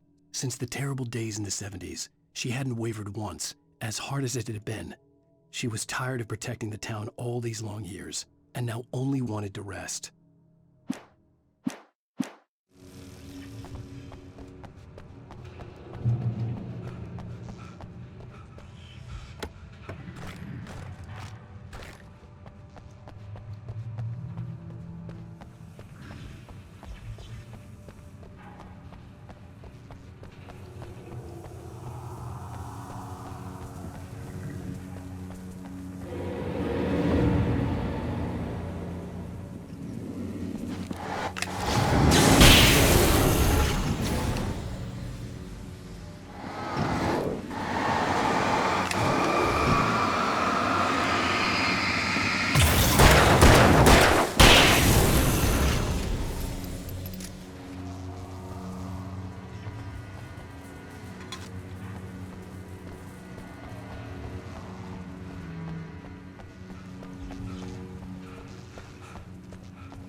The story I had written in the cabin had come true. Touched by the dark presence, I had written a horror story, but the end was still missing. The story was incomplete, and the last unfinished page of the manuscript still sat in the typewriter in the cabin study. If I could get back there, if I could read the page, then I could write my own ending to this story and save Alice.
I recognized the logo on the power plant sign.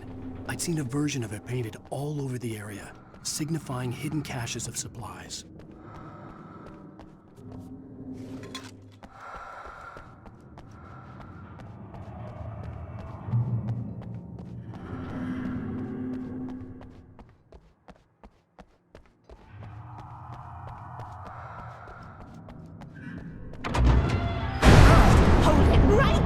Miss Weaver! Cynthia! I'm a friend! Prove it! You knew Zane! Thomas Zane! You're the Lady of the Light in the song! You can help me! About time! Young man, I've been waiting a very long time for you. It's in the well-lit room.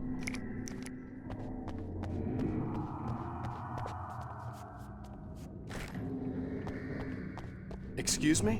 What you'll need to drive the darkness back. The well-lit room is at the dam. I built the room to keep it safe. Will it help me find Alice? Will it get me back to the cabin? Fine, let's go. I can get my friends to come back with the helicopter. Oh, we won't go outside. Never at night. That's rule number 1. You've been breaking the rules, young man, and where has that gotten us, Oh, right. A secret route, a lit route, an old water pipe. Something was damaged at the transformer yard. It's draining all the reserve power. Without it, the pipe will go dark. The power to the yard must be cut. Let me guess. You want me to do it? Young man, you're the one who likes to break the rules.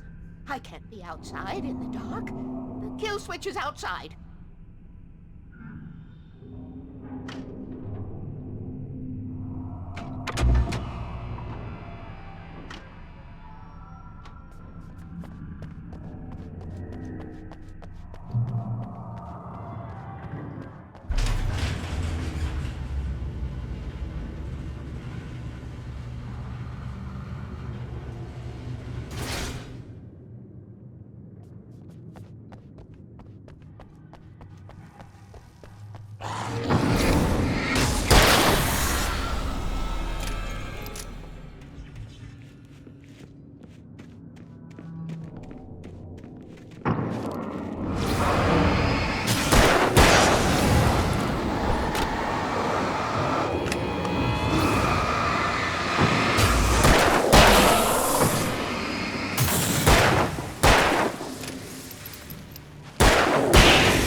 Weaver had sent me to cut the power to the transformer yard. I was willing to do grunt work for her to get her to help me. I hoped Weaver was dependable. I'd stumbled into this crazy world a little over a week ago. She had been living this insanity for decades.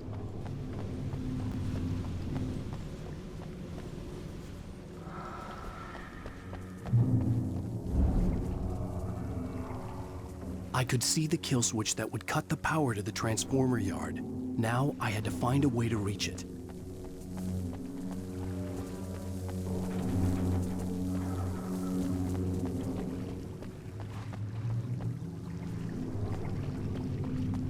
If I could figure out the gates, I could use them to get to the kill switch.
designs these things?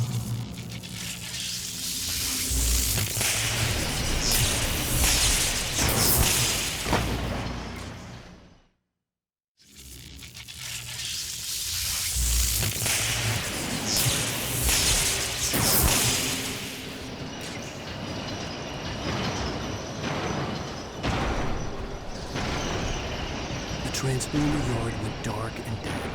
Weaver's water pipe passage should now be good to go.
This way, young man. Follow me. Come, the pipe's empty now. We're ready to go. This way. We need to go. I knew them both, Tom and Barbara. I had such a crush on him. Such a beautiful man. I was jealous. There was a part of me that was maybe a little glad when she had the accident. And then Tom started writing and woke the darkness up. He tried to bring her back, but you can't do that. There are no free rides like that.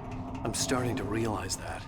In that case, young man, perhaps you're a smarter man than Tom was.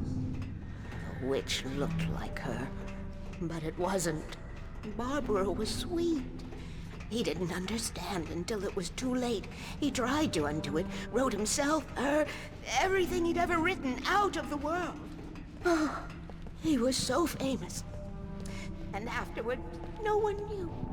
Oh, Tom. He left only one thing behind in my care, in case it happened again. Insurance. He trusted me. Or perhaps used me a little. Tom knew how I felt. Knew I wouldn't refuse him. I built the well-lit room and put it there. It's been waiting for you. We are characters trapped in a story you have written, and none of us will survive to see the end of it if the darkness isn't stopped. She'll twist the story to her own dark ends. How do you know all this? Tom, that's the way he wrote it.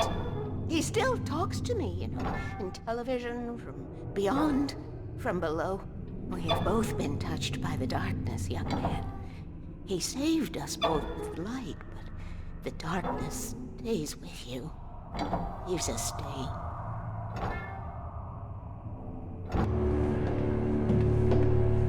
This pipe will take us directly to the well-lit room. Okay, I need to call my friends, tell them where we're going. Hello? Al! Barry, we're headed to the dam in one of the pipes. Meet us there. Okay, I'll tell Sarah. It's Sarah now?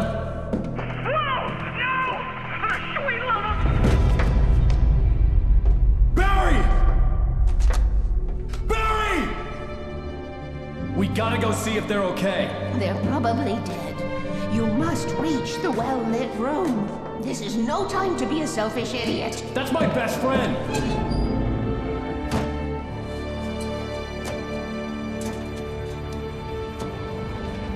Well, be a fool. I'll use the pipe. I'll meet you at the dam if you make it.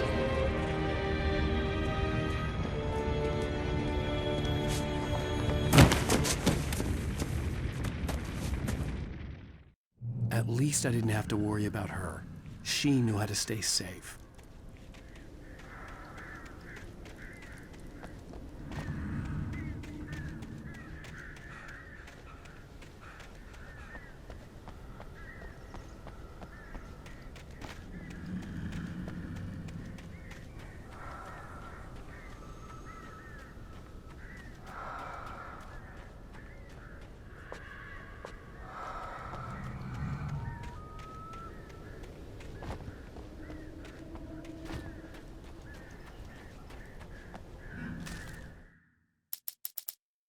Sarah was almost starting to relax. Maybe they could turn this into a win yet. Suddenly, there was a piercing sound, like a table saw gone wild, as 100 birds made out of shadows swarmed into the rotor. The chopper bucked wildly and the board lit up, telling her what she already knew. They were going down. Barry Wheeler screamed next to her.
Sarah!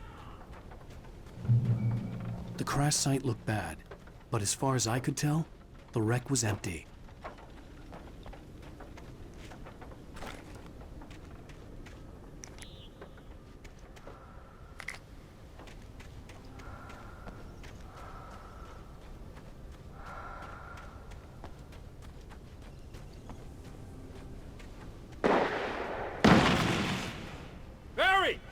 Barry!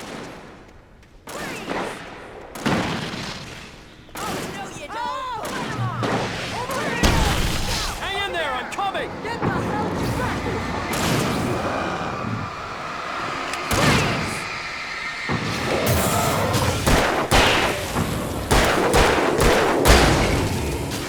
See that? I sworn I saw something.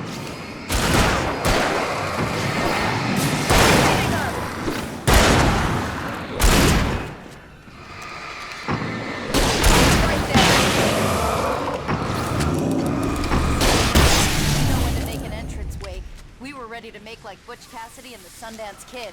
I have a different ending in mind. Yeah, I'm fine. Thanks for asking. I knew you'd be all right. How's that? The flaming eye of Mordor? Laugh it up, funny man. Didn't we have somewhere to go? Weaver will meet us at the dam.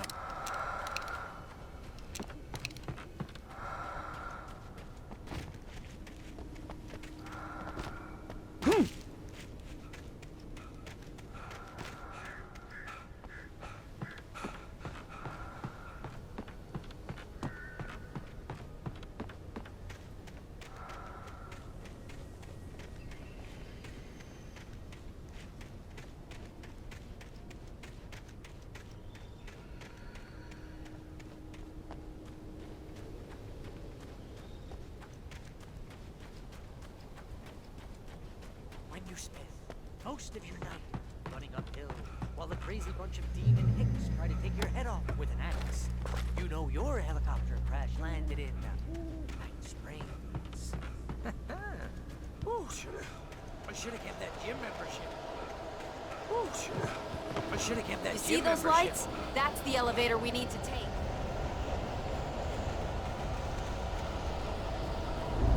You can't beat a good mind. What the hell is that thing? It's everywhere! Oh, crap! There's more than one of them! Nothing moves like that. It's impossible. Ah! Ow! Do something! He's too fast. I can't get a shot. There! No, there! Ow! They're all over the place!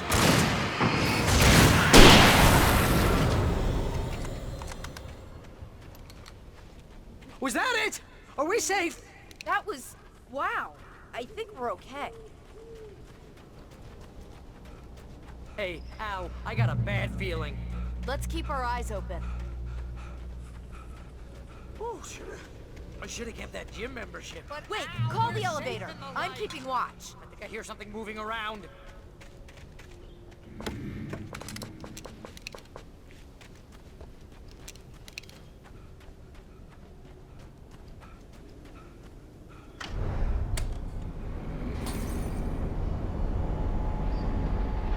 Heads up! Here they come! Oh no! Oh no! They're coming! We have to hold them off!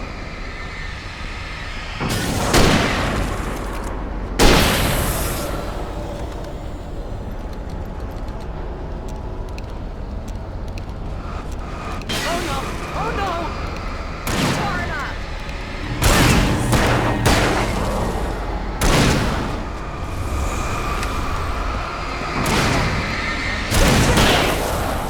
I swear this is the slowest elevator in the world!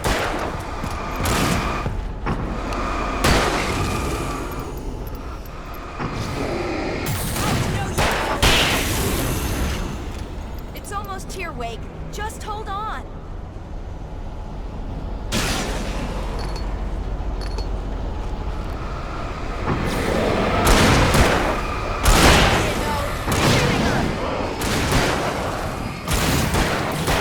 It's here! Al, let's go!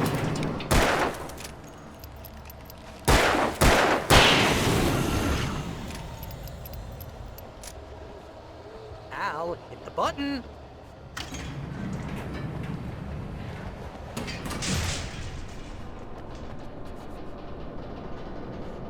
We're almost there. There's an entrance into the dam at the top. What's the plan, Wake? Well, Weaver's crazy, but she's got something Zane left behind. Something to fix this. Gee, could you be a little more vague? Thomas Zane? Seriously? Might as well be Paul Bunyan or Bigfoot. Yeah, well, he was real.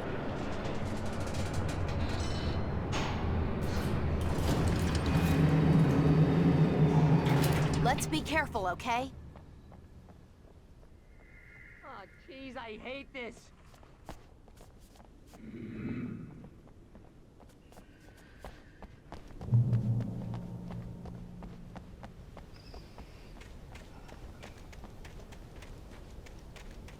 Okay, Wake. There's a button over there that opens the door. I think something's broken. Hold the button down so we can get in.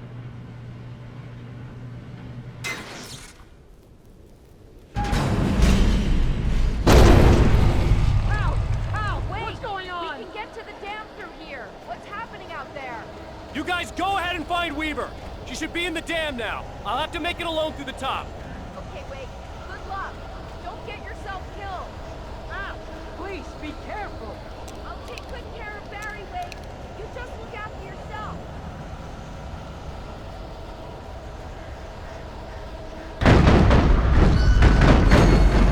You gotta be kidding me.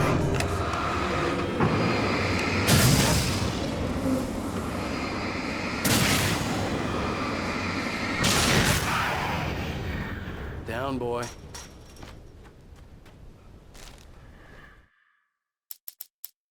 Thomas Zane knew he had to remove all that had made this horror possible, including himself. That was the only way to banish the dark presence he had unleashed and now looked at him through the eyes of his dead love. But he also knew that despite his best efforts, it might someday return. So even as he wrote himself and his work out of existence, he added a loophole as insurance, an exception to the rule. Anything of his stored in a shoebox would remain.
Fishing can be a hobby or a job. I was ridiculously outnumbered. The searchlight could even the odds.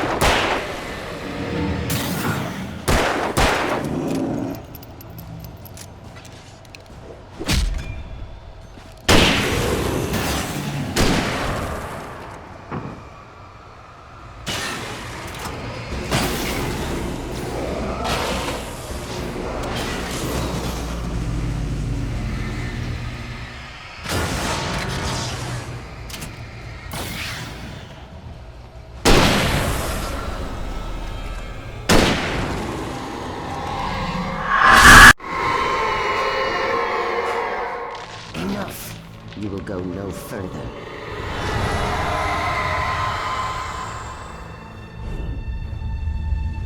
Stop now.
Chance to take. Don't worry about the noise. We're safe here.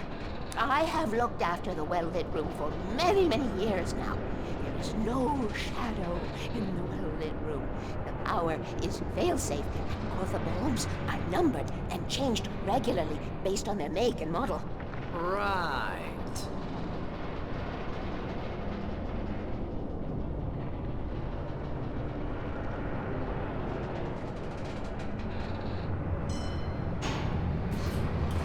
There's an old army base at Raincoat Point, north of here. It was active during the Second World War. They operated here back then.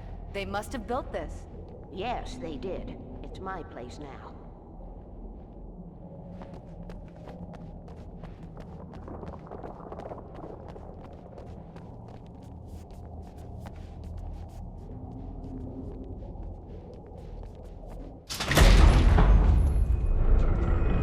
Take it, and I won't need to worry about the room anymore, because 6 and 33 and 118 need changing soon, and I don't want to climb up the ladder to change them because it's very late, and I'm tired.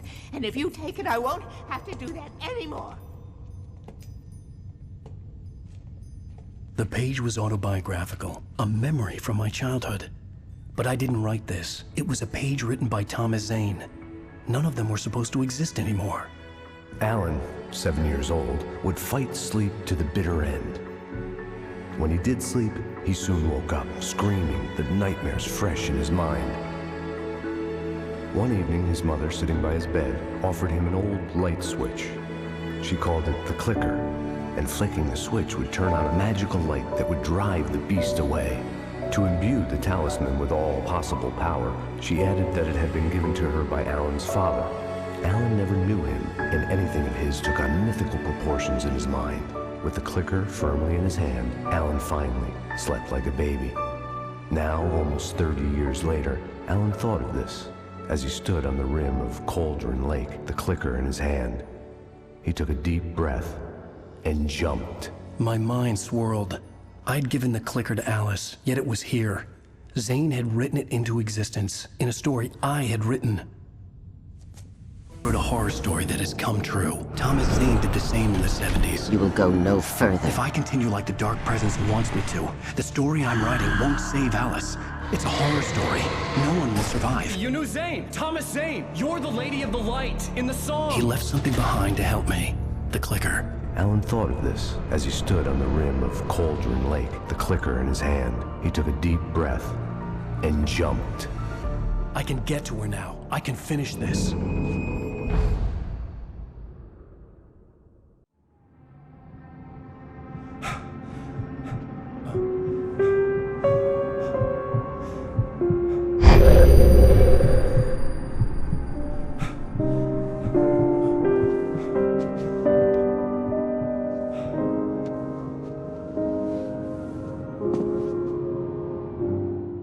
I had a hangover. My head was about to explode and the light hurt my eyes. I needed my sunglasses and painkillers to dull the pain. In one of my finer moments of self-deception, I swore to quit drinking.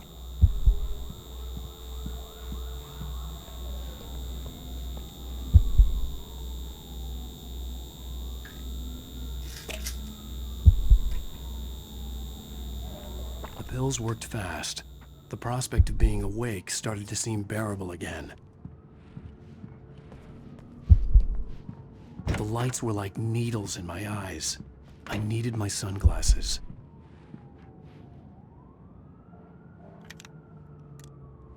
The sunglasses made the world look bearable. Now I could keep my eyes open without feeling like a vampire in the sun. There was a message waiting for me on the machine.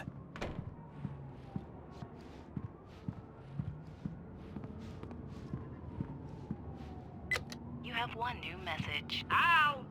Are you still asleep? Wakey, wakey! You should have your show on your TiVo. If Alice wasn't too mad to record it. As she called me earlier and really chewed me out. Yeah, we went a little overboard last night. But parties are a part of this business. Al, look, I'm saying this as your friend. She's not doing your career any favors by trying to run your life like that, okay? I'll talk to you later, Al. Watch the show!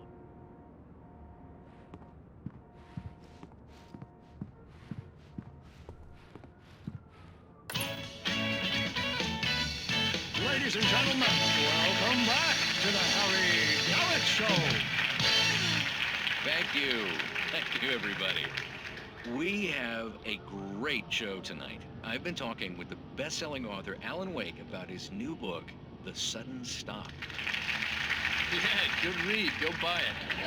No, it is a good read. Look, I'm gonna be honest here. Is that wise? No, but I'm gonna do it anyway. I got people who give me the lowdown on books. I'm a busy guy. But this one, I actually read from cover to cover. I mean, I'm a big fan. Wow, thanks. Now, this might be a spoiler for those who haven't read the book yet. Based on the sales figures, the 2 people out there who haven't read the book yet. But this last book is all about the death of the main character, the hard-boiled New York detective, Alex Casey. Now, there's been a lot of outrage about this. Why the hell did you kill Casey? What the hell were you thinking, man? Good riddance. No, seriously though. 7 years and 6 books is a long time. He was a gloomy guy to spend all your working hours with, and it was a good run.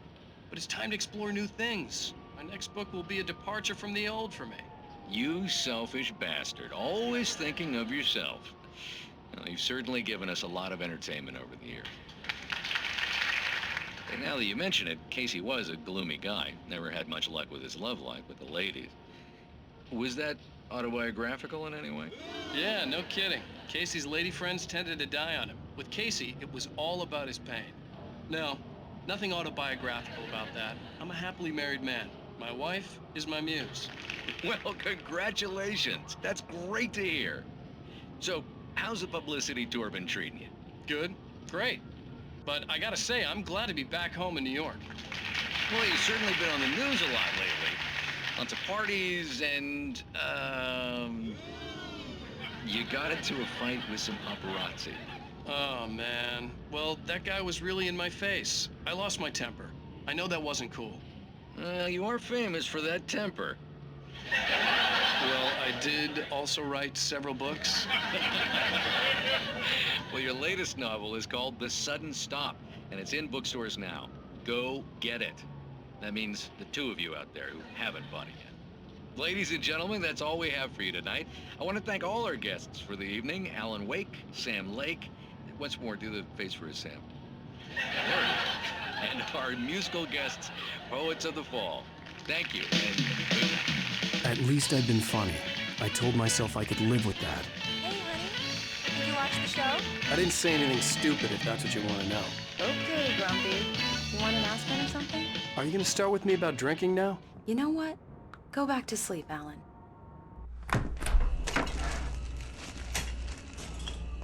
What? Now you can't even talk to me? Well, this morning I was angry because you said you'd be home at midnight and you showed up at 7 a.m. and passed out in mid-sentence.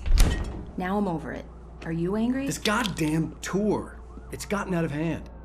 Oh, honey. It's almost over, right? We can get back to normal. Then you can start writing again. I'm sorry, honey. Alan, you're not thinking straight. Just take a shower and go back to bed, huh? Yeah, you're right, honey. I'm sorry. Once this is over, let's go away together. A vacation. Just you and me. Some peace and quiet.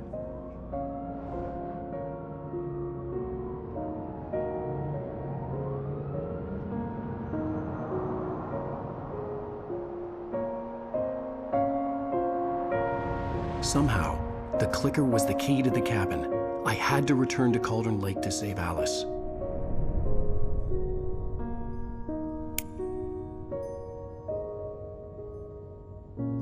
I'm going back to the lake to finish this. I'm going to write an ending to the story in the manuscript on my own terms, to make it all right. Why can't you just write it here? The last page is still in the typewriter. I need to read it first. Everything needs to be just right. Zane tried to cut some corners, and it didn't end well. Okay, ready when you are. I'm sorry, Sarah, but I need to do this alone. Barry, take her gun. Miss Weaver, close the door when I leave.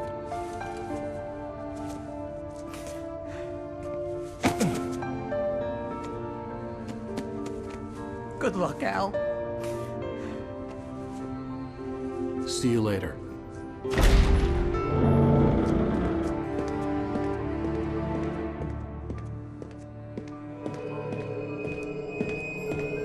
When I got out, it was warm and sunny. I'd flicked the switch of the clicker. Had it done this? I didn't stop to question it. I had to take advantage of the sunlight to get to the lake. On Zane's page, I'd stood on the rim of Cauldron Lake, about to use the clicker. That's where I was headed.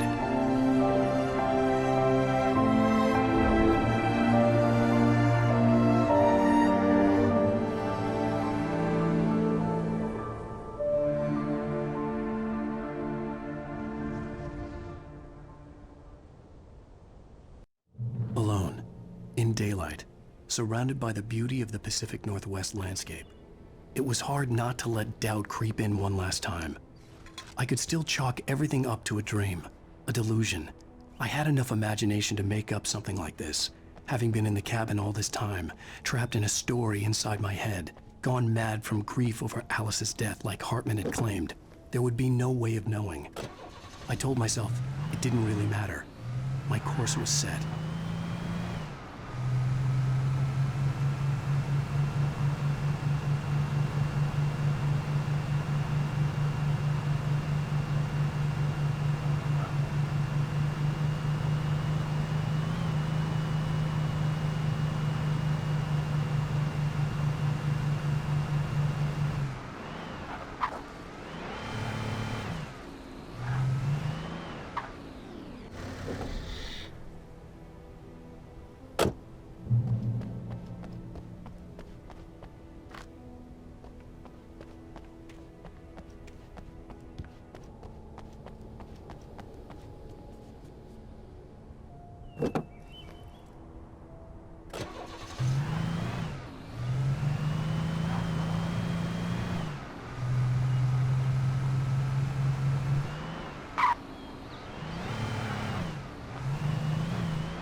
Kill your wife.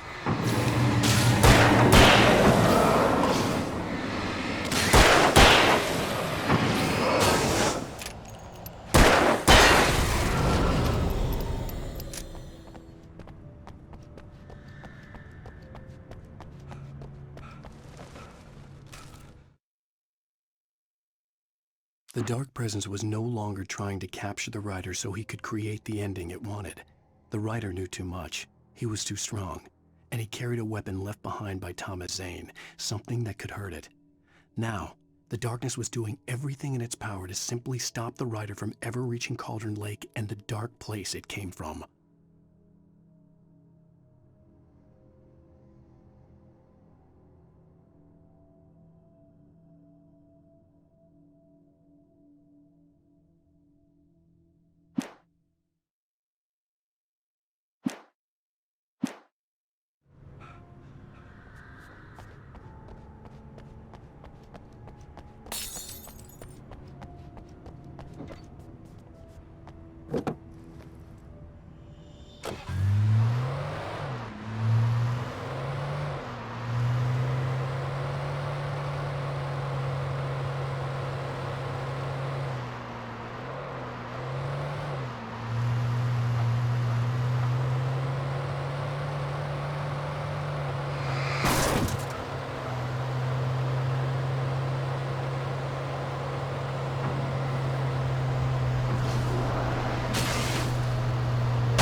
Based on the signature in the motel register, Agent Nightingale had stayed here, in room number 2.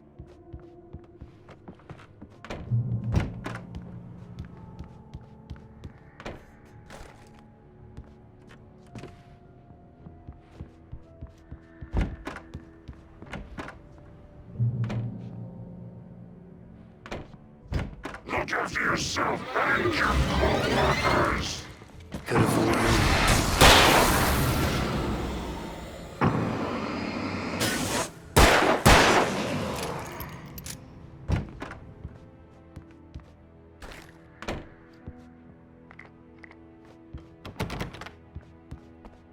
This had obviously been the room where Agent Nightingale had stayed when he hadn't been busy harassing me.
can learn about nature and yourself.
The bottom of Cauldron Lake was a graveyard of things the lake had claimed in one way or another over the decades. The dark presence brought them up in its wake, scattering the rotten waterlogged hull of an old boat here, the remains of a long-ago crashed airplane there, trees shattered under the impacts. The earth groaned. It didn't even notice.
had to get the container out of my way. There had to be a way to power up the container lift.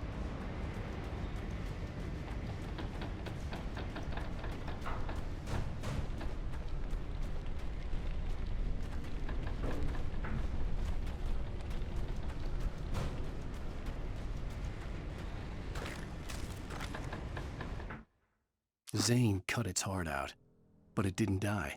The thing that wore Barbara's face kept crooning sweet nothings sugar-laced with poison. He put on the suit, untied the monster from the chair. The thing in his arms thrashed weakly, but he held fast. He stepped outside, off the pier, and into the dark water, a sinking pinprick of light descending toward a bottom that never came.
Bury my plan back in the well-lit room. I'd acted as if I knew what I was doing. I didn't. I was operating on the shifting logic of a dream.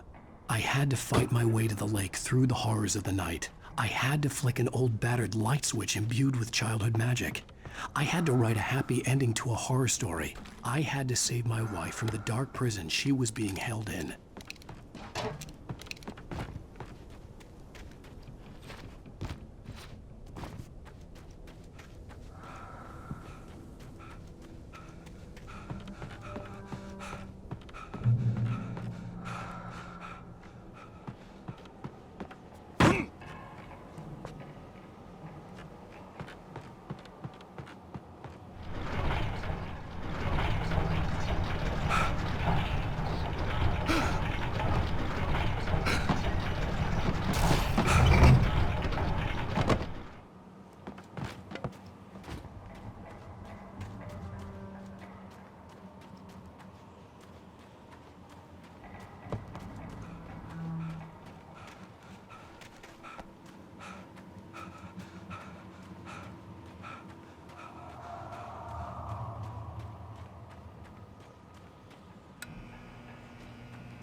I will never give her to you.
The dark place I found myself in was unlike anything I could ever have imagined.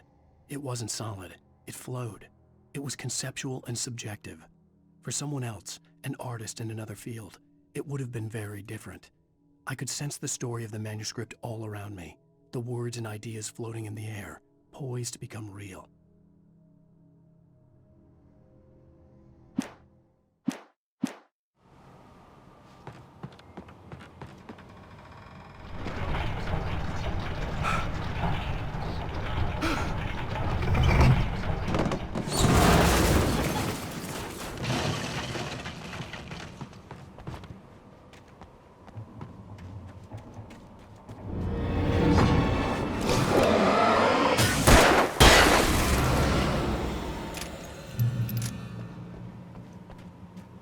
see Mirror Peak in the distance.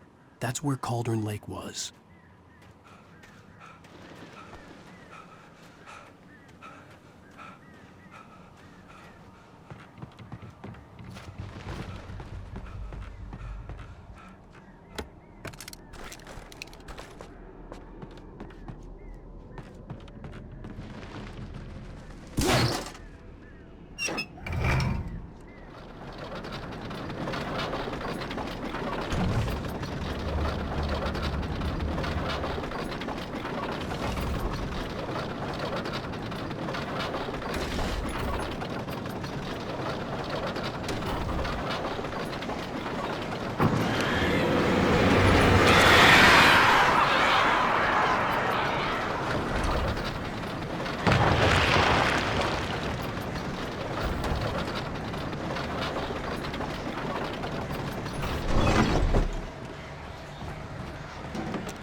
I needed to get the generator running.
After Zane had gone, I stood alone in the shifting dream that was the dark place.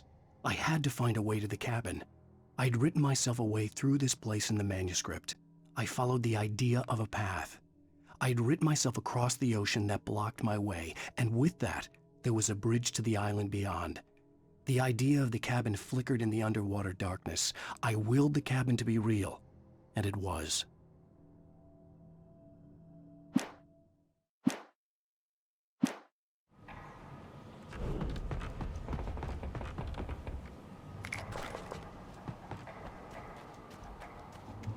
Turn back now.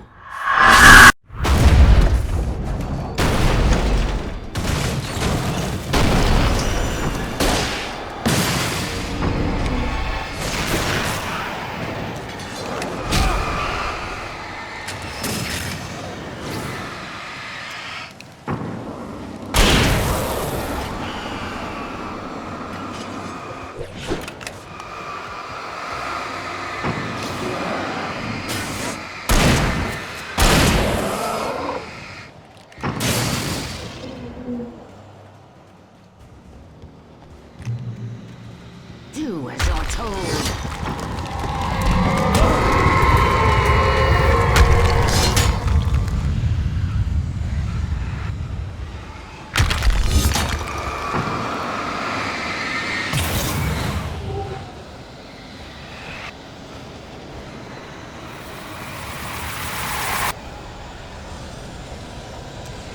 Alice never loved you.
hell?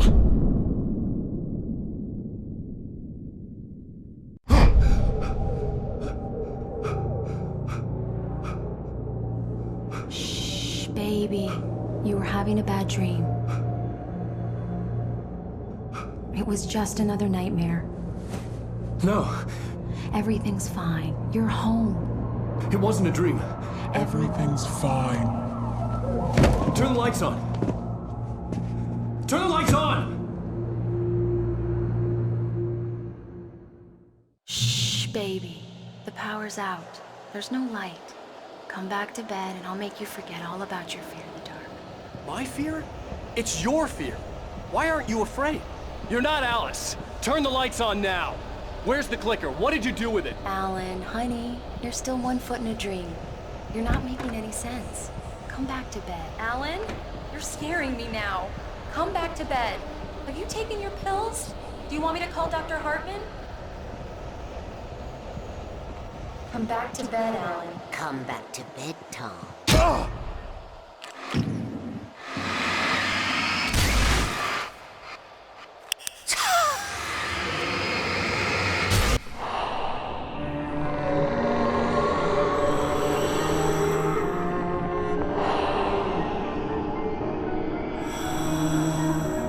You must find your way to the cabin. It stands in your way. It won't let you pass. It has no heart. It's filled with darkness. You must fill its heart with light.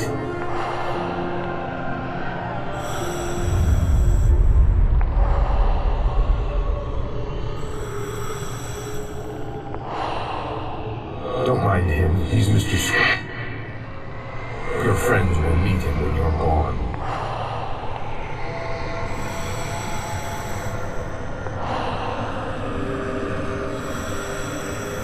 Use the clicker.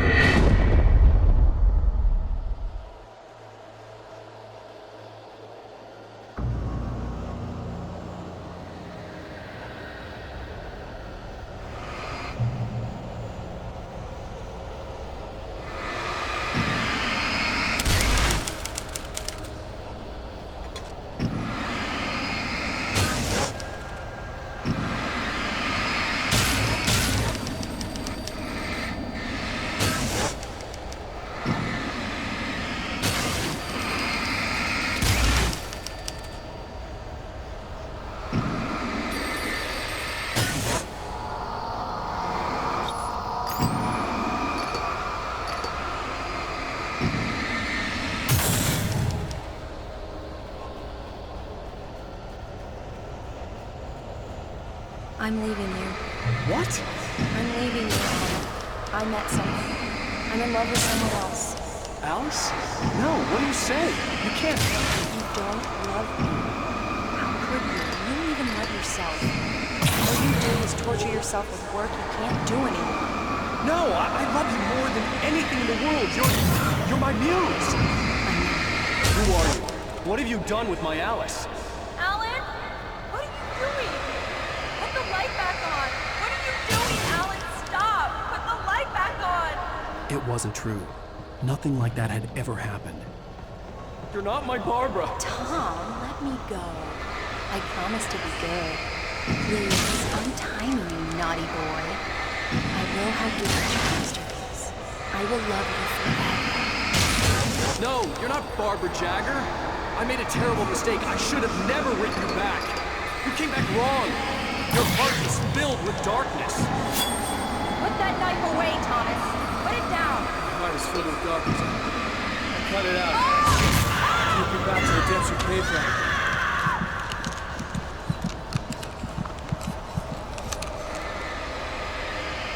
Filled with darkness. Get away from me, you hag! Where am I? Let me go!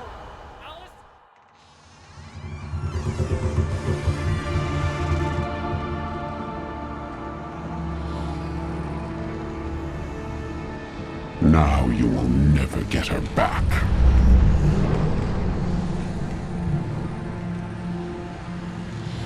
I am much older than you. Older than your first work of art. I will find a new face to wear. Someone else to dream me free.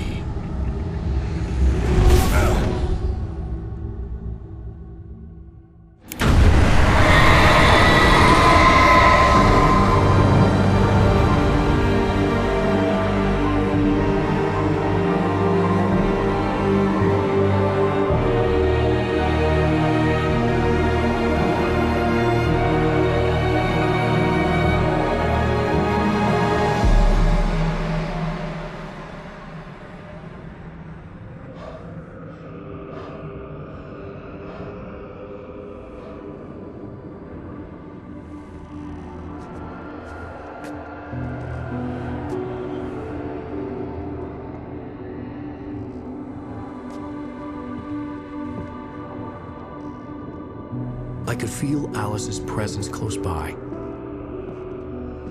I understood what I had to do now. I knew how to write the ending to Departure. There's light and there's darkness.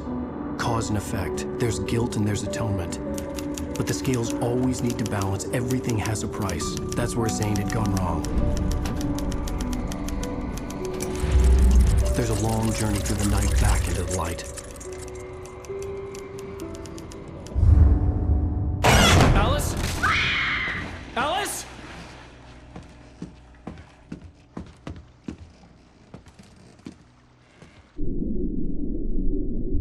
Oh no!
It's not a lake. It's an ocean.